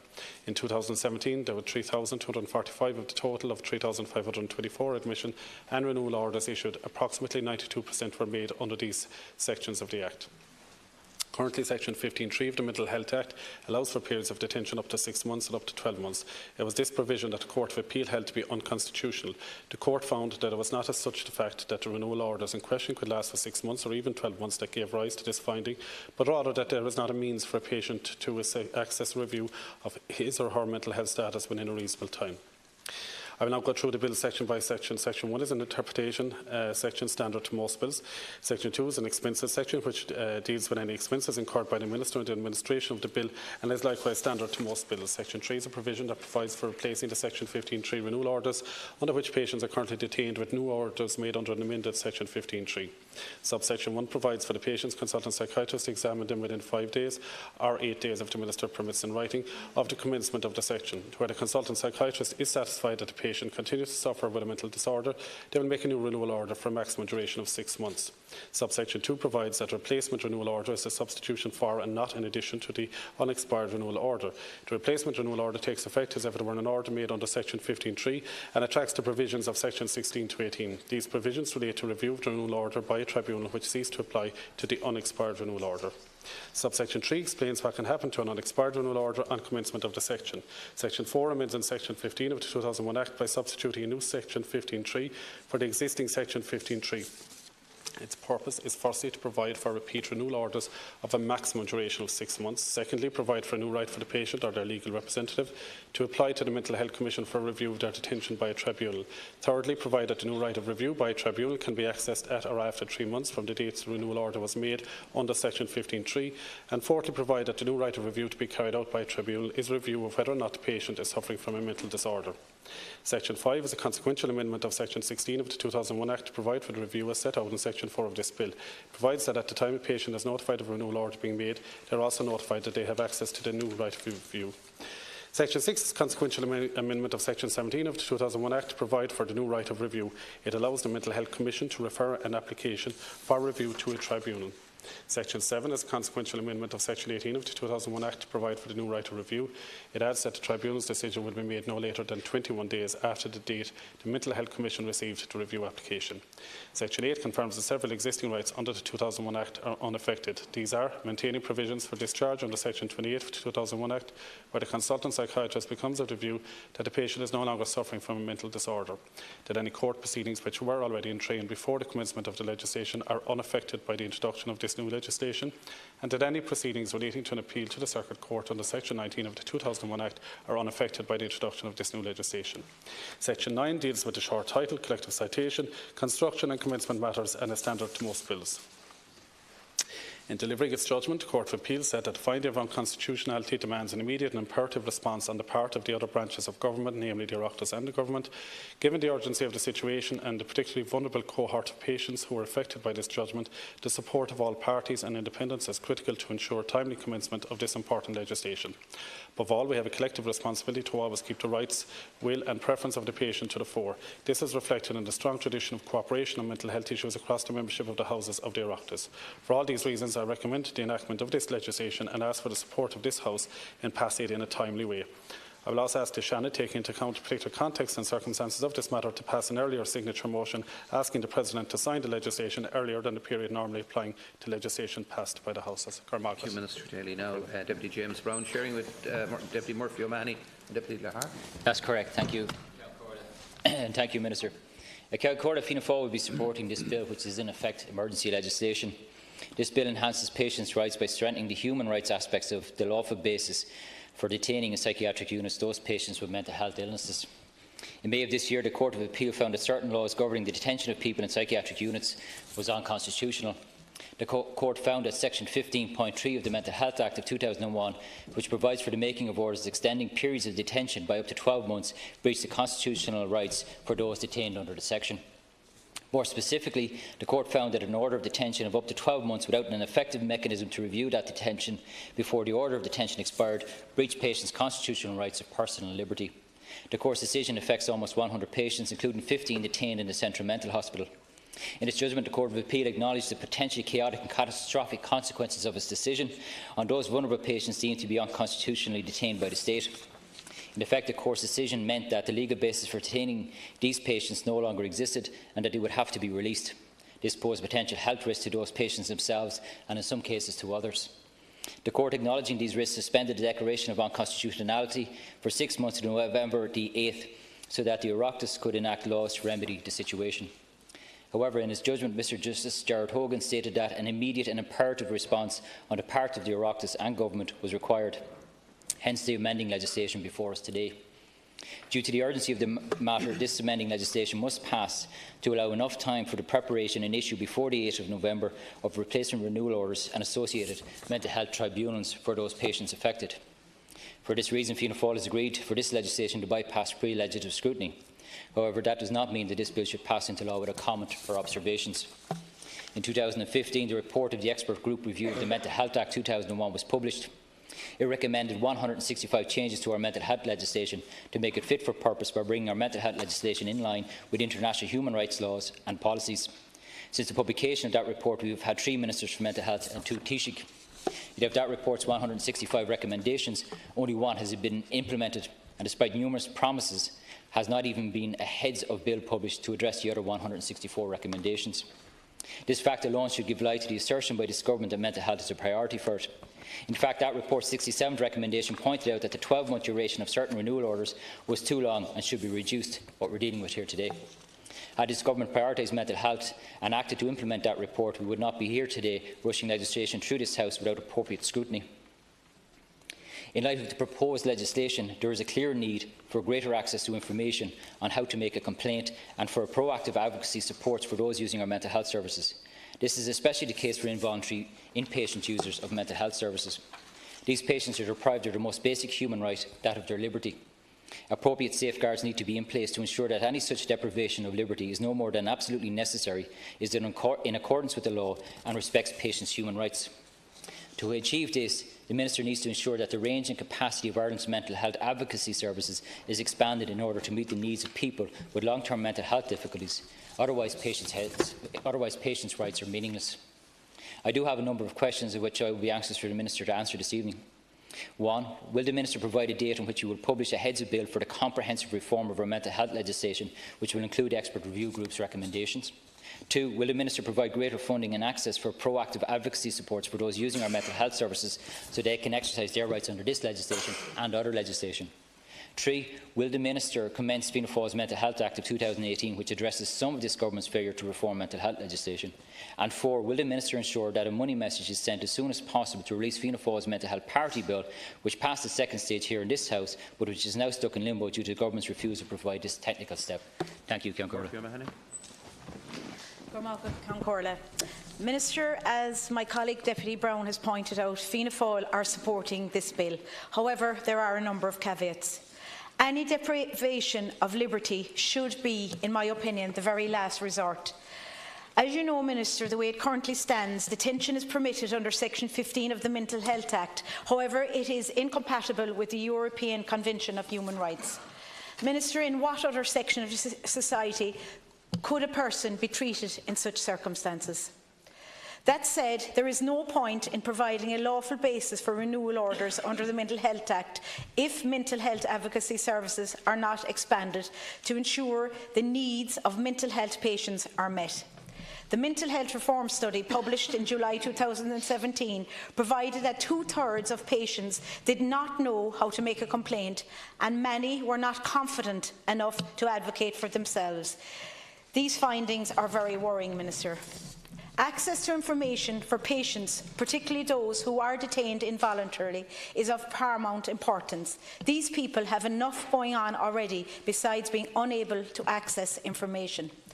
The lack of such services essentially renders patients' rights worthless. I note that the provision of additional services will result in a cost to the Exchequer. However, I refer to recent figures which state that the HSE spend on agency staff in mental health has increased by 38 million in 4 years. This is not sustainable, Minister. If this stopgap approach was addressed, it would ultimately free up monies to ensure the advocacy service that these patients so desperately need would be available. In addition, continuity of service is what these patients need and not the inconsistency of role-over staff. Minister, a little joined-up thinking and a little bit of common sense is what is needed here.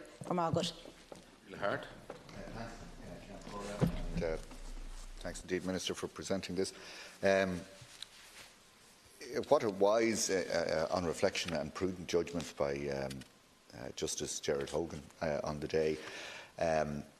Obviously, having reflected on it, as we know, Ceann Comhairle, had he not done that, it would have opened the doors. Had he not given that judgment to delay by 6 months and give this place an opportunity to legislate against the clock, then there would have been a truly appalling vista in relation to the patients involved.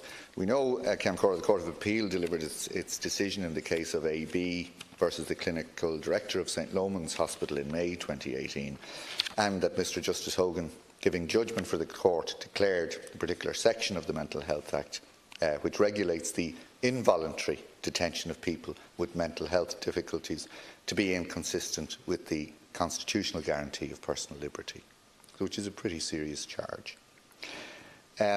We know too that the constitutional issue lay in the argument of the complainant, Mr B, that there wasn't any effective process by which he could dispute an assessment that he continued to suffer from a mental disorder during the operation of the actual orders in existence. In other words, Mr B argued a patient could have a renewal order for 12 months affirmed under the processes that applied, yet could subsequently recover from their mental illness within that period of time and have no effective means of initiating a review of his or her detention before the end of the 12-month period. And perhaps the most significant aspect of this judgment is the remedy, as I mentioned, offered by the court. Ordinarily, I understand a finding of unconstitutionality will result in an immediate order declaring the law to be invalid, and a remedy that has been described as a judicial death certificate for a law. In this case, Judge Hogan did make an order declaring 15.3 to be invalid, but he suspended the effect of this declaration for a period of 6 months to enable this House to do its work. So the law has therefore been judged to be unconstitutional, but still remains in place until the 18th of November, as we know, at which point the declaration of unconstitutionality will take effect and the law will be invalid. We do know that the new framework proposed by this new provision will reduce the maximum period by which a detention order can be extended from 12 months to 6 months, and also provide for a new means by which a patient can apply for a review of his or her detention, and we welcome that. And also welcome the fact that under the new framework, following an initial admission order, a consultant psychiatrist can renew the detention of a patient for an initial period of 3 months under Section 15.2, and thereafter for periods of 6 months under the revised Section 15.3. But in addition, the patient will now have the right, acting on their own behalf or through their legal representative, to make an application to have the merits of their detention reviewed after a period of 3 months of detention. And I think, Ceann Comhairle, that this serves to protect the public, serves to protect the patients and the rights of the patients involved. But to just reinforce what my colleague Deputy Brown has said, the government has been tardy in relation to enacting and following through on the publication of the expert group. The government has now only made, up until now, has only made one change, and that group began its work in 2012. And it has been Fianna Fáil who published their own bill in 2017, which this year became the Mental Health Act. And in that, one of the key changes put forward was the clarification of the definition of a voluntary patient, which actually goes to the heart of what's been proposed in the Thank you very much. Here. So thanks, Ceann Comhairle, for the opportunity to contribute. Now, Deputy Pat Buckley, please. Ceann Comhairle.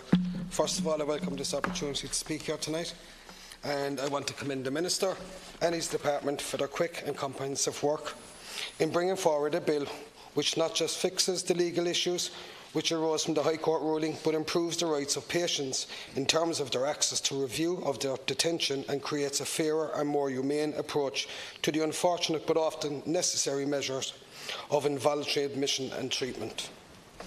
The finding by Mr Justice Gerard Hogan that long-stay detention of an individual in an inpatient unit without the opportunity for review is unconstitutional, and he was right, and obviously it should have been no surprise to any of us.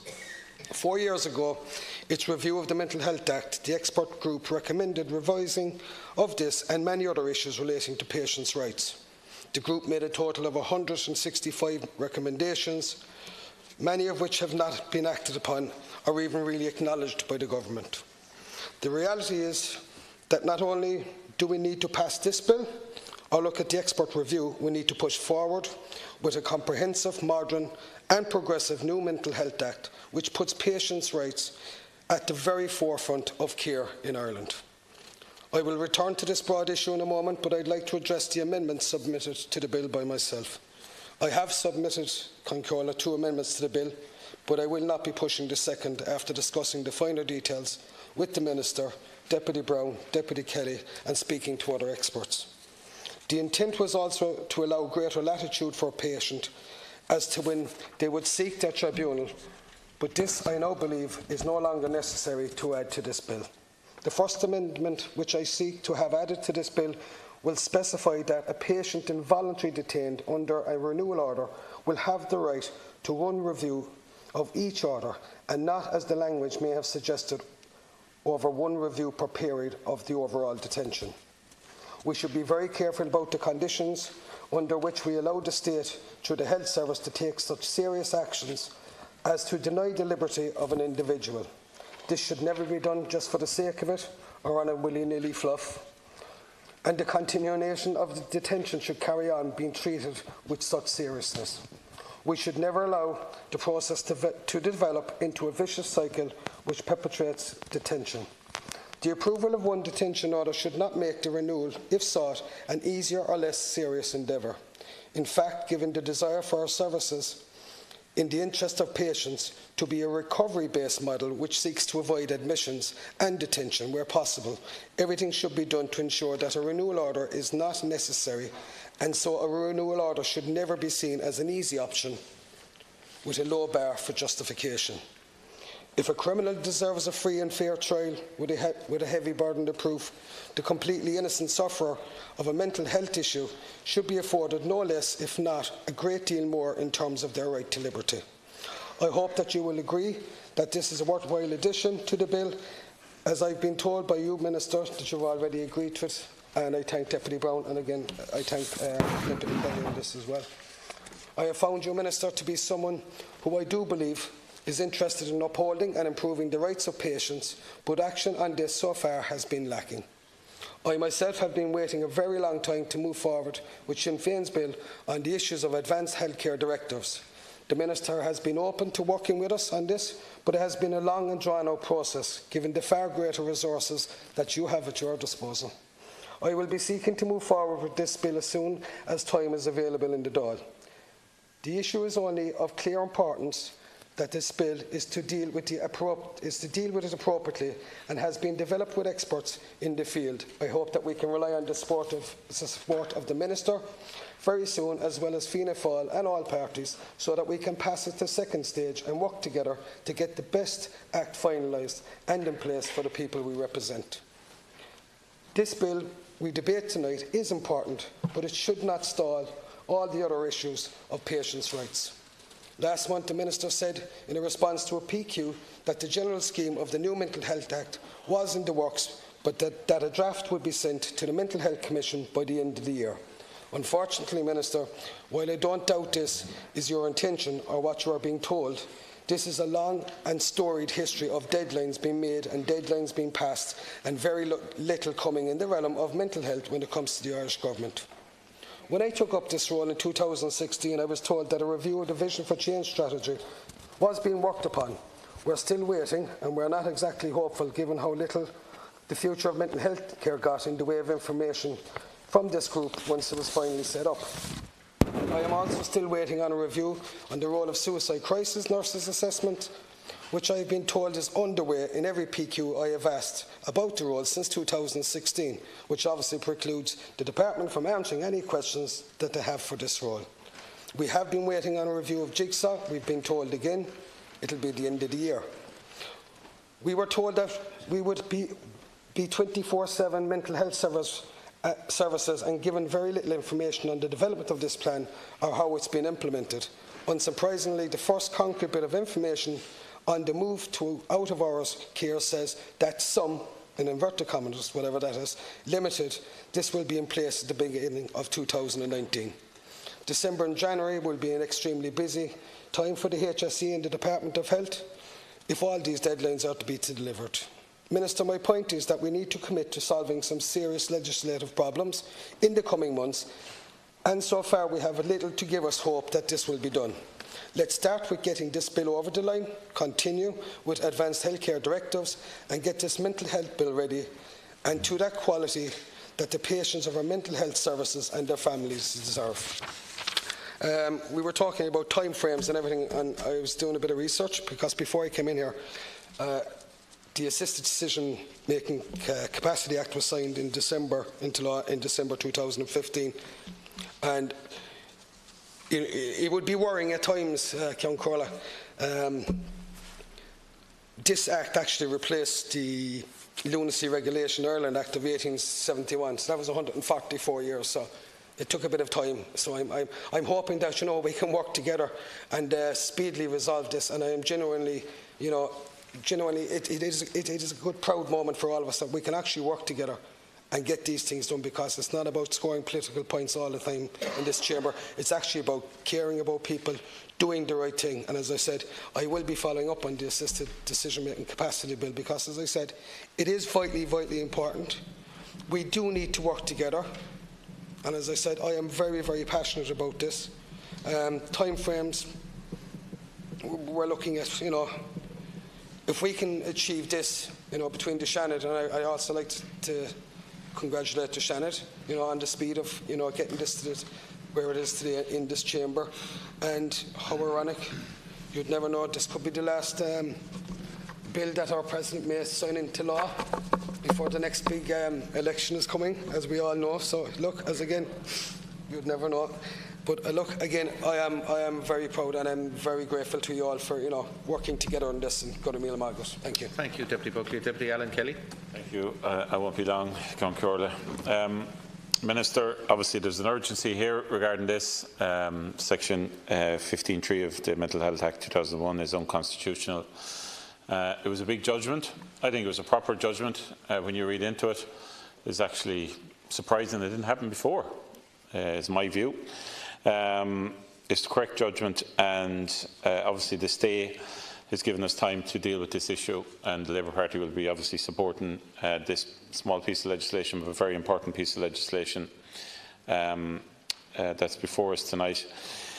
I think it does, this piece of I think the amendments are what you're proposing in the bill in relation to the review after 3 months. They allowing for the right of a review is the correct procedure, is the correct way to go about it, with a couple of variations of options.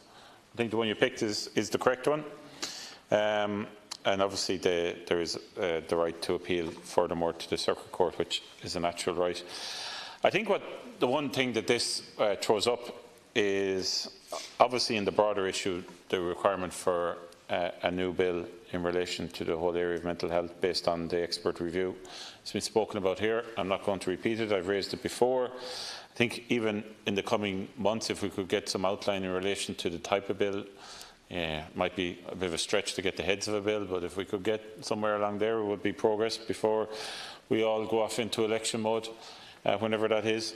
But I also think that it opens up the whole issue of the various different advocacy organisations who are doing a job, who are trying to help, and the whole area of provision of information and the rights of individuals, and to make sure that they are being provided with the correct information to uphold their constitutional rights and their civic rights as well, and that their liberty is protected.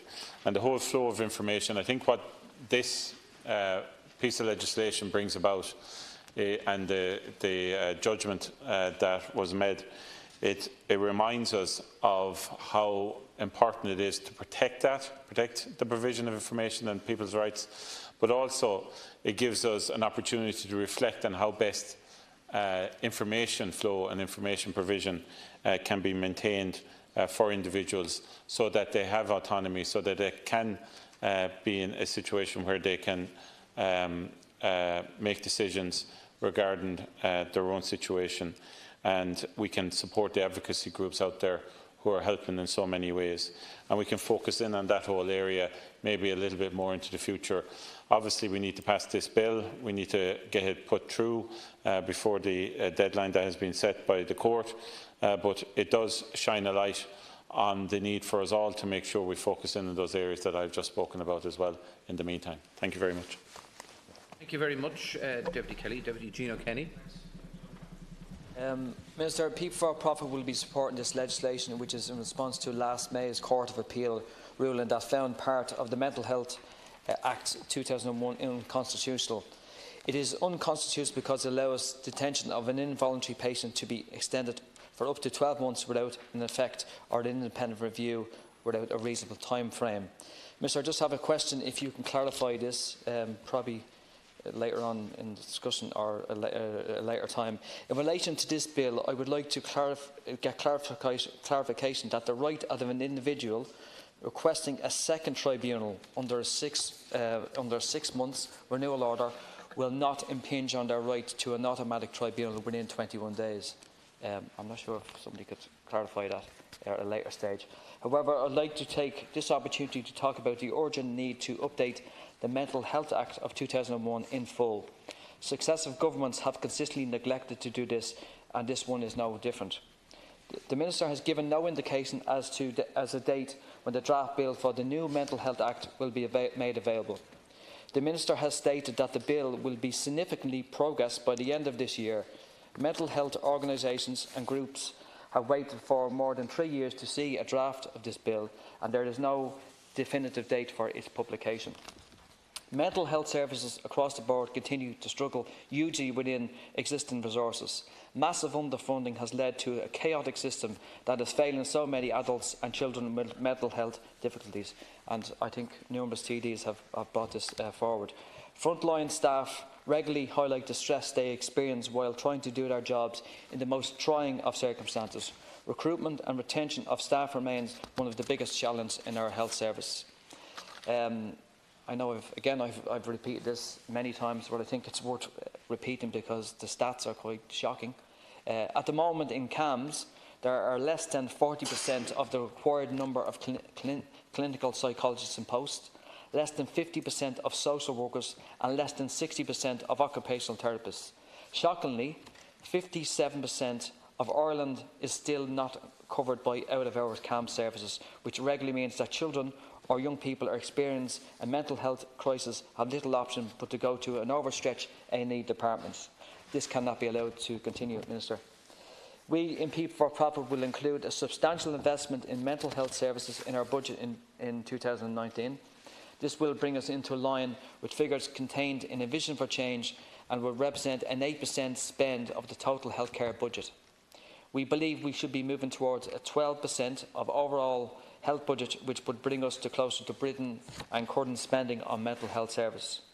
While I emphasise that this is an important amendment, there are other areas of legislation that also need to be urgently addressed, including the regulation of community residence for people with mental health difficulties, ensuring that 16 and 17-year-olds have legal rights to consent to admission and our mental health service treatment, which is a future debate. It's going to be worth listening to, and voluntary patients having rights to information and advocacy. And again, Minister, we'll be supporting this bill. Anything that gives patients more kind of freedom and more kind of right to their health and well-being is a very progressive thing. Thanks. Thank you very much, Deputy Kenny. Deputy Catherine Connolly, please.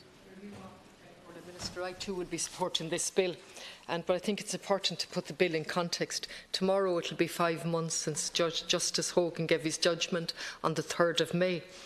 And in giving his judgment, you've quoted his language very directly. He gave the government a window of opportunity up until the 8th of May. And he directed an immediate and an imperative response on the part of the other branches of the government, namely the Oireachtas and the government, and you've rightly quoted that. And he's given you a window of opportunity, and I'm glad you've come forward with the bill. Now, the background, of course, is that Mr. B his order had been renewed and extended multiple times in the case that came before Justice Hogan, AB versus the Clinical Director of St. Loman's Hospital. And I'm just going to look at a little bit of that. But before I do that, it has to be said that because of the urgency of this bill, pre-legislative scrutiny has been waived, which is never a good thing. I know it had to be done in this, but it's never a good thing. And the second, even the Library and Research Service didn't have time to come up with a digest, although they did come up with a post and with details on it, for which I'm very grateful, and I'm sure the other TDs are as well. In relation to the background itself, Mr. B had been detained multiple times under the sections mentioned, and the finding was that there was no effective process by which he could dispute an assessment that he continued to suffer from a mental disorder during the operation of these orders. Of course, the court clearly said this was unconstitutional, in particular in relation to two articles, Article 40.41 in relation to personal liberty and 40.31 in relation to personal rights, and the failure to vindicate his personal rights. And they are clearly pointed out that the Oireachtas had to legislate for some independent means by which a detained person can initiate a review of an assessment that he or she suffers from a mental disorder and so on, and particularly ensure that involuntary detention of mental patients is kept under regular review and independent review, which I'm going to come back to later in relation to a vision for change.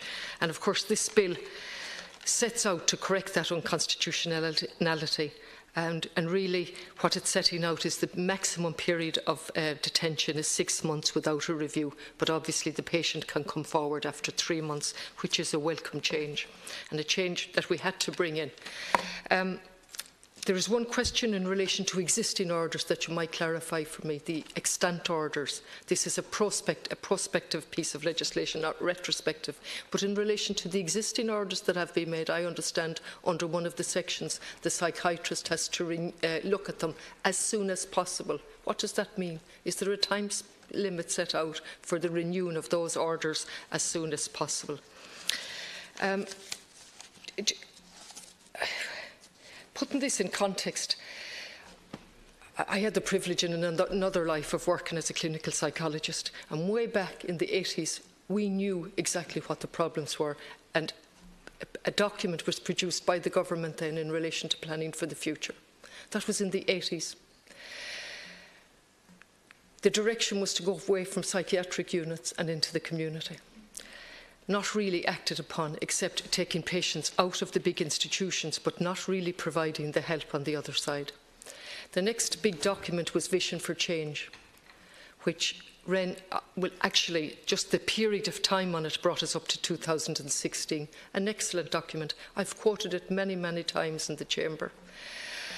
And such was the cynicism of each government that an independent review was set up as a result of pressure, an independent review panel which set for 2 different 3-year periods, and they highlighted what progress was being made and what progress was not being made. And the response was not to take that proactively and do something. The response was to do away with the independent review panel. So, Minister, I would ask you at the very least, in the immediate term, to bring back an independent review panel to review what's happening in our mental health services under Vision for Change. I know it's under review. It's taken an appalling long time. I thought we would have the review in 2016. What happened was you kicked for touch and went for an international review of literature. Now, I certainly don't think that was necessary, but that's what you did. And then you moved on from the international review of literature to some type of review of the Vision for Change. But what you haven't done, not you personally, Minister, is the implementation of that. We really don't need any more literature. We don't need any more reviews. It was set out in the clearest of English on every level, all of the suicide rates back in 2006. All of the review, all of the information up to then was all included, and it went forward to say this is the way forward. And we know, of course, that the cost to the economy is astronomical. And we know from the various groups on the ground, and again I want to pay tribute to their work, for every €1 spent on mental health, there's another €4 that saved the economy. We know that. We know it's costing our economy a huge amount of money, and yet we're failing to implement the Vision for Change and kicking for touch with idiotic reports and international reviews of literature. They may well be necessary, I don't know, but they can take place in a parallel fashion, in a parallel way to the implementation of the Vision for Change.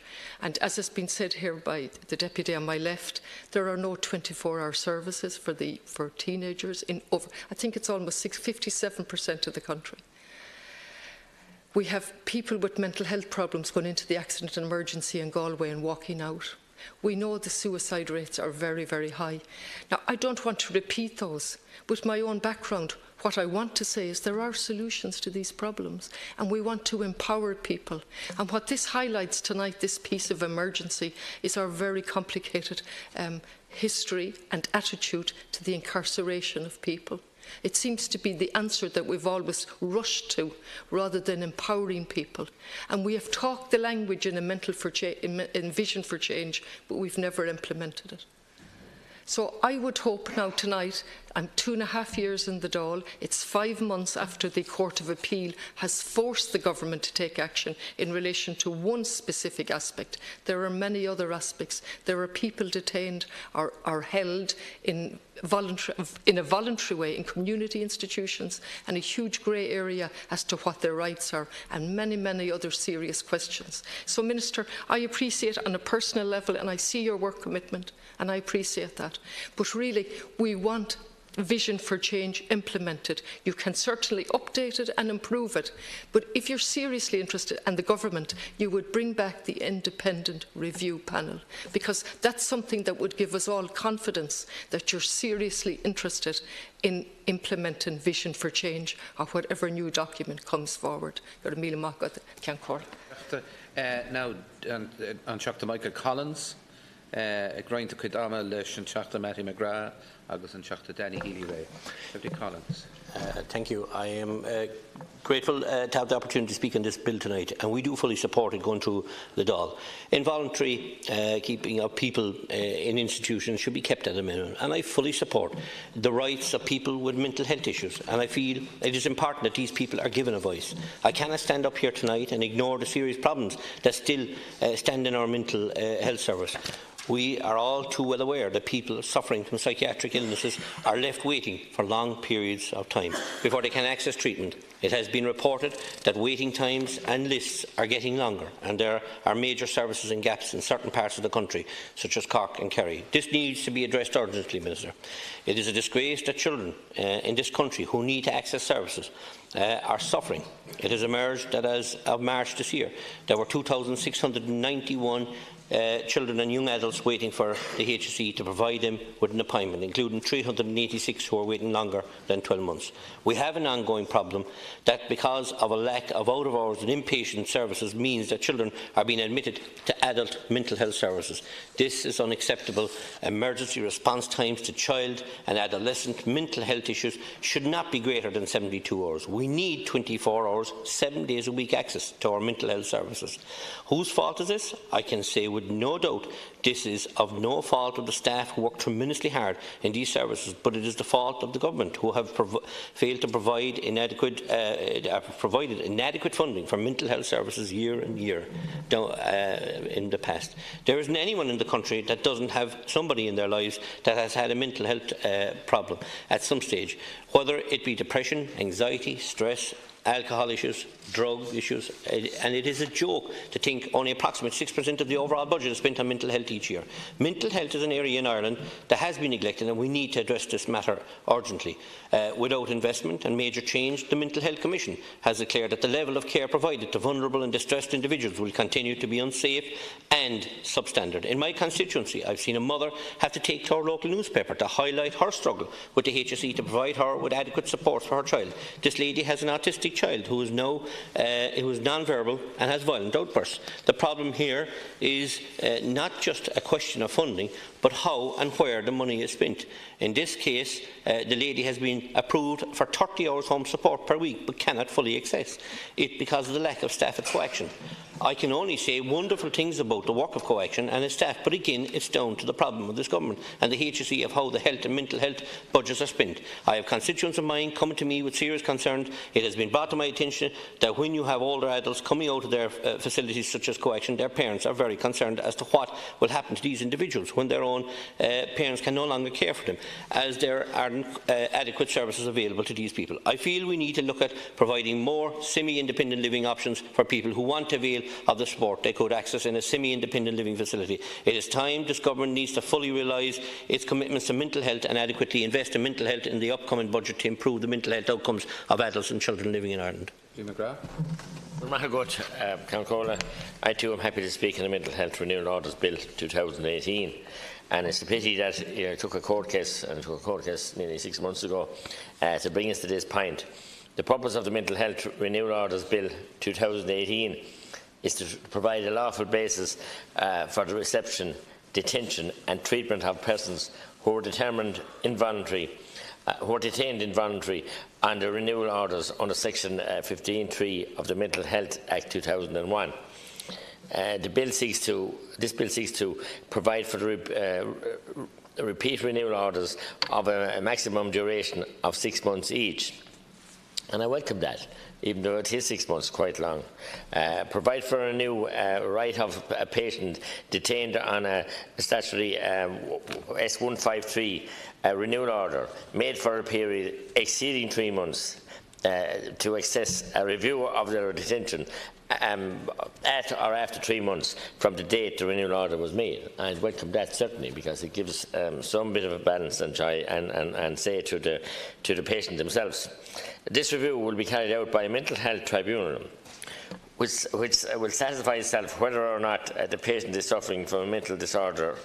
And the word tribunal, I think, is a very ill name for it, because the word tribunal has awful connotations in this country, in the slowness and the ineptness and indeed the cost. So I provide that we would go back to some kind of a monitoring committee or some kind of another word rather than tribunal. The bill is a response to the finding by the Court of Appeal on the 3rd of the 5th, 2018, that Section 15.3 of the Mental Health Act 2001 is unconstitutional, and it took a brave person to take that case. This section provides for the involuntary detention of patients for periods not exceeding 6 months and not exceeding 12 months. The finding was on the basis that there is no effective means for a patient to seek an independent review of his or her detention within a reasonable time. And that's very, I suppose, a simple finding, straightforward finding is the only way it should have found. As I said, the whole situation regarding mental health in our country, it was taboo for years, and it was hidden away. And Vision for Change then was a wonderful document brought in. I was in the government, brought in Minister John Maloney at the time. Wonderful, very aspirational and wonderful vision for change, but no resources to back it up. And you're well aware of that, Minister. You know, and you promised in Tipperary that you'll try and change that. As I said, the cost to families, the cost to people, to persons themselves, men and women, the cost to communities, the cost to the employers and the economy, and the whole damage it does to the fabric of society of people suffering from mental illness and no help. I've appealed to you, Minister, and did you come to Clonmel and you dealt with some, to sort out the issue in Cork with the CMHS area in Cork. That we have young people that are being put in now to, adolescent people, put into a paediatric ward in St. Joseph's Hospital in South Clonmel, County Tipperary, that shouldn't be in there. The sick young children need their own treatment. These people are very traumatised and distressed, and we have to ask why. We have to go deeper here to find out what is causing all this. It's a huge problem, but there's no place for them. I understand the hospital aren't taking him now, so where are the parents going to bring them? What are they going to do with them? I mean, I support, like Deputy Collins said, and others, the people in the work they're doing, trying to help. I support Seesaw in Tipperary, who are a wonderful group, and many more groups around the country. But Minister, lots of problems that you need to get your teeth around and get rid of the officialdom and the red tape and get funds where it should be, supporting families and vulnerable people. Deputy Healy-Rae. Thank you very much, Councillor Corley. I'm glad to get the opportunity and to welcome this bill to give patients the entitlement to a review and the right to be reviewed by a tribunal to satisfy whether they should be released or not. And it's very welcome. I suppose I have to talk about suicide because it's a demon and it has affected many families, and everybody talks about their own place, but in Kerry we've had already too much of it. And it's brought on teenagers, I suppose, pressures in schools and colleges, and then you have people fear of becoming homeless, and financial worries, and family problems, and there's so many different pressures today that are causing mental illness. And we don't, I suppose, someone that hasn't had a mental illness, it's hard for us to understand, but it's a real problem. And I suppose the problem in our county, Minister, is we don't have a 24-hour service, and it's if someone presents at the weekend it's not there. There's no real help for them there, Minister, and which they often do at A&Es. And I remember getting a call a few months ago from a family on a Friday evening. Their brother was told that he was going home, that there was no place for him. I won't say which hospital, and he was not going to be kept in. And you see, families recognise when a member of their family is in trouble, and this particular family had lost another family member, and they knew they weren't bothered with this person. And gladly we got him kept there, and that boy is perfect. But he was kept after an intervention anyway, and very glad that he was, and he's fine. But that didn't happen for others, and there's family members very sore and hurt about it, Minister, and we just don't have enough services, and many of these youngsters, and they are youngsters by and large, need one-to-one, and you see families are tied up. They have other commitments, and they have children of their own and different things, and we just don't have the services to prevent a lot of the suicides that I believe could have been prevented if we had the services for them, Minister. And I'm appealing to, because it's vulnerable people, and it's just, my uncle used to say there's only the breath of a nail from being dead or being alive, and it's a very defining moment when they commit suicide, and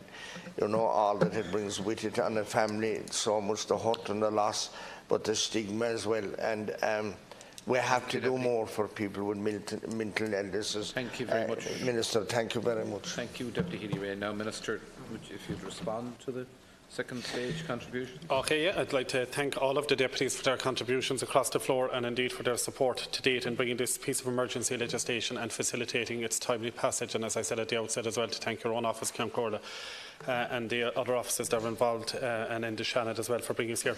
To answer some of the questions, I will be as brief. Ceann Comhairle, Deputy Brown, you asked when will the general scheme of the mental health bill be published, and I think a number of other members asked that as well.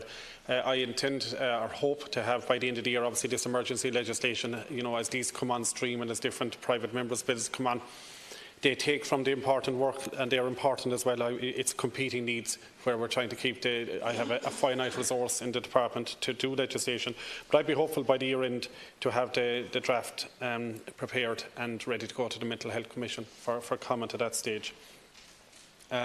Deputy Brown also asked about when will your bill be commenced. As you know, Deputy, there's a number of other issues have to happen, and a number of other steps. We have to get the Mental Health Capacity Act, which of course is dependent on the Decision Support Services office to be set up, and I think that is going to be early 2020 before that will be in place, so that's going to hold that back. You asked about money messages as well, Deputy Brown. As you appreciate, that's not in my gift. That's a matter over for the Department of the Taoiseach. That's an issue with a number of private members' bills that I'm aware of, but I'm not sure of the solution for. There was a number of people mentioned about advocacy groups and funding for advocacy groups, and that's something I share very strongly, and I had a very constructive meeting just last week with the Irish Advocacy Network group, and they were, to me, a very impressive organisation, the Irish Advocacy Network, and the work that they do. I would like to see that work extended into communities. They do it in residential centres, and I certainly undertook to work with them, with the HSE, and I have approached the HSE myself. I will continue to engage with them to see can I see increased funding, because I was particularly impressed, and I think that's a very important aspect of it. Deputy Kinney, you asked about will the new will the new right to a patient-initiated tribunal impinge on the automatic right to a tribunal already in place? And the answer is no, Deputy, it won't. The patient will still have access to both, and indeed both carry a further right of appeal to the circuit court if necessary. Deputy Connolly, you asked as well about as soon as possible, to define as soon as possible, and that's in the bill there. It's 5 days, as you see, and it's 8 days at the behest of the Minister. So again, just to reiterate my thanks, Ceann Comhairle, to the members. Thank you very much. Minister, is it agreed that the bill now be read a second time? Is that agreed? We move then to committee stage. When is it proposed, Minister? No. To take committee stage.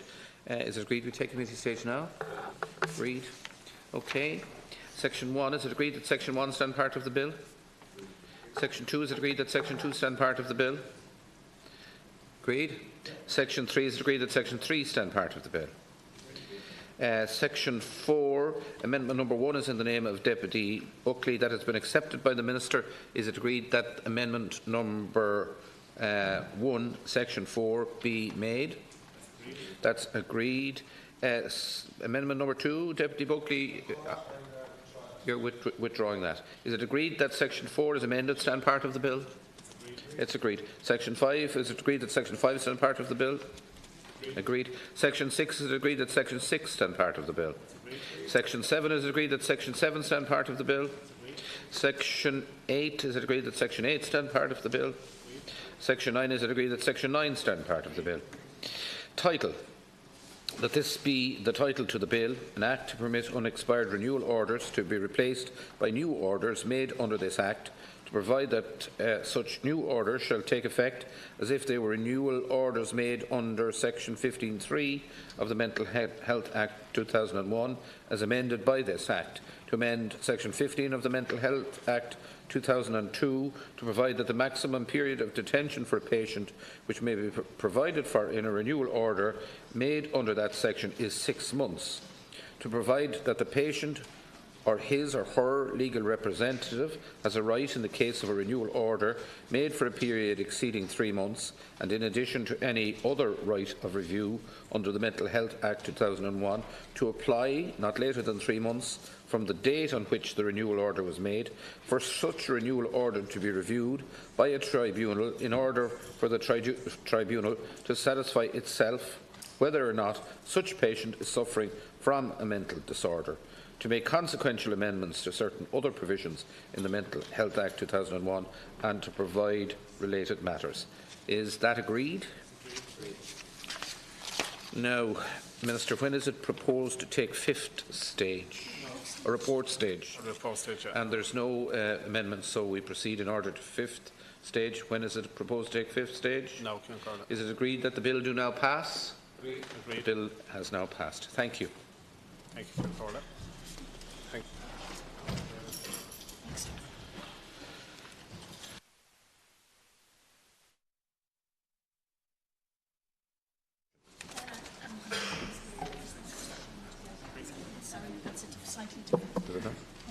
That's what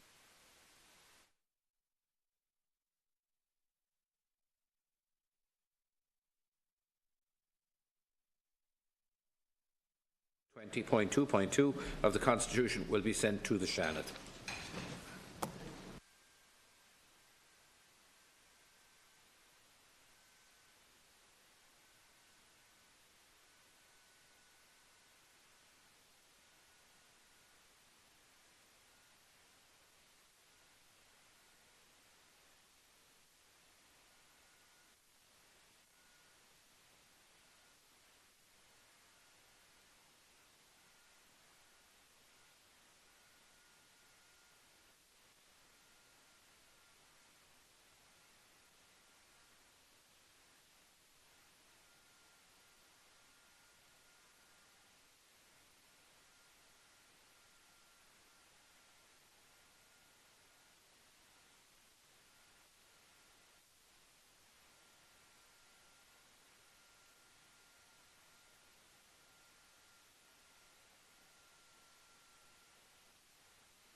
I call the Minister of State of the Department of Finance, Deputy O'Donovan, to move the technical motion that report stage be taken now.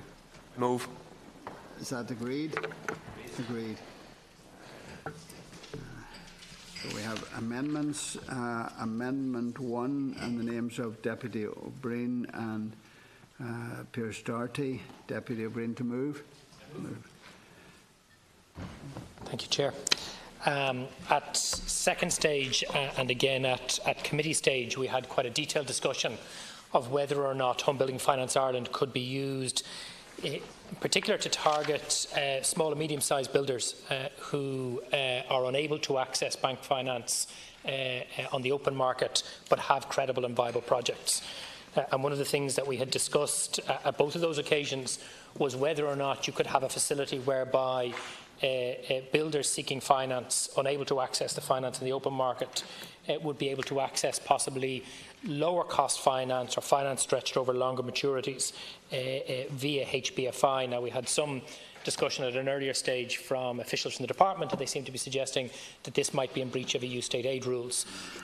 And of course we pointed out to them at the time that in fact the Rebuilding Ireland home loan provides such a mechanism where the state is able to lend at lower interest rates over potentially longer maturities to mortgage holders or mortgage seekers in that instance on foot of information showing that they weren't able to access mainstream bank finance. So it seems to me that there are no EU state aid rule prohibitions to ensuring that's the case. So what we're trying to do in this amendment, I suppose, is to give the Home Building Finance Ireland the option, if it so chooses in the context of its lending, to consider whether offering lower rates, commercially returnable rates, but nonetheless lower rate interest and or longer maturities to those kind of builders could be an option that they could consider.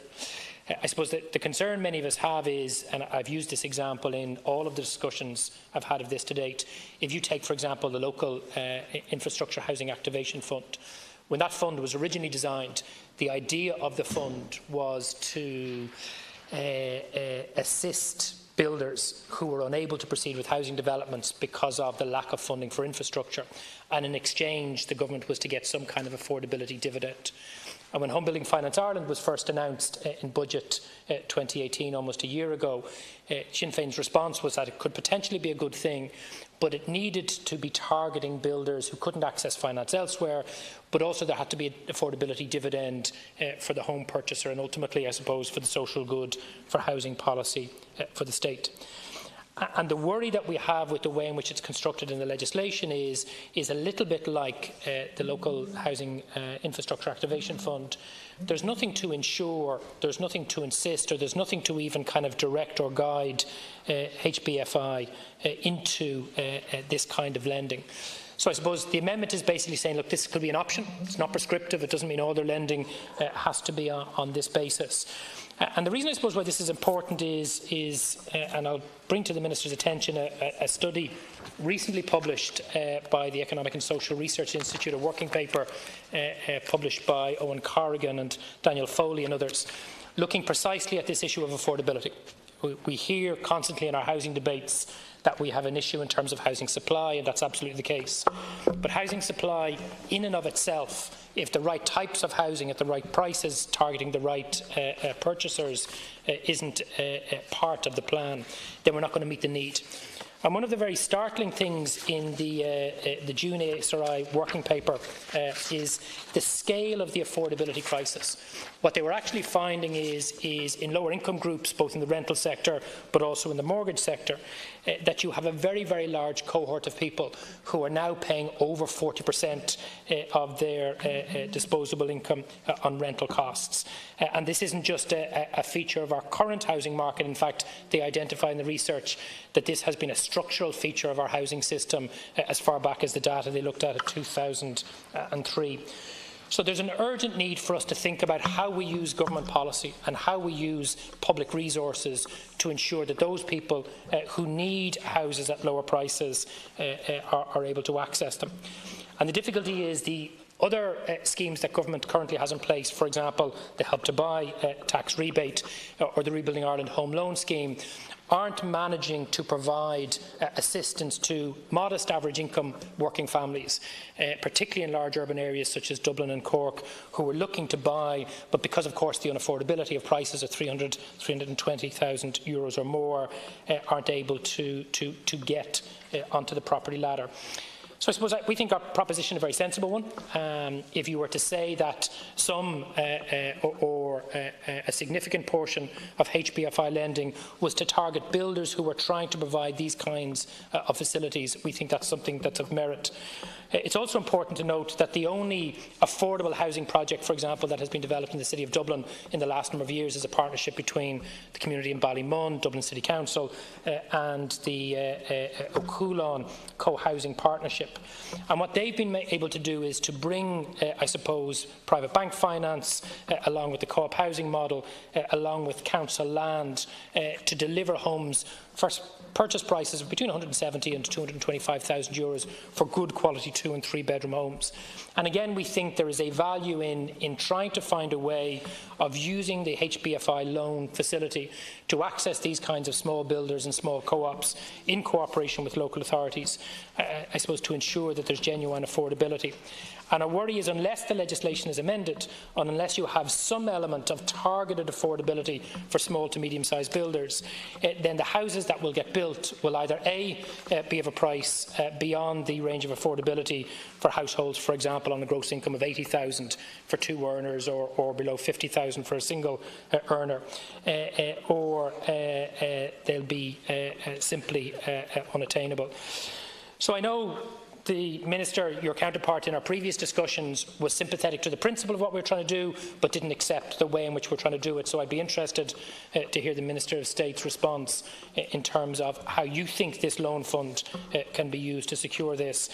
But I have to say, HBFI is actually one of those occasions where you could find almost unanimity on the House in terms of a good project, but unless it can be used to target and guarantee affordable homes, and Amendment 1 is one way of doing that, then my fear is, like the Local Housing Infrastructure Activation Fund, money will go to developers who don't need it, and there won't be an affordable dividend for home purchasers or indeed for government housing policy. And given that it's 750 million euros of ultimately taxpayers' money, that would be a missed opportunity. Just to say a few words on this amendment, I think the key question, Minister, that we would have from Fianna Fáil's perspective is whether or not this can be done and remain in compliance with state aid rules, for example. What we don't want is another long delay in setting up this fund. We welcomed it when it was announced on Budget Day in October of last year. We're now 12 months on. We haven't seen a euro actually provided by way of lending to the construction sector. We have, along with others, consistently highlighted the growing affordability crisis that is there, and undoubtedly funding costs are a key ingredient, and so any ability to deliver lower cost funding into the funding mix, which helps to deliver projects and deliver them at the lowest possible cost, is to be welcomed. So my key question in relation to what is being proposed by Sinn Féin here is whether or not there is that flexibility for HBFI to lend on terms that are below commercial terms as such. Does it raise any state aid issues? I think if it doesn't, and it can be done, I think there is merit in the proposal. So that's certainly from our perspective the key question here, because the €20 million equity capital which will provide for the establishment of this fund is coming from ISIF, the Strategic Investment Fund, which by its very nature can only be off balance sheet if it is underpinning commercial investment in that respect. So I look forward to your response. So this is something that has merit by way of an amendment, but it really depends on, is it workable, can it be delivered, or does it mean further delays in seeking state aid approval and so on. And I think this is a reasonable amendment. Given the scale of the crisis of those who wish to buy houses, not the scale of the housing crisis in itself, it's much bigger than this. If we look at the figures for Dublin, which I'm aware of and which I've dealt with quite a number of constituents who have come into the office, just in absolute panic. They can't afford to rent, they can't afford to buy, and they're above the threshold for the local authority housing list. And on the open market in this city, they are now competing against landlords, those who wish to avail of the high rents, or pension funds, or in fact the council itself in Dublin City and beyond. So it's very difficult for a young couple in particular, because there's very few single people can now afford a house on their own in this city unless they have quite a substantial wage. And even in some of the former council estates in the city, which would have been at the lowest ebb of the economy in 2010, 11 or 12, the houses were selling at 100,000. They're now selling at over 200 and 250,000. Now, 250,000, when you talk about an average price of a house in the city of well over 300,000, doesn't sound that big. But if you walk back and work out how much it would cost for a family, what their loan, to get a loan for 250,000, the couple would have to be earning over 80, 90,000 to qualify. That's the scale of it, and that's when we talk about affordability. It's not that you drop the price by 10 or 15,000. That's buttons in the scale of the housing crisis, in the scale of the prices in this city.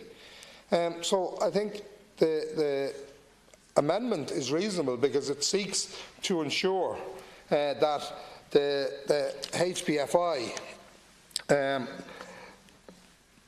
can issue the bonds, the debitors and other securities, bearing such rate of interest, including lower interest rates and longer maturities. And I think that's key when you're trying to create a climate of affordability.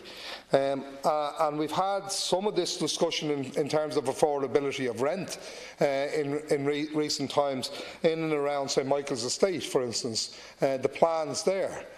And the confusion that was created where it was said that the rents would be 10 to 25% below the market rent. And the market rent is double what it should be in this city. So reducing it by that amount, unless you have the leases of indefinite length, aren't going to necessarily attract those who should be availing of, or should be encouraged to avail of, affordable rent.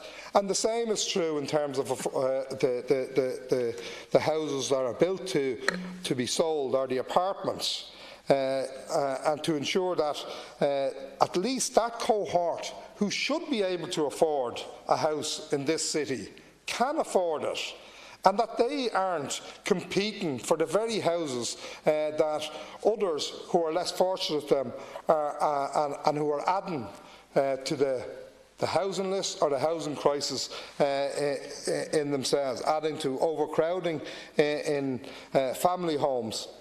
So I'd urge the Minister to look again at what my colleague, or my colleagues, Owen O'Brien and Pearse Doherty have put before you. They have argued this not just here but elsewhere, and for quite a long time at this stage. And kind of, as I said, it is reasonable. It's not beyond what should be delivered in any home building finance proposals that are coming before us at this stage, given the length of time of the housing crisis.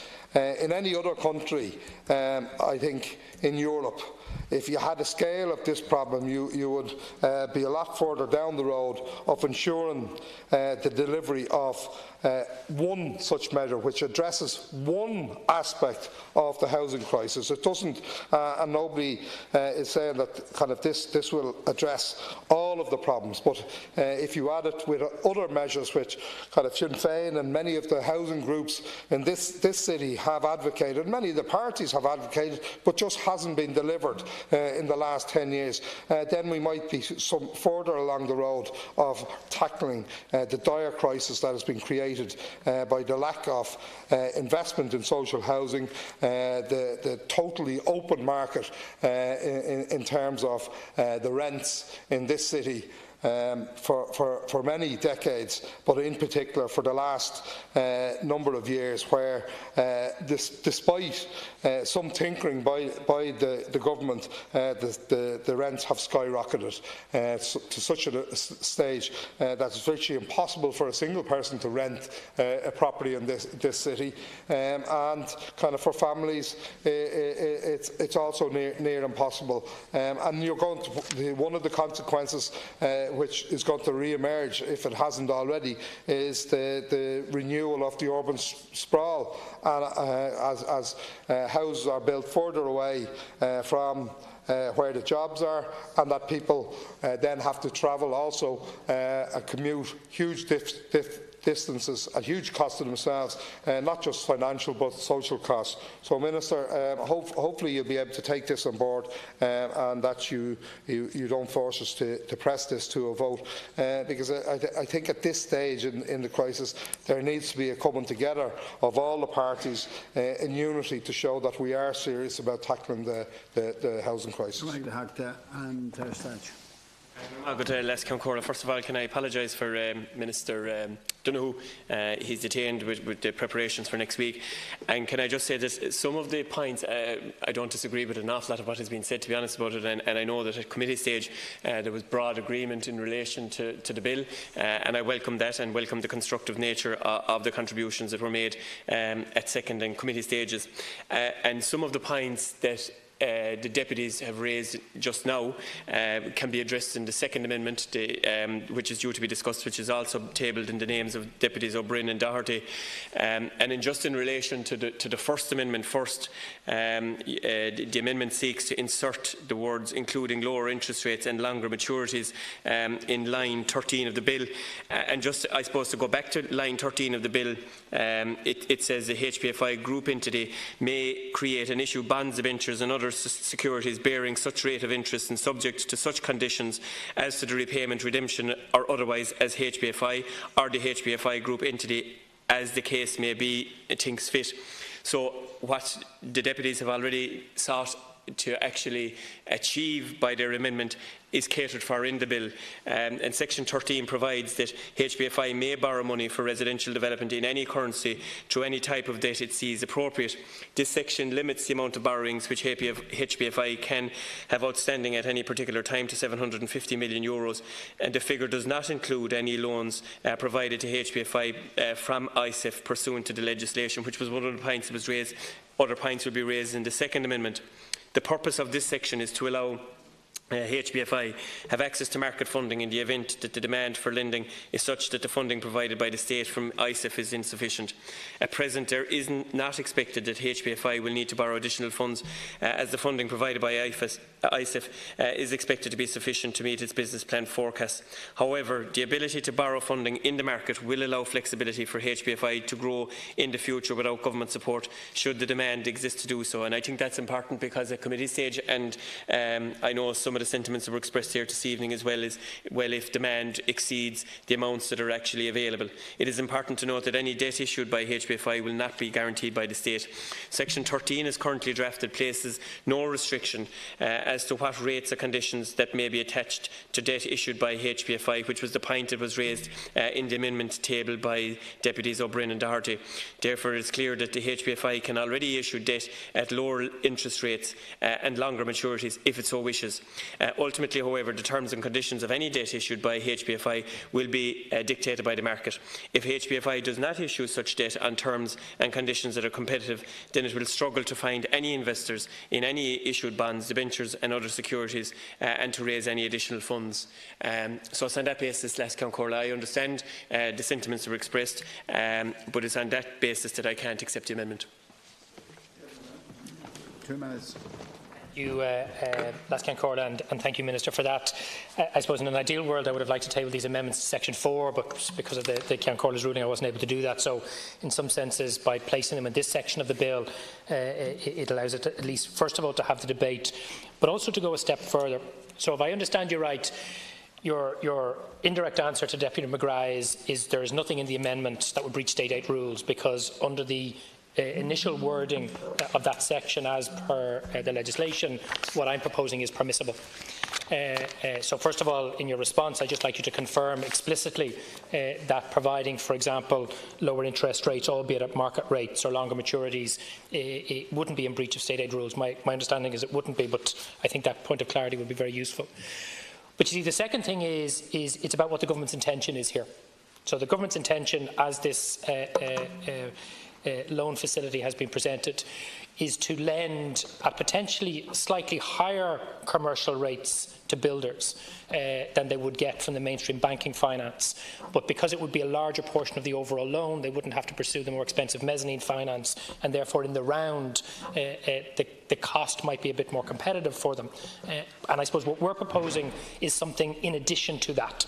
And that's the reason why we think there's a value in stipulating it in here. And again, I'll go back to the Rebuilding Ireland home loan, because I think it's a good example. So a developer who has a viable project but wouldn't be able to, for example, borrow from a bank at 7%. Well, if he comes to HBFI under the current proposals, I understand them, you could be looking at an interest rate of about 8% on the mainstream loans. What we're looking for is for those builders who couldn't access that mainstream finance at 7%, for them to have an offering here where they demonstrate they've been turned down from mainstream finance, but HBFI deems their project as viable, to provide them with a lower rate. So it's to establish the principle in the legislation of potentially two different rates of loans, a standard maybe 8% for one group of builders, but also something structured in a similar way to the Rebuilding Ireland Home Loan Scheme for those who've been turned down but still have viable projects to get something at a lower rate. You're saying that that's permissible already. Then surely my point is, well, why not accept the amendment, because it makes that explicit as something HBFI could actually do, and that signals intent from government and from the Oireachtas as to the direction we'd like HBFI to go, and on that basis I'm still pressing the amendment. Deputy McGrath and then Deputy Snuddy. And just to remind the House, we'll be adjourning at 8. Deputy McGrath. Yeah, just if I can ask the Minister maybe to just try to be a little clearer on the question of what HBFI can and can't do. So I understand, of course, that the nature of the funding, the terms of the funding must be competitive, otherwise they won't do any business. But is it also the case that it needs to be on commercial terms? So, but is there any difficulty presented by the explicit recognition that they can provide borrowing at lower interest rates and at longer maturities? Like at second stage, the Minister would have pointed out that the specific rates charged by HBFI will be bespoke and will reflect the credit risk of each particular project, quality of collateral, creditworthiness of the borrower and the track record of the borrower in delivery of residential development projects to date. So I just think you need to clarify, Minister, is there a problem with the amendment? Does it create a difficulty? We're trying to be helpful. We want to get this fund up and running. It's not going to be a silver bullet for the woes in the construction industry, but it potentially could play a useful role in providing funding at reasonable rates to enable construction projects to hit the ground running as such and to deliver the units that we all want to see, whether they be social, affordable and otherwise. And we'll come to that by way of the second amendment. So I'm just not altogether clear what the position of the government is in relation to why the amendment is not desirable from your point of view. Thank you. Minister, I listened to what you said, and in some ways you're suggesting that we don't take this amendment because we should take people on trust. And I've found over the years that if you don't state it in legislation, it can be ignored. So maybe not initially. And what you're asking for, or what we're asking for, is to specifically state that lower interest rates and longer maturities can be taken into account. It's not prescriptive, as in they don't have to be, but it is something that kind of can be and should be, given the difficulties that builders have had or that have stated that they've had in accessing finance to build some of the many schemes that we've seen out there, both private and public. But in the main, some of the private ones, and the excuse that they've given me in my own constituency is that they can't access funding. They have the planning permissions and that. I don't know whether that is the exact reason. I doubt it in some cases, because I think what they're doing is flipping the land once they get planning permission to increase the value of the land and then sell it on or hold it for a while the values go up, and they can't be hit by the vacant site tax because they are actively pursuing issues, or they have the planning permission live on it. Like, for instance, there are companies there who don't have the credit worthiness and kind of should never have been given, for instance, social housing contracts or any contracts by the looks of it, and there's some in difficulties, and maybe if this had been available for those companies, they might have been able to get on longer maturities loans, which are now being called in, which is causing them difficulties. I know there's a company in receivership in my own area, and I don't know the exact financial reasons why they're in receivership, but it's caused absolute mayhem in terms of the social housing projects, but also some private projects that company has undertaken, because it has a primary health care unit, but it has two major social housing projects, one in Dolphin Park and the other one in Cherry Orchard, which are now in difficulty. We'll come out the other end of it, but maybe if the finances was available at a different level, that company might have been able to avail of, or other companies that might have been able to bid for the tenders for those projects. So kind of there is a logic to ensuring that these wards are inserted to make sure that you have that the longer maturity in particular, and the lower interest rate. The last Deputy Snoddy to move the adjournments in accordance with the order of the House. I move the adjournment. We now move on to the Civil Liability and Courts Amendment Bill 2018, the second stage, and I call on Deputy Billy Kelleher to move the second reading, that the bill be now read a second time. I so move. I'll ask Count Corder. Agreed. Deputy Kelleher, you and your colleagues have 20 minutes. 20 minutes. I wish to take 8 minutes, and then the remainder for the other speakers. Is that okay? That's Count? Good. Yes, I move the bill, and I'm delighted to be here this evening to speak on this particular bill. And I suppose, Minister, at the outset, just to set out the parameters of why we brought forward this bill, there is no doubt we have a problem in Irish society in terms of fraudulent claims. And that is having a deep impact on the cost of insurance, and it also is having a deeper impact on people who are involved in business across this country, who are consistently worried about the fact that a fraudulent claim could be taken against them. So for that reason, and after engaging with many organisations and groups who represent retailers, hoteliers, publicans, people who require public liability for their everyday business, motor insurance companies, motorists themselves, and just families and individuals that come to our clinics on a continual basis, we have now to accept that there is a problem, an endemic problem in Ireland with regard to fraudulent claims.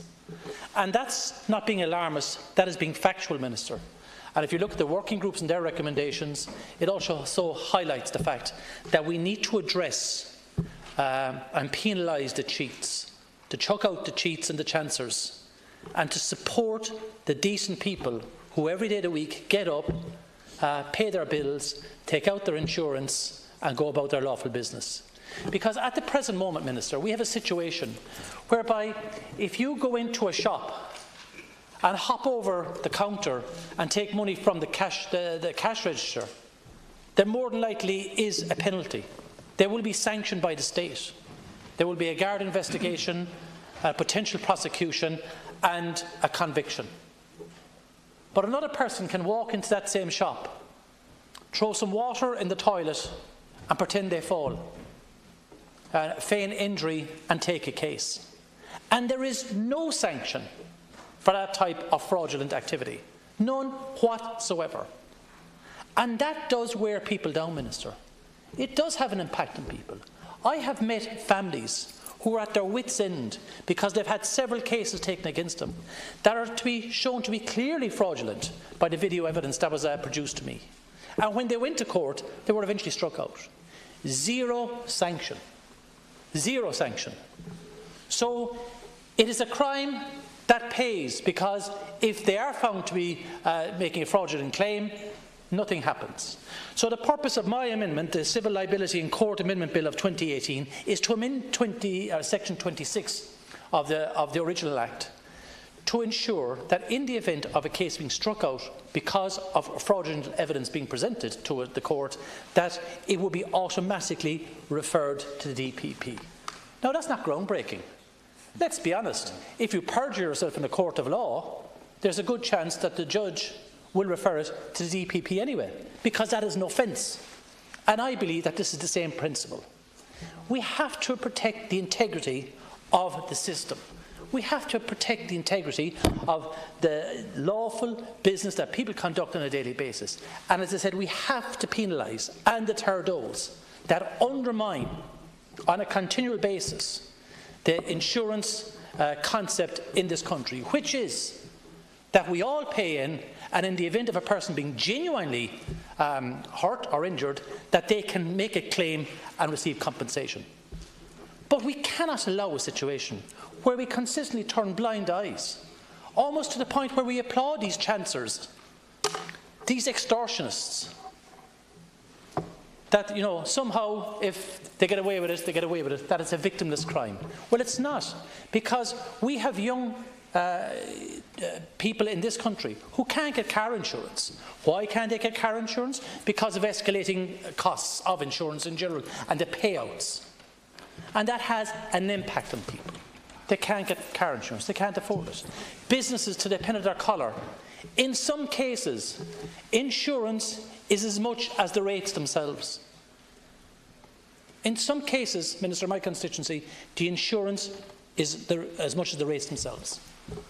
So, from my perspective, and I think anybody who is supportive of those that are law-abiding, that get up, work hard, pay their bills, pay their taxes, pay their employees and contribute to society, who are on the front line of serving the public in many cases, be it in shops, hotels, other retail facilities, that they should at least know that if a chancer or a fraudster or an extortionist or sometimes a contortionist, with the way they throw themselves around inside the toilets to feign injury, that we will say as a parliament and as a society, it is not acceptable, because this is a crime that has victims.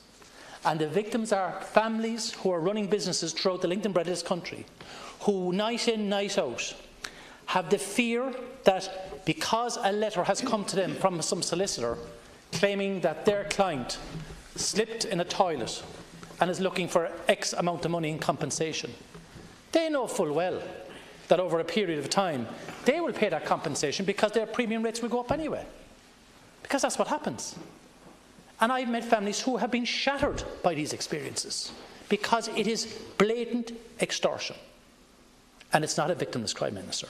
So I would urge that as a House, as a Parliament, as a government, that we take this seriously and we take it head on. So I would ask that you would support this bill, and I know there may be challenges with it, but let us not be afraid to go to places we haven't gone to in rooting out this endemic undermining of decency out there in society. Support those that are injured and need compensation, but don't allow every chancer to come in and undermine the basic structure and fabric of insurance, which is to lighten the burden and to ensure that those that are injured receive fair compensation. But those that are undermining it have a lot to answer for. Unfortunately, they're never called to book at the present time because there has never been a prosecution in the terms of fraudulent court cases where evidence has been presented. There's no referral to the DPP, and unfortunately, because we don't have a dedicated Garda insurance fraud squad, which is something that I urge the Minister also to address. We can't investigate these crimes. We can't prosecute them. And while we don't prosecute and we don't have sanction, well, we only are sending out a message of encouragement to other chancellors. So, Minister, this is something that I genuinely believe we owe to those that are on the front line, as I said, serving the public, whose facilities are being used by the public, to ensure that they are protected, that their insurance premiums go to pay for those that are genuinely injured and are seeking redress and compensation, and to dismiss those, as I said, who are chancers and extortionists, because that's what they are. So, two things to be done, Minister. A lot more must be done afterwards, but these are priorities in my view. The Civil Liability and Courts Amendment Bill in my name, I hope it gets universal support across the House, and equally to establish a Garda Insurance Fraud Squad, which is also a key recommendation from the insurance group. And that will be self-financing. It will be funded by the industry itself, Minister, so there will be no cost to the Exchequer, but there will be a huge saving to the insurance industry, but more importantly to the policyholders. And there will be integrity in the system when people who are fraudsters and chancers make a claim, it's found to be fraudulent by the court, there's at least a referral to the DPP and thereafter a prosecution if convicted. I commend the bill to the House. Deputy John Lahart. Thanks, Lascan Corla. I want to commend my colleague, Deputy Billy Kelleher, for bringing forward this bill. And Minister, you know, out there at the moment, there is a belief among the public that the state sides with insurance companies. Now, that's one argument, but this bill, I suppose, is really trying to side both with the genuine consumer, the person who is genuinely injured, and with the insurance companies against fraud. This is a practical and a long overdue piece of legislation. And it beggars belief, actually, Minister, that the government itself hasn't initiated such a piece of legislation. Almost from the first day of the Dáil, my colleague Michael McGrath, TD, highlighted the issue of spiralling insurance costs, and it still rolls on and it rolls on and it rolls on. And the government seems to be like a rabbit caught in headlights in terms of its inaction in bringing forward real and practical solutions to the problem. This bill is a real and practical solution to part of the problem. Business people have a litany of stories that they tell public representatives and examples of fraudulent claims. And often these claims have been left until the latest possible moment after the actual legal deadline window is about to expire. And the cost to business people, and then obviously passed on to the consumer, is profound, with insurance premiums rising exponentially and dramatically, scandalously high insurance premia as a result of this, and in part because of the cost of litigating claims. And if we cast our mind back to March 2013, Minister, it was a date actually featured in an article penned by Peter Murtagh of the Irish Times. And he penned that article 3 years later in March 2016, because that's the length of time it took for the case to be prosecuted and arrive in court. It was a pretty surgical and forensic article entitled "Anatomy of a Scam." It's a story of exactly of a scam, and when the defence was forced by the weight of evidence to actually abandon its case and to withdraw it. And even the judge, Judge Lenan, commented at the time, it is very clear this was a set-up. Now, what was scandalous about that is that there wasn't anybody waiting at the end, at the back of the court. There wasn't whether it was a member of the forces of law and law enforcement, to actually take some of these defendants by handcuff away, having clearly committed a fraud on court or attempted to commit a fraud on court. So what happened subsequently to that was that it wasn't the state, it wasn't the government that stepped in, even though, you know, there appeared to be sufficient legal backup to enable them to do it. But it was one of the insurance companies who went to the Gardaí and said, actually, we want to prosecute this. And that was actually in May 2016. So the state took no action against this scam. the government took no action against this scam. Just as the government's response to rising insurance costs for individuals, businesses, sports clubs, charities has been appalling. The government has yet to establish a national claims information database. The government has yet to tackle insurance fraud. The government has yet to establish an anti-fraud unit in An Garda Síochána, and all the while businesses, taxi drivers, charities, organisations, individuals face spiralling motor costs. Deputy Kelleher mentioned young drivers. And I'll finish on this point, drivers with older cars and older drivers have been essentially put off the road by rising cost of motor insurance. So this is this side of the House, Fianna Fáil's response to this. It's not our only response. There's been 2 or 3 other measures that we've brought in. This is a very practical measure to ensure that those who are proven to have brought fraudulent cases, that files on those individuals will be passed directly to the DPP. And if this is passed, it is a good day's work on the part of this House. Thanks, Lascan Corda. Thank you, Lascan Corda. Corda, I would firstly like to thank Deputy Billy Kelleher, who has brought forward this very practical piece of legislation tonight, and I think it's something that our country is really crying out for. Fianna Fáil is bringing forward the Civil Liberty and Courts Amendment Bill 2018 to the Dáil under private members' time to clamp down on the false, fraudulent insurance claims that are happening on a daily basis right across the country. The purpose of our bill is to amend Section 26 of the 2004 Civil Liberties and Courts Act, and to provide that where a court that dismisses a case on the basis that it is a fraudulent act, that the court must refer the matter to the DPP. Fianna Fáil has long been calling for the reform in the insurance market.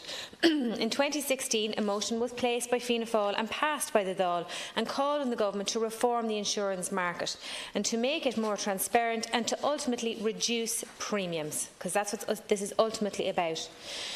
Motor insurance customers, businesses, charities, sports clubs and many more people continue to face insurance premiums that are far in excess of what is justified or fair. According to the CSO, while premiums have reduced by 11% in 2017, since the start of 2012 premiums have increased by 31%. The government's response to rising insurance costs has been appalling. After nearly 2 years of raising this issue, we have yet to see any tangible responses from the government. The bill is a concrete proposal for combating the excessive cost of insurances for businesses and customers nationwide. When seeking to lower these costs, we must take into account the issue of fraud. While we acknowledge the right of genuine claimants to be fair compensation, false and misleading claims have negative consequences for Irish policyholders and further drive up the cost of insurance premiums across the nation. Cost of Insurance Working Group this year concluded that the major issue in personal injuries area is the lack of investigation and prosecution for fraud where it occurs. While the working group reported earlier this year that Section 26, the section specifically tasked with dealing with fraud under the 2004 Civil Liberty and Courts Act, it is not working effectively, and specific actions have not been committed to by this government to address the issue. The government has yet to establish a national claims information database, it has yet to tackle insurance fraud, and has yet to take any action on stabilising personal insurance claims. The government has not handled these issues very well, and I would urge you, Minister, to take on board what these measures are proposing. While the industry needs to be heard, so too do the Council's customers who have been ripped off as their insurance premiums go through the roof. With our bill, we aim to remedy these issues while providing provisions in Section 26. We would allow that the court when the court has exercised its investigation function, if it determined had sufficient evidence for striking out the claim on the grounds of fraud, that there would be an opportunity for the DPP to take it up. The bill is another front in battling the excess cost of insurance premiums, and we look forward to getting cross-party support on this. But, Minister, needless to say, we all have experience of this, as my colleagues have alluded to, within our constituency offices and our clinics. We have business people coming in who are crippled with insurance costs, but also insurance claims. And I would say to you, Minister, the one thing that's hugely important, and I think it's absolutely bizarre that it happens, is that insurance companies do not liaise, consult or discuss with their policyholders when they decide to pay out a claim. That happens all the time. Somebody makes a claim, the insurance company takes it upon themselves to decide to make a payment, and the person who is the policyholder has no inkling that that's happening until after the event, and of course they pay the ultimate price when their insurance policy goes through the roof. I think that they should be compelled to discuss any claims or any settlements with their policyholder before a settlement can be made. Thank you, Minister. Thank you, Las Cancroda. Minister, I want to begin by commending my colleague Billy Kelleher for bringing forward this bill. I think it's a much needed bill. It's a simple yet practical proposed solution to an issue that has dogged business and industry and the insurance area for some time. I sit on the Enterprise Committee where we've considered these issues, and indeed we've had many delegations and many interest groups from the sector come in and give it evidence, and the consensus across the board has been that this is one of those items which has been long in abeyance, and it's one that needs to be lanced and tackled, and this bill is a step towards doing so. I hope in the spirit of new politics that this bill will progress. I don't know what support it's going to enjoy around the House or from government. I hope it's fulsome, and I think it's an example where a sensible piece of legislation can be advanced in a private member's bill and hopefully actually proceed and not be bogged down as many private members' bills have been in the past. We know the cost of insurance is a huge factor preying on SMEs and the small business sector. It cripples their ability to be competitive in many cases. It also contributes to the cost of living increases for the average household, for the average individual, along with things like rent, mortgage interest rates, the cost of accessing education, for younger people particularly the uncertain work front in terms of gigging economy, uncertain contracts, and the insurance is yet another, I suppose, piece into that mix, which again escalates the cost of living and makes it more difficult and generates more uncertainty in the economy. One of the things I did before coming to this House, I studied for the bar, and indeed I was delighted to see the Minister at the Red Mass yesterday morning, marking the start of the legal term. But as a law student a number of years ago on court visits, I was always perplexed when I looked into courts, particularly personal injury cases, and one party wins and one party loses. But it was very clear that one party was lying in many cases, and one party was fabricating facts or advancing a version of the truth which was found by a judge not to be true. And I was always amazed at how those people could walk out of the court again, you know, unhindered and go about and maybe try it again somewhere else a week later if that opportunity arose. It seemed to be it seemed that there was no consequence for this kind of activity, and it was rife. So I think it was extraordinary that it was allowed to continue. This is a simple measure which has been recommended on many fronts, and I think it needs to happen. Just, I suppose, to comment on the lack of action, don't like to finish on a negative, but I did study the report, the cost of insurance working group. I know there were multiple actions taken. There was 11 different actions for this year. Only one of those appears to actually have been agreed and followed through on, and that action itself was actually set up before the subcommittee. So in terms of concrete, tangible actions which can deliver results, I don't think we've seen any yet, which I think is unfortunate. But I do commend this particular bill. I think this is an opportunity for all of us to put aside perhaps past delays and inactions and actually get behind something that will deliver results and is comprehensive, or can be very effective, and are commended to the House. Minister Flanagan, 10 minutes. Yes, Cancroda, thank you. I want to commence by thanking Deputy Kelleher for introducing this bill. I very much appreciate the objective of the bill to deal with the issue of insurance fraud, particularly as it arises in cases which may come to be dismissed under the specific terms of Section 26 of the 04 Civil Liability in Courts Act. On behalf of the Government, I'm therefore pleased to note the content of the bill and to say that it will not be opposed at second stage. I'm doing this on the basis that substantial amendments to the bill will be required and proposed by Government at committee stage for reasons that I will outline and for reasons which Deputy Kelleher will fully appreciate and understand, but I welcome his initiative. As members will be aware, Section 26 of the 04 Act deals with the issue of dismissal on the basis of false or misleading evidence given in personal injuries actions. It does this both in relation to relevant proceedings and to any affidavit sworn in support of these proceedings under Section 14 of the Act. The Court shall dismiss an action in such circumstances quote, unless for reasons that the court shall state in its decision, the dismissal of the action would result in injustice being done, unquote. When considering this section, we should also remember section 25, which comes immediately before it. That section already makes it an offence to give or reduce false or misleading evidence in personal injury cases. Similarly makes it an offence to give or dishonestly cause to be given an instruction or information to a solicitor or a person acting on behalf of a solicitor or an expert in relation to a personal injuries action. For the purposes of section 25, the act is done dishonestly if the person does it, and I quote, with the intention of misleading the court, unquote. As reflected in Deputy Keller's introduction, the underlying challenge is therefore to make sections 25 and 26 of the 04 Act more effective in their implementation, particularly in terms of dealing with any fraud which may lie behind them. I want to assure Deputy Kelleher that this specific issue is one of which I am acutely aware. It's among those matters being considered by the Cost of Insurance Working Group established by Minister of Finance in July 16 and currently chaired by Minister of State Michael Darcy.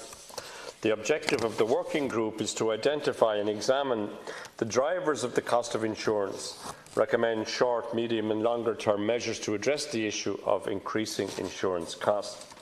A significant factor identified by the working group in its reports, which are publicly available, with action updates on the Department of Finance website, is the impact of fraudulent insurance claims.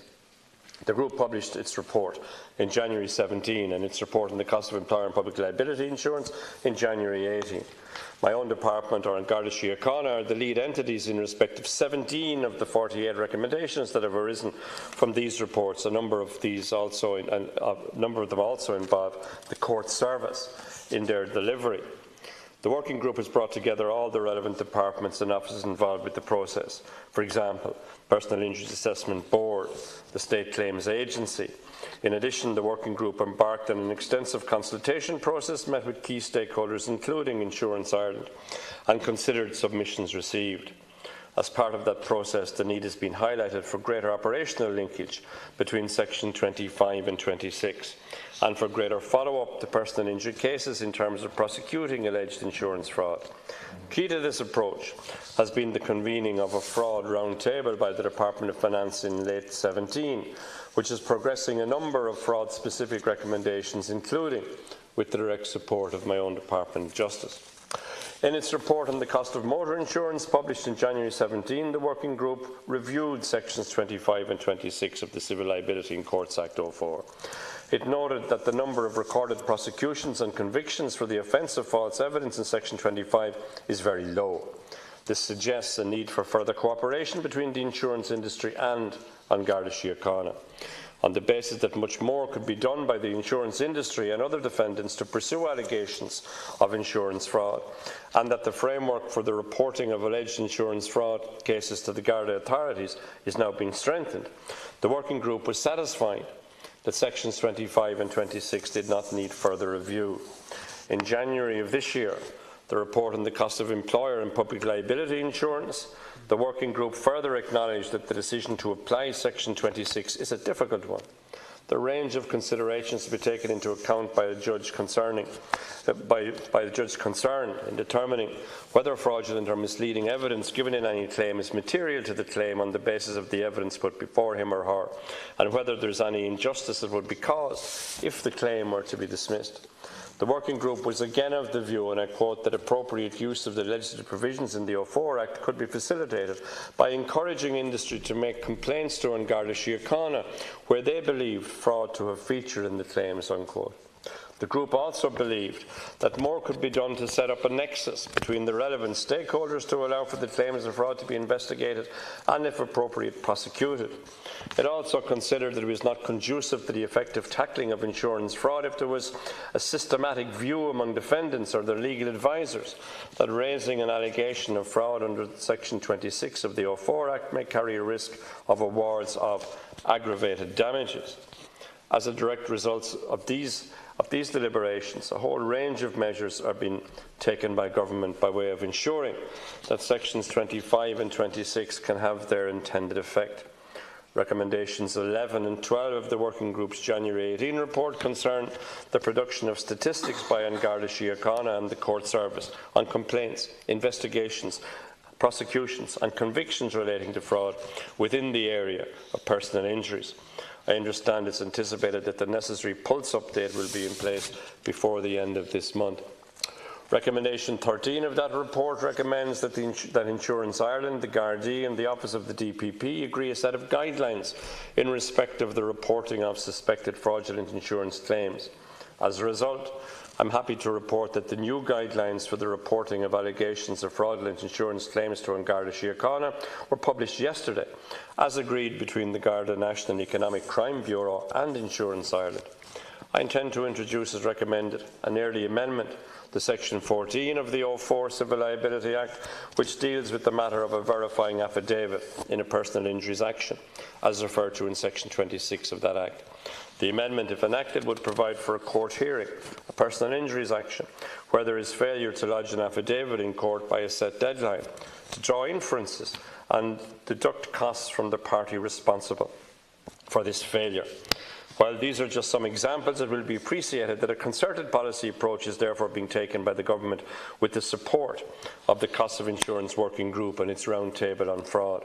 This represents a series of mutually reinforcing measures in their collective implementation, which will give greater effect to Sections 25 and 26 of the 04 Act. One now briefly to turn to some specific issues that arise in relation to Deputy Kelleher's proposed amendment under this bill that will need to be considered. Well, it has been the case that judges have ordered matters to be brought to the attention of the Office of the DPP. In some instances, the Director would generally refer any alleged criminal matters onwards for the consideration of An Garda Síochána. The Office has confirmed to my department that it is not within the function of the Director, as prescribed in the 74 Prosecution of Offences Act, to investigate the commission of criminal offences or to direct the Garda Síochána to do so as to the manner in which this should be done. Accordingly, there is a question of whether there should be an investigation into the commission of a criminal offence, in this case of alleged insurance fraud. It is considered that it should be referred to An Garda Síochána. Another fundamental consideration is that of differing standards of proof. Where a case is dismissed under the terms of Section 26 of the 04 Act, this is a matter on which the Court has been satisfied on the balance of probabilities that false or misleading evidence was intentionally provided. It would be for another court to decide in the context of a criminal trial whether it was satisfied beyond a reasonable doubt that an offence was committed under Section 25 or indeed any other relevant provision. Careful consideration must be given to the issue of a mandatory referral of transcripts and evidence as proposed in the bill, as it may well be seen as an interference with the separation of powers insofar as it removes discretion from the hands of the judiciary and the courts. A number of concerns have also been raised in relation to the referral of court transcripts in terms of their practical availability and cost, and the fact that there may be reasons why this would be contrary to the interests of justice in a particular case. For example, the referral of an entire transcript where there is a sensitive personal or medical information, or transcripts involving minors or in-camera proceedings. However, while further consideration will be given to these and other matters, I am happy on this occasion to note, as I said, the content of the bill proposed by Deputy Kelleher. It is not being opposed on the understanding that serious amendments to the bill will be required and proposed by the Government at committee stage. Account must also be given to the ongoing programme of actions being taken by the Government to address the issues of fraud and costs as they relate to the insurance sector, building on the ongoing work of the Cost of Insurance Working Group. Thank you.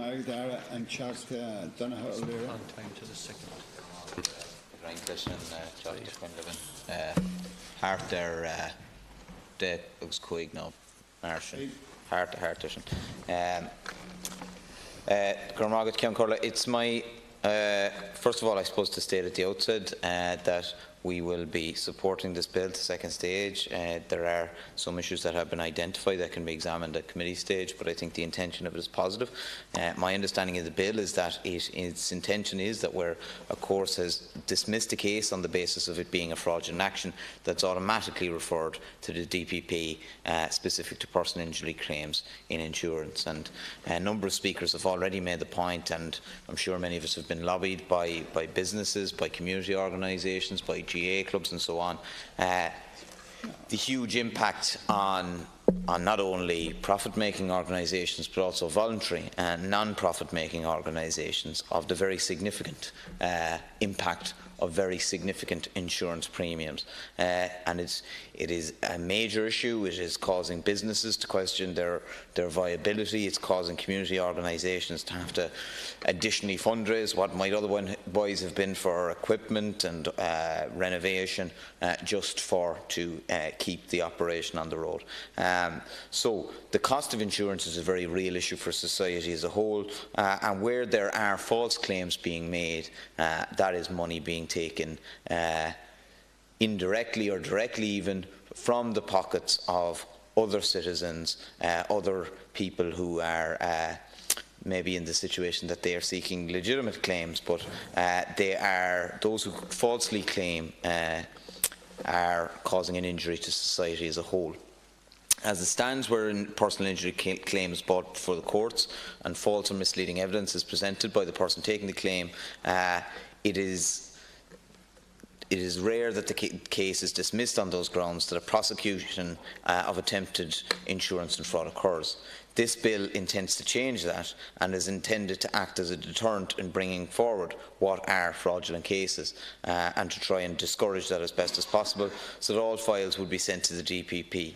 Now, the Minister has made the point in relation, firstly, to the separation of powers, and secondly, in relation to the different burdens of proof, and they're reasonable points, I suppose, but it is not proposed, obviously, from this legislation that this would necessarily automatically lead to a second court case, a second criminal case. It merely contemplates that the DPP would receive the file, and then obviously it is the function of the DPP to consider that.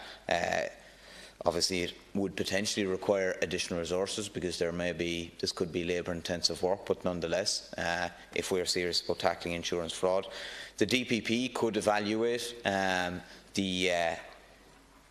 the respective merits of any individual case and whether there is a chance of success on the different burden of proof of beyond a reasonable doubt. So I don't know that the concerns expressed by the ministers are necessarily borne out, because it doesn't automatically follow that there would be a subsequent court case. And obviously, if it did present to a second court case, judges would have to take into account the nature of the evidence presented, whether or not it was intended to mislead the courts in seeking or obtaining a financial settlement, and if it's proper that this happens, given that we see a knock-on effect on those who are seeking to get insured, with costs being exorbitant. So, as I say, we're happy to lend our support to the bill, and we hope to see it progress to the Dáil. However, it cannot be taken in isolation when it comes to the overall reforms of the insurance industry, and certainly, while it's a sensible step, it won't do all that much. It will do something, certainly, but it won't do all that much to tackle the high insurance costs experienced by individuals and businesses. Section 2 inserts a section into subsection 26 of the 2004 Act, the section dealing with fraudulent actions. And section 25(2) deals with this to an extent, and it states that if after the commencement of this section a person gives or dishonestly causes to be given an instruction or information in relation to a personal injuries action to a solicitor or person acting on behalf of a solicitor or an expert, that A, it is false or misleading in any material respect, or B, he or she knows it to be false and misleading, he or she shall be guilty of an offence. And it appears to me that this bill ultimately creates a mechanism to further expedite and advance the law as it exists to ensure that it is enforced on a more frequent and more firm manner. I would add, last month, new judicial guidelines for personal injury claims were recommended as a matter of urgency by an official report by Justice Nicholas Kearns, who stated in the second final report that while genuine claimants need adequate compensation, the negative impact of high premiums on businesses and consumers had to be recognised. Compensation for whiplash claims in the state are running at 4.4 times the level in Britain, according to the Personal Injuries Commission. The Commission found that the average soft tissue award is €17,338 compared to just €3,984 in Britain. Now, having said that, there is a balance to be struck in all these matters. The Law Society has expressed the view that simply lowering damages does not automatically mean lower premiums, and it could mean that simply reducing damages in a blunt way could take money, deserving money potentially, away from those who suffer injury through no fault of their own, and puts it into the pockets of already very profitable insurance companies. So we should proceed carefully in that manner. I do believe we should proceed, but we should take due care for the interests of genuine claimants, which, you know, I would like to think at least are a substantial category, if not a majority, of claimants. Chief Justice Frank Clark signalled his agreement with the findings of the report. He stated that an overall set of judge-made guidelines would contribute not only to the consistency but also the proper calibration of the overall level of rewards. He cautioned any new guidelines could not be too rigid, something which I think needs to be taken on board. The model referred to here may be useful, is not dissimilar to an argument I have made more generally for sentencing guidelines in the Judicial Council Bill. I think guidelines for judges are useful tools when utilised correctly, and something I believe which would be highly beneficial to all parties involved. Regarding insurance more generally, a couple of months back, my party received documentation under the Freedom of Information, which documented a series of missed deadlines by Insurance Ireland since early 2017 to progress the proposal to set up an insurance fraud unit within an Garda Síochána funded by the insurance industry. And it's our view that this has unfortunately led to a delay in establishing that unit. This is a unit that has long been called for, something we would support and would be of benefit. However, I believe Insurance Ireland have been, to an extent, dragging their feet. This has been on the agenda since early 2017, is identified in the report on the cost of motor insurance in January 2017. An Garda Síochána submitted a mechanism for further cooperation to Insurance Ireland in the first quarter of 2017. This was due to be discussed in 2017 by Insurance Ireland, deferred then until September 2017, due to be communicated to the Garda Síochána in October 2017, and then by December 2017, Insurance Ireland came up with a proposal for a full cost-benefits analysis for a proposal they had initially proposed themselves, subject to approval by the Garda Commissioner and the Minister for Justice. Given that Insurance Ireland have made such a point of identifying fraud as a cost of insurance premium increase, you would have thought that a cost-benefit analysis would have been relatively straightforward. So I think it's unfortunate that we have allowed time to slip by. I think that, you know, you'd have to question how serious they were about the proposal in the first place. In my view, insurance fraud is theft. It should be pursued rigorously and prosecuted, but I don't believe that this is a model we should have spent time waiting on. We have serious concerns at the proposal for a section of An Garda Síochána being funded through industry. The independence of An Garda Síochána is essential, and a direct funding relationship with private interests undermines that independence. There are, more generally, alternatives to a pure reliance on the private market. The state makes motor insurance compulsory but leaves it up to the private market to provide that. That is the deal, but the private market is not upholding its part of the deal. The state should therefore look quite seriously at alternatives. In New Zealand, for example, all drivers are covered for the basic legal requirements by paying their registration, and if they are petrol vehicles, a few cents at the pump. No young person, no isolated family would face being off the road because of the whims of an industry that can't get its story straight as to why premiums are so high and in constant flux. It is a viable alternative. There would have to be, of course, discussions with the EU, but the central banks, in briefings, has not ruled it out as contrary to EU or Irish legislation. That is the kind of thinking that we need and the kind of thinking that Sinn Féin believes we must pursue. The insurance industry is under investigation by the competition authorities, not only here domestically but at EU level, over anti-competitive practices. So any such unit, any Garda fraud unit, should be funded by the state, and at the cost of approximately €1 million. This is, I believe, within the capacity of government. This has been allowed to slip off the agenda, or at least has been slowed down by abdicating the state's responsibility and allowing Insurance Industry Ireland to string the rest of it along. If we are serious about tackling fraud, then sound bites will not suffice, and the lack of action in this area is unfortunate. Insurance fraud is not to be taken lightly, and which is something which has wider ramifications for society as a whole. And I've outlined at the start that it has serious implications for employers, but also voluntary organisations and community associations. It must be tackled head-on using a suite of measures, and I hope that this is something which all parties can commit to on a legislative basis and in a broader policy sense. It is time for a serious discussion on where we go from here in relation to the insurance sector more generally. I hope that all parties and stakeholders will come together to tackle an industry that the softly approach has not worked, and we must act in the interests of people rather than the interests of the industry. And I hope that this legislation falls within that approach. Quinlan, who has 3.5 minutes. Firstly, can I start off by thanking Deputy Kelleher for bringing forward the Private Members Bill, and as my colleague Deputy O'Leary already said, Sinn Féin will be supporting this bill.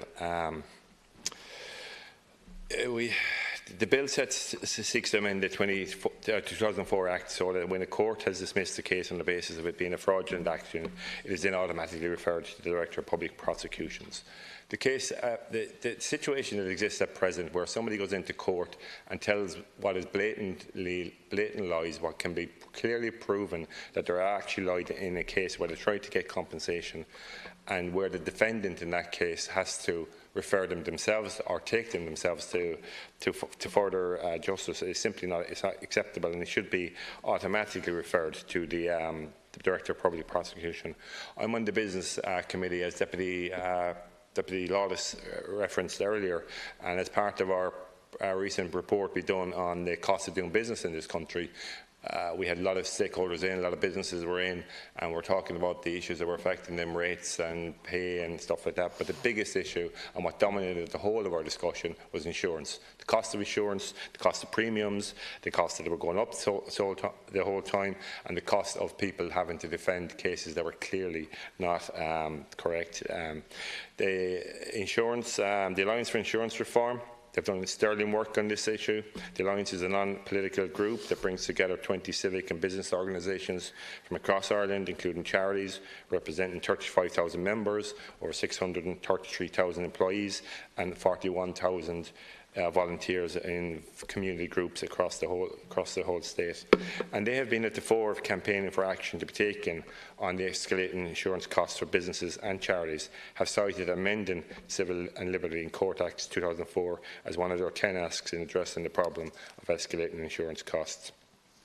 As part of the presentation, we saw CCD, as part of not the business presentation, but as part of outreach to different groups, in that we saw different types of videos where people were basically staging, claiming frauds. You know, they were falling in shops, they were beating themselves doing that, they were doing restaurants, they were throwing water on the ground, they were suddenly slipping. The person who put the water on the ground for the person to slip on was their witness. These cases were brought to court, and there was no prosecution of those people when the cases were subsequently discovered to be fraudulent. And in some cases, insurance companies didn't pursue the fraudulent person, but the insurance premium of the company increased massively. The Insurance Alliance themselves have expressed their huge and intense disappointment at the slow pace of reform, and they said the policyholders have been thrown to the wolves by the government, and I agree with them on that. Over many years, the cost of public liability insurance has been a consistent problem.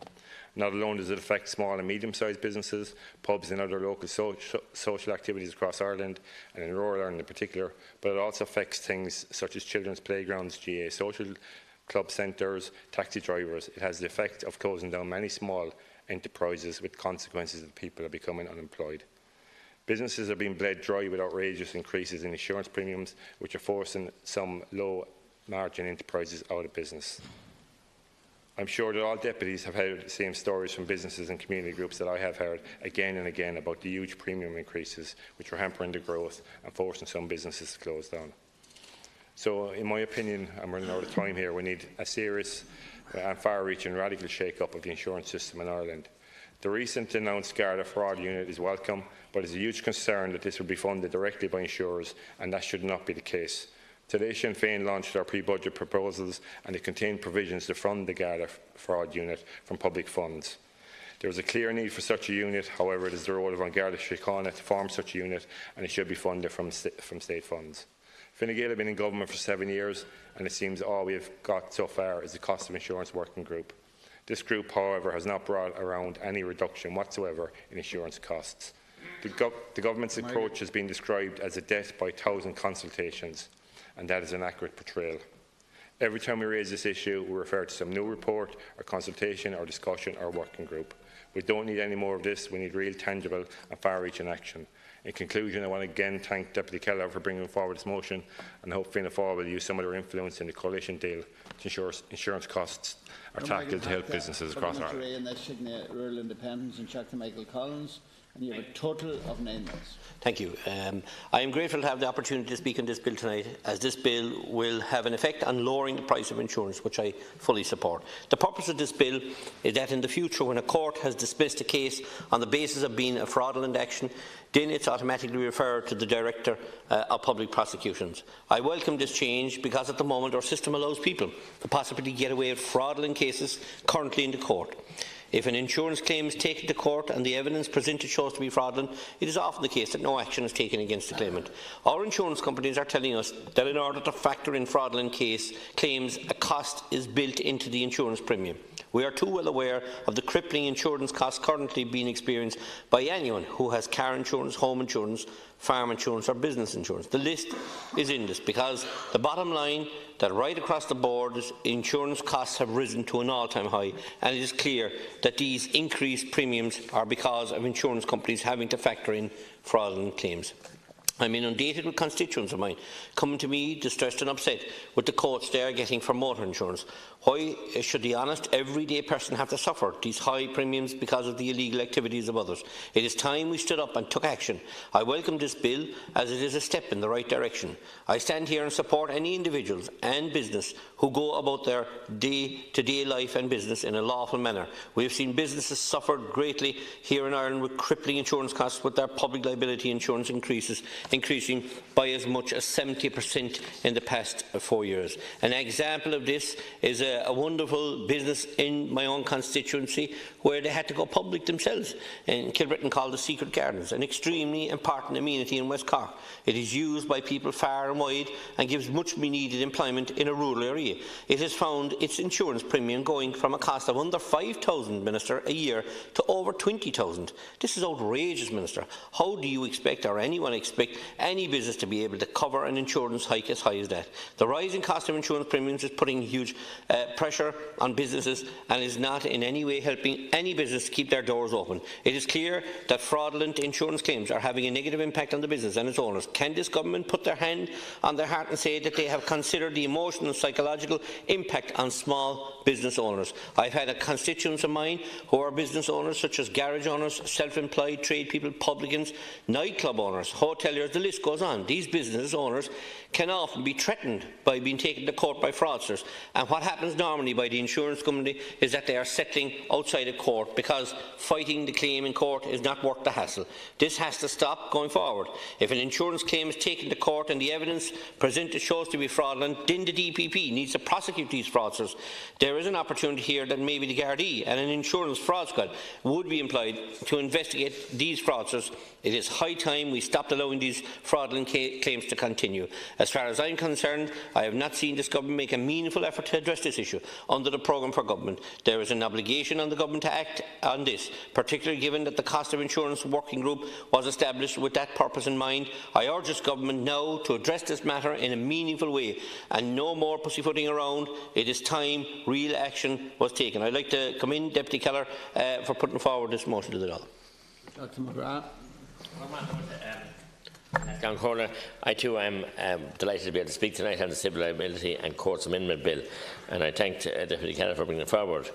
The provision seeks to make for the transfer of court transcripts to the Office of the DPP in cases where individuals have made fraudulent insurance claims is long overdue and very welcome. I only hope that the DPP will have the resources to deal with it, and the staff and the appetite to deal with it. As Deputy Keller noted when introducing the bill at first stage, there is good evidence to suggest that to factor in fraudulent claims at a large cost is built into the insurance premiums of businesses across the state, leading to uncompetitiveness. And it's just really, I have to declare, I'm a businessman myself, insurance, and it's just out of control. And as I said, you pay for everything, you have less and less cover and pay more and more. And if they were proactive and challenged the fraudsters, they'd do a lot better. Deputy Keller also reminded the House that evidence provided by Insurance Ireland and many others dealing with the matter indicates a systemic abuse of the court process by fraudulent claimants, and that businesses throughout the country have seen their public liability insurance increase by as much as 70% in the past 4 years. Indeed, some have by 100% and some more by starting 150%. While all this is true, I still think that the focus of the bill is misplaced. Of course, we need to challenge those who make fraudulent claims, but what have the insurance companies themselves, who seek to manipulate the level of risk to justify exorbitant and scandalous increases in premiums? And your government minister had a report here and went on for nearly 2 years, and he came up with 57 or was something near 70 recommendations, whereas I said 5 would have done a maximum. So that was passing the buck and diluting it further, and nothing came out of it, Minister.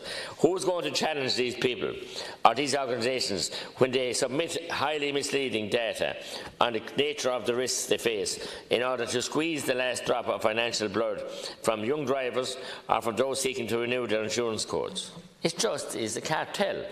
And if it looks like a cartel and walks like a cartel, it is a cartel.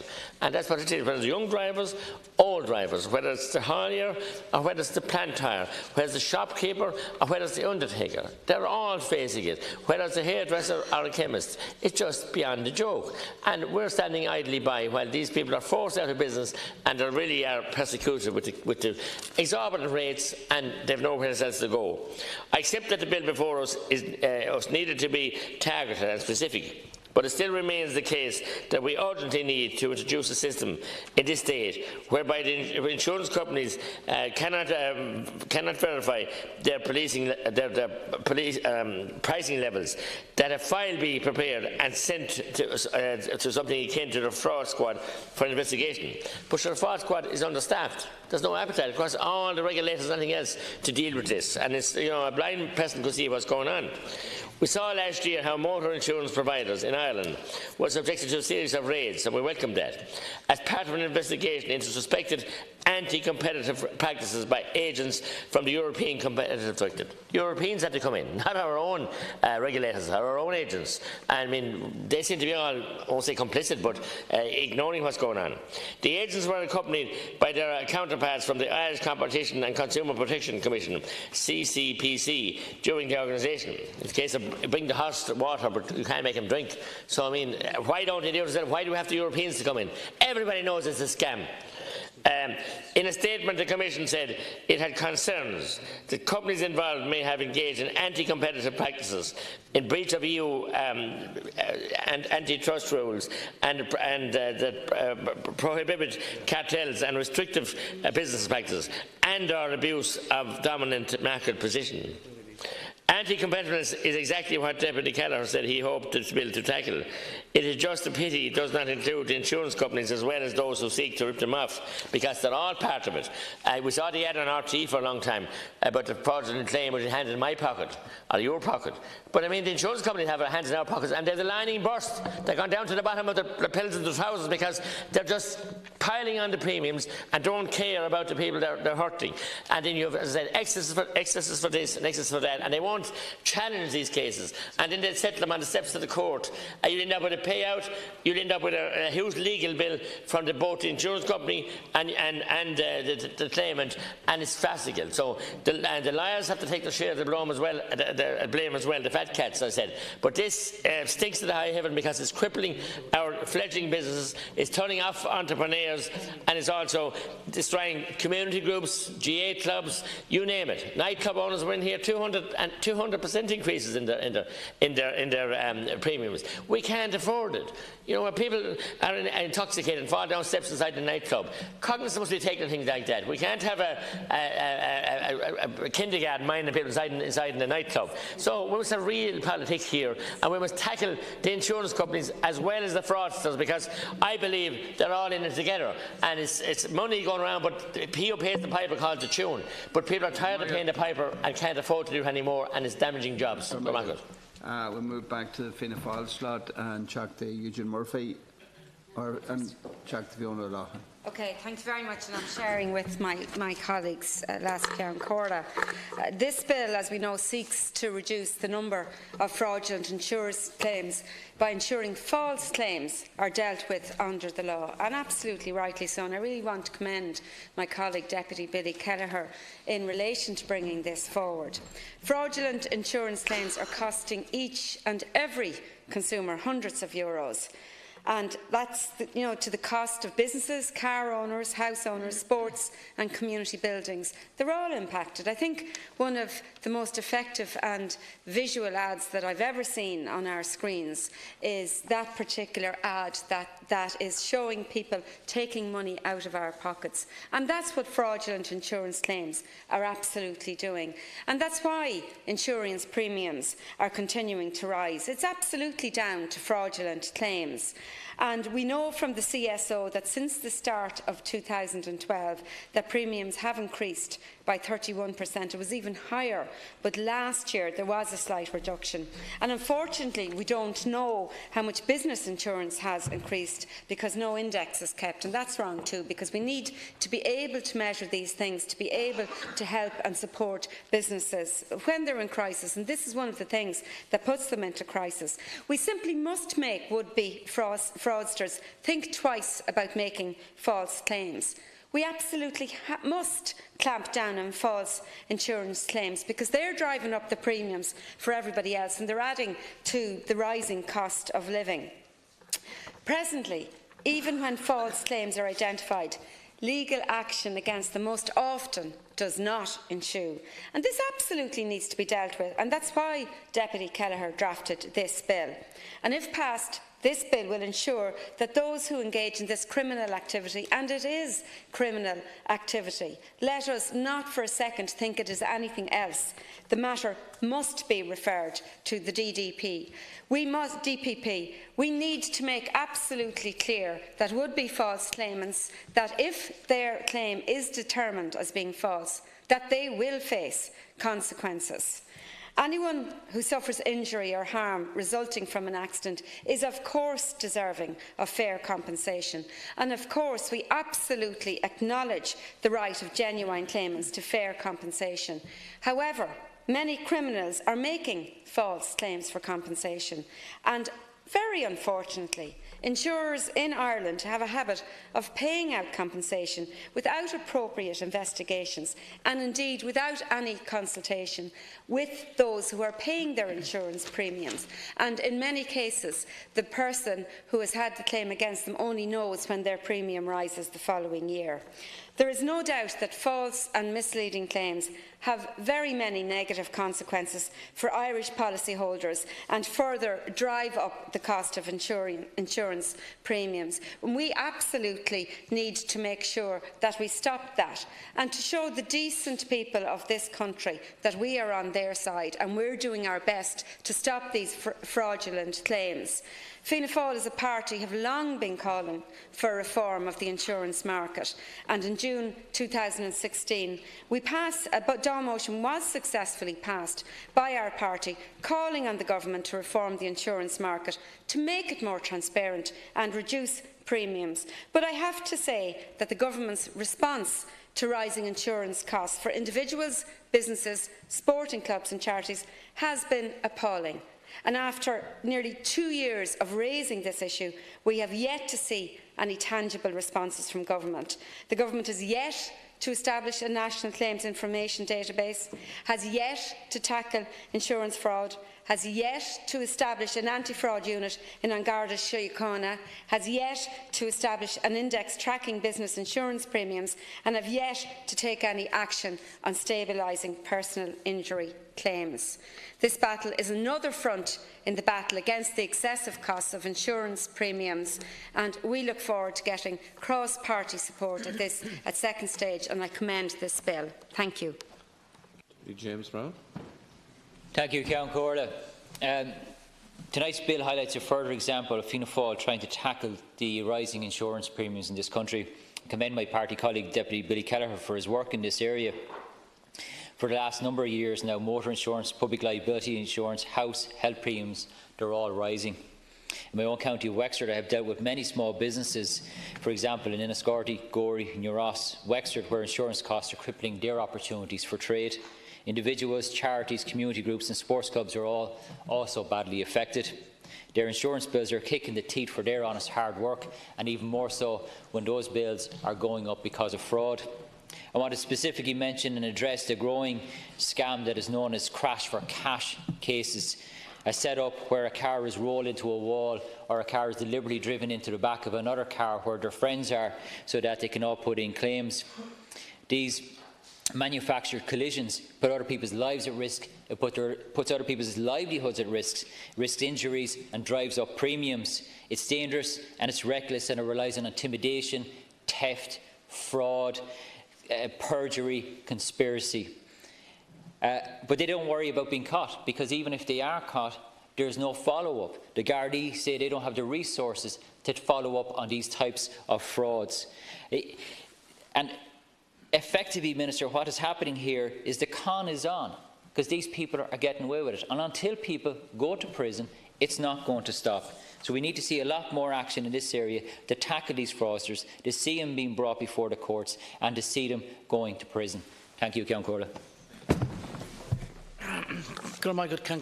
And, you know, motor insurance customers, business, charities, sports clubs, and we can go right through society, and everybody's, you know, complaint now is insurance costs are rising, rising, rising. So Deputy Kelleher is bang on the button here with this Civil Liability and Courts Amendment Bill 2018. And I think what's really frustrating the public out there is that all of this moves so slowly. The government's, you know, very slow response to all of this. While I acknowledge, Minister, certain things are happening, but the reality is we need to speed this up and we need to get results. And I will give you the example of a local family hotel in my own constituency. A couple of years ago their insurance was 12,500, reassessed, went up to 21. It's now at 50,000. And I said it before, Minister, in this chamber. That hotel had two very small claims, and yet their public liability has gone to 50,000. And only last night a family member said to me, they will not be able to continue in business if this continues.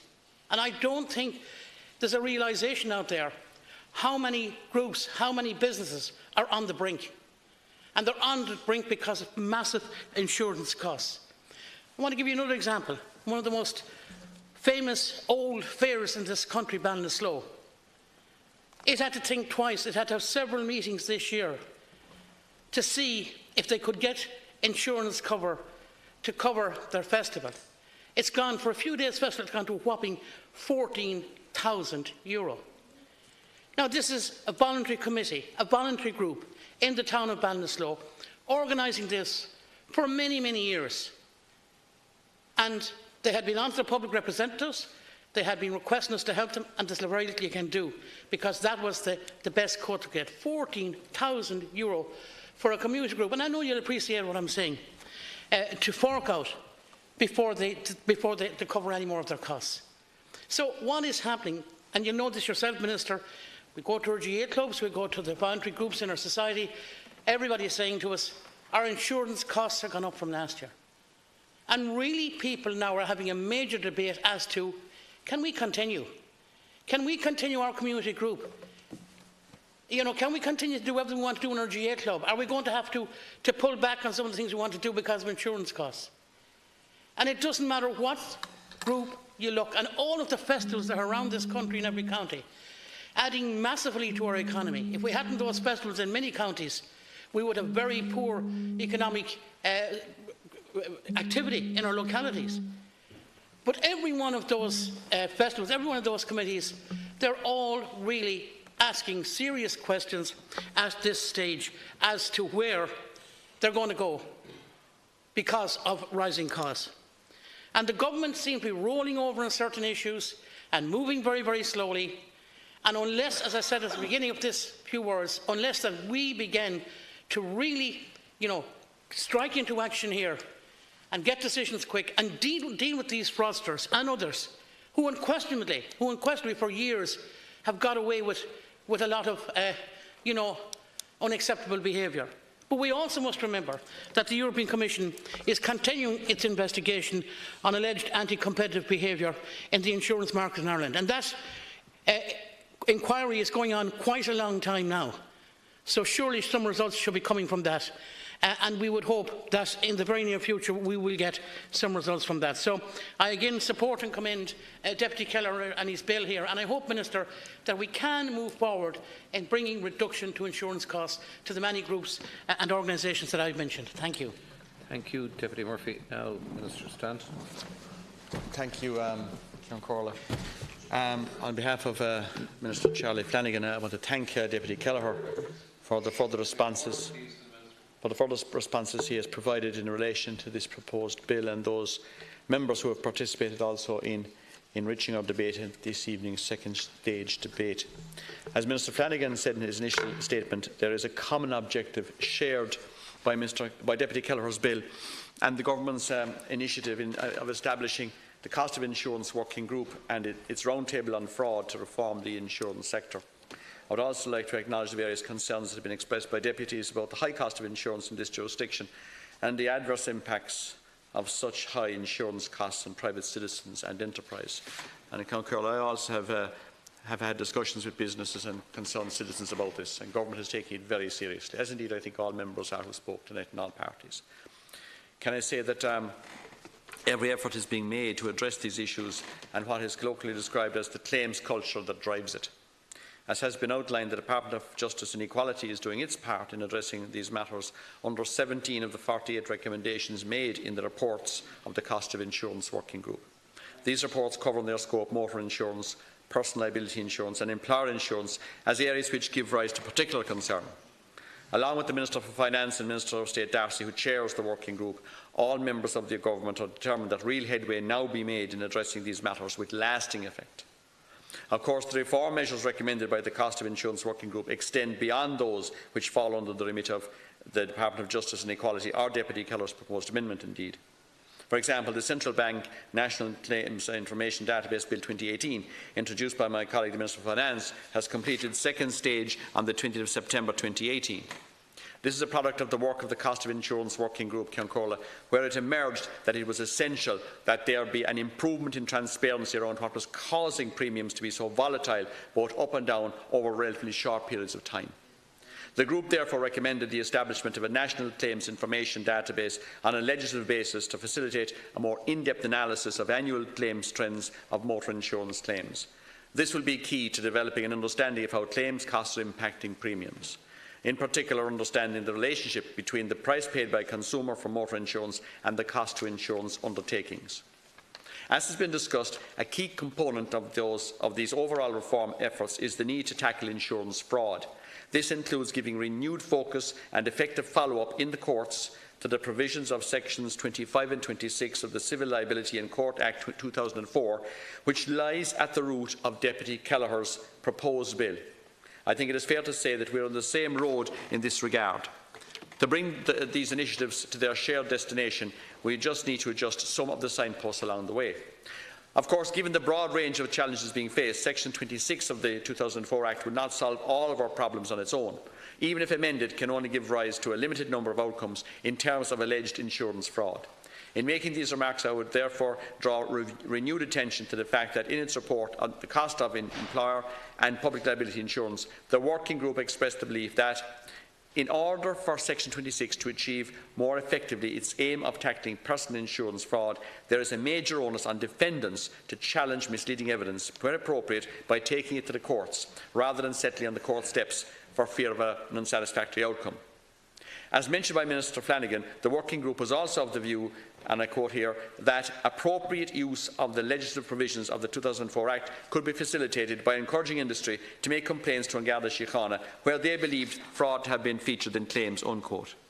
Yesterday's publication, Ceann Comhairle, of the new guidelines for the reporting of allegations of fraudulent insurance claims to An Garda Síochána, which have been agreed between the Garda National Economic Crime Bureau and Insurance Ireland, is, I think you will agree, a good example of the kind of encouraging measures that we need in this regard. These concerted reform initiatives represent a series of mutually reinforcing measures that, in their collective implementation, will strengthen sections 25 and 26 of the Civil Liability and Courts Act. I look forward with Mr Flanagan to our ongoing consideration of Deputy Keller's amendment bill, including the substantial amendments to the bill that will be required and I expect will be proposed by the Government at committee stage. And as the Minister has said earlier on, we are not opposing this particular piece of proposed legislation. Thank you very much indeed. Minister Stanton. Now, Deputy Margaret Murphy-O'Mahony, please. Minister Fianna Fáil is tabling this bill in an effort to alleviate the crippling costs of insurance for homeowners, individuals and businesses, which is ultimately brought on as a result of false insurance claims. Minister, as you know, the cost of living at the moment is very high. And part of this is the cost of insurance. It's actually crippling people. So anything, obviously, that can be done to alleviate this problem is very welcome. Spiralling businesses and motor insurance costs are undermining the competitiveness of the state and putting businesses and households under severe pressure. In my own constituency of Cork South West, I have been inundated with people who quite simply cannot cover the cost of insurance for their property, be it their car, their house or their business.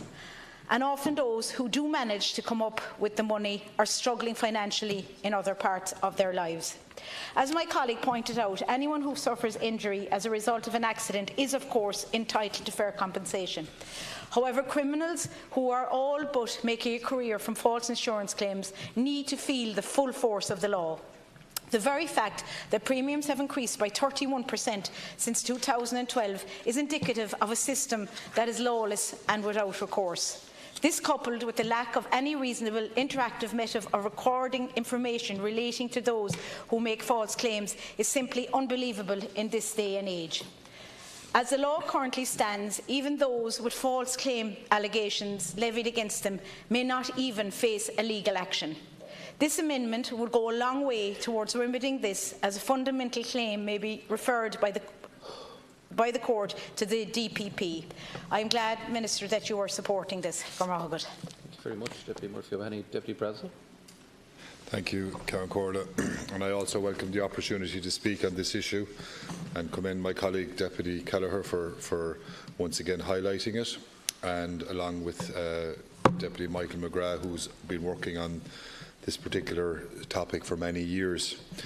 One of the consistent messages, Minister, that I get in my constituency clinics and when I meet the people of Kerry is they ask the question, why are insurance costs so high? It is something that they just find very difficult to comprehend, and they also ask the question, why can't we as legislators do something about it? And I think there is an onus on us to, for once and for all, to do something about the spiralling insurance costs that are crippling many businesses. I attended a briefing given by the Alliance for Insurance Reform in the AV room a few months ago. There was over 20 different industry groups represented: hoteliers, car rental, Construction Industry Federation, Galway City businesses, and so on. One of the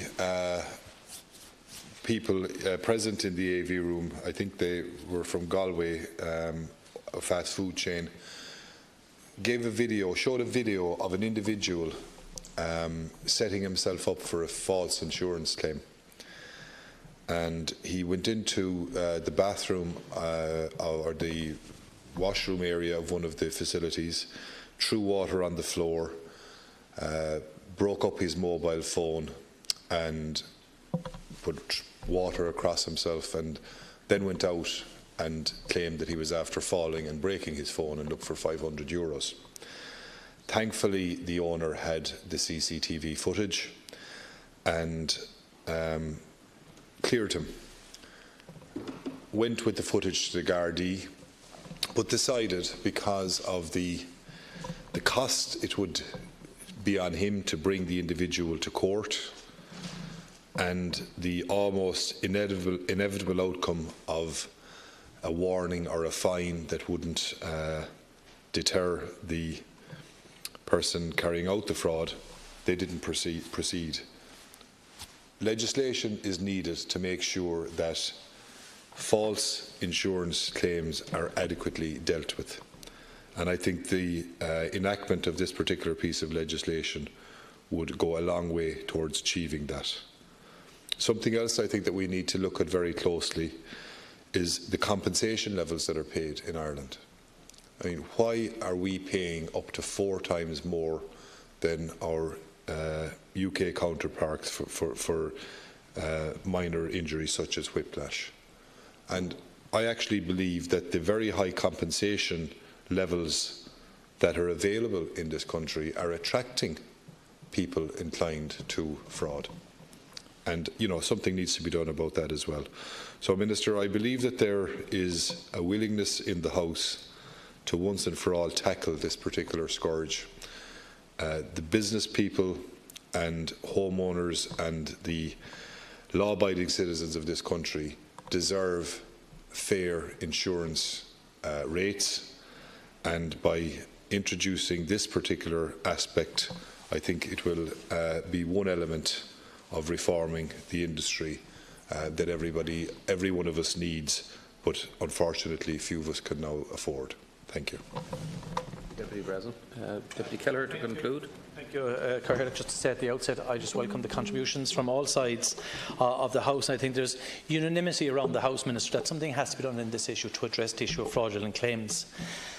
I'm not a font of knowledge in this issue, but the only expertise I can claim is that I'm just bringing the messages that have been clearly outlined to me by business associations, by farmers' organisations, by retail sectors, and by just individuals who come to my clinic and I meet in my constituency on a daily, weekly basis, who are saying they can no longer function in a market that is weighing them down with costs, and one of the biggest costs being insurance. So from public liability to health insurance to motor insurance, across the board, it is a major issue.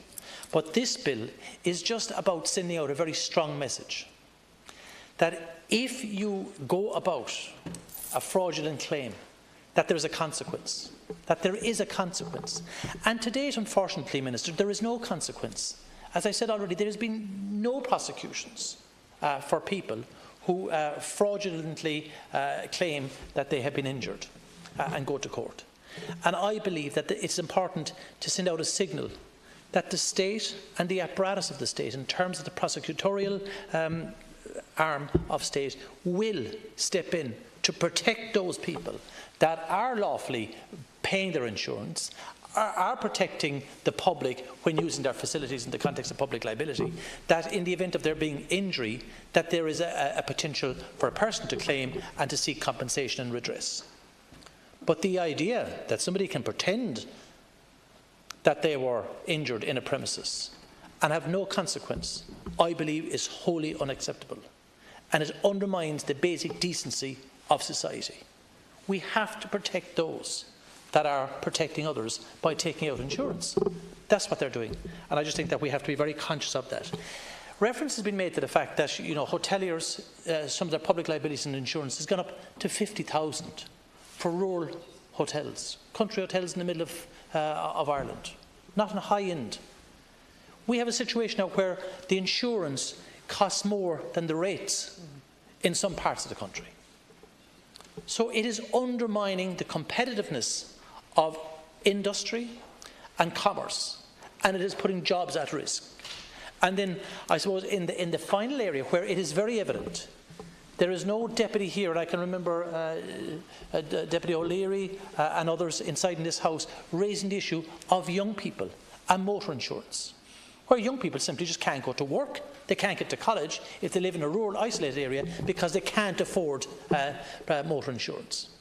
And an element of the cost that's built into the premium in motor insurance is the fact that we have scam artists, chancers, fraudsters, criminals going about this country plying their trade, knowing that there is no sanction, none whatsoever.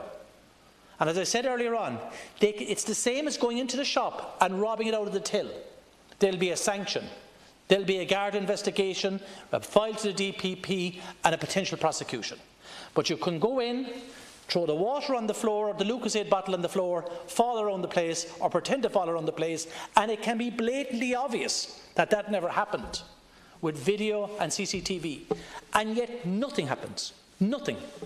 And that same person will go to another shop or another retail outlet the following day and do the same thing. And, Minister, it eats up people. People don't like being wronged. And they like the state to protect them when they are wronged.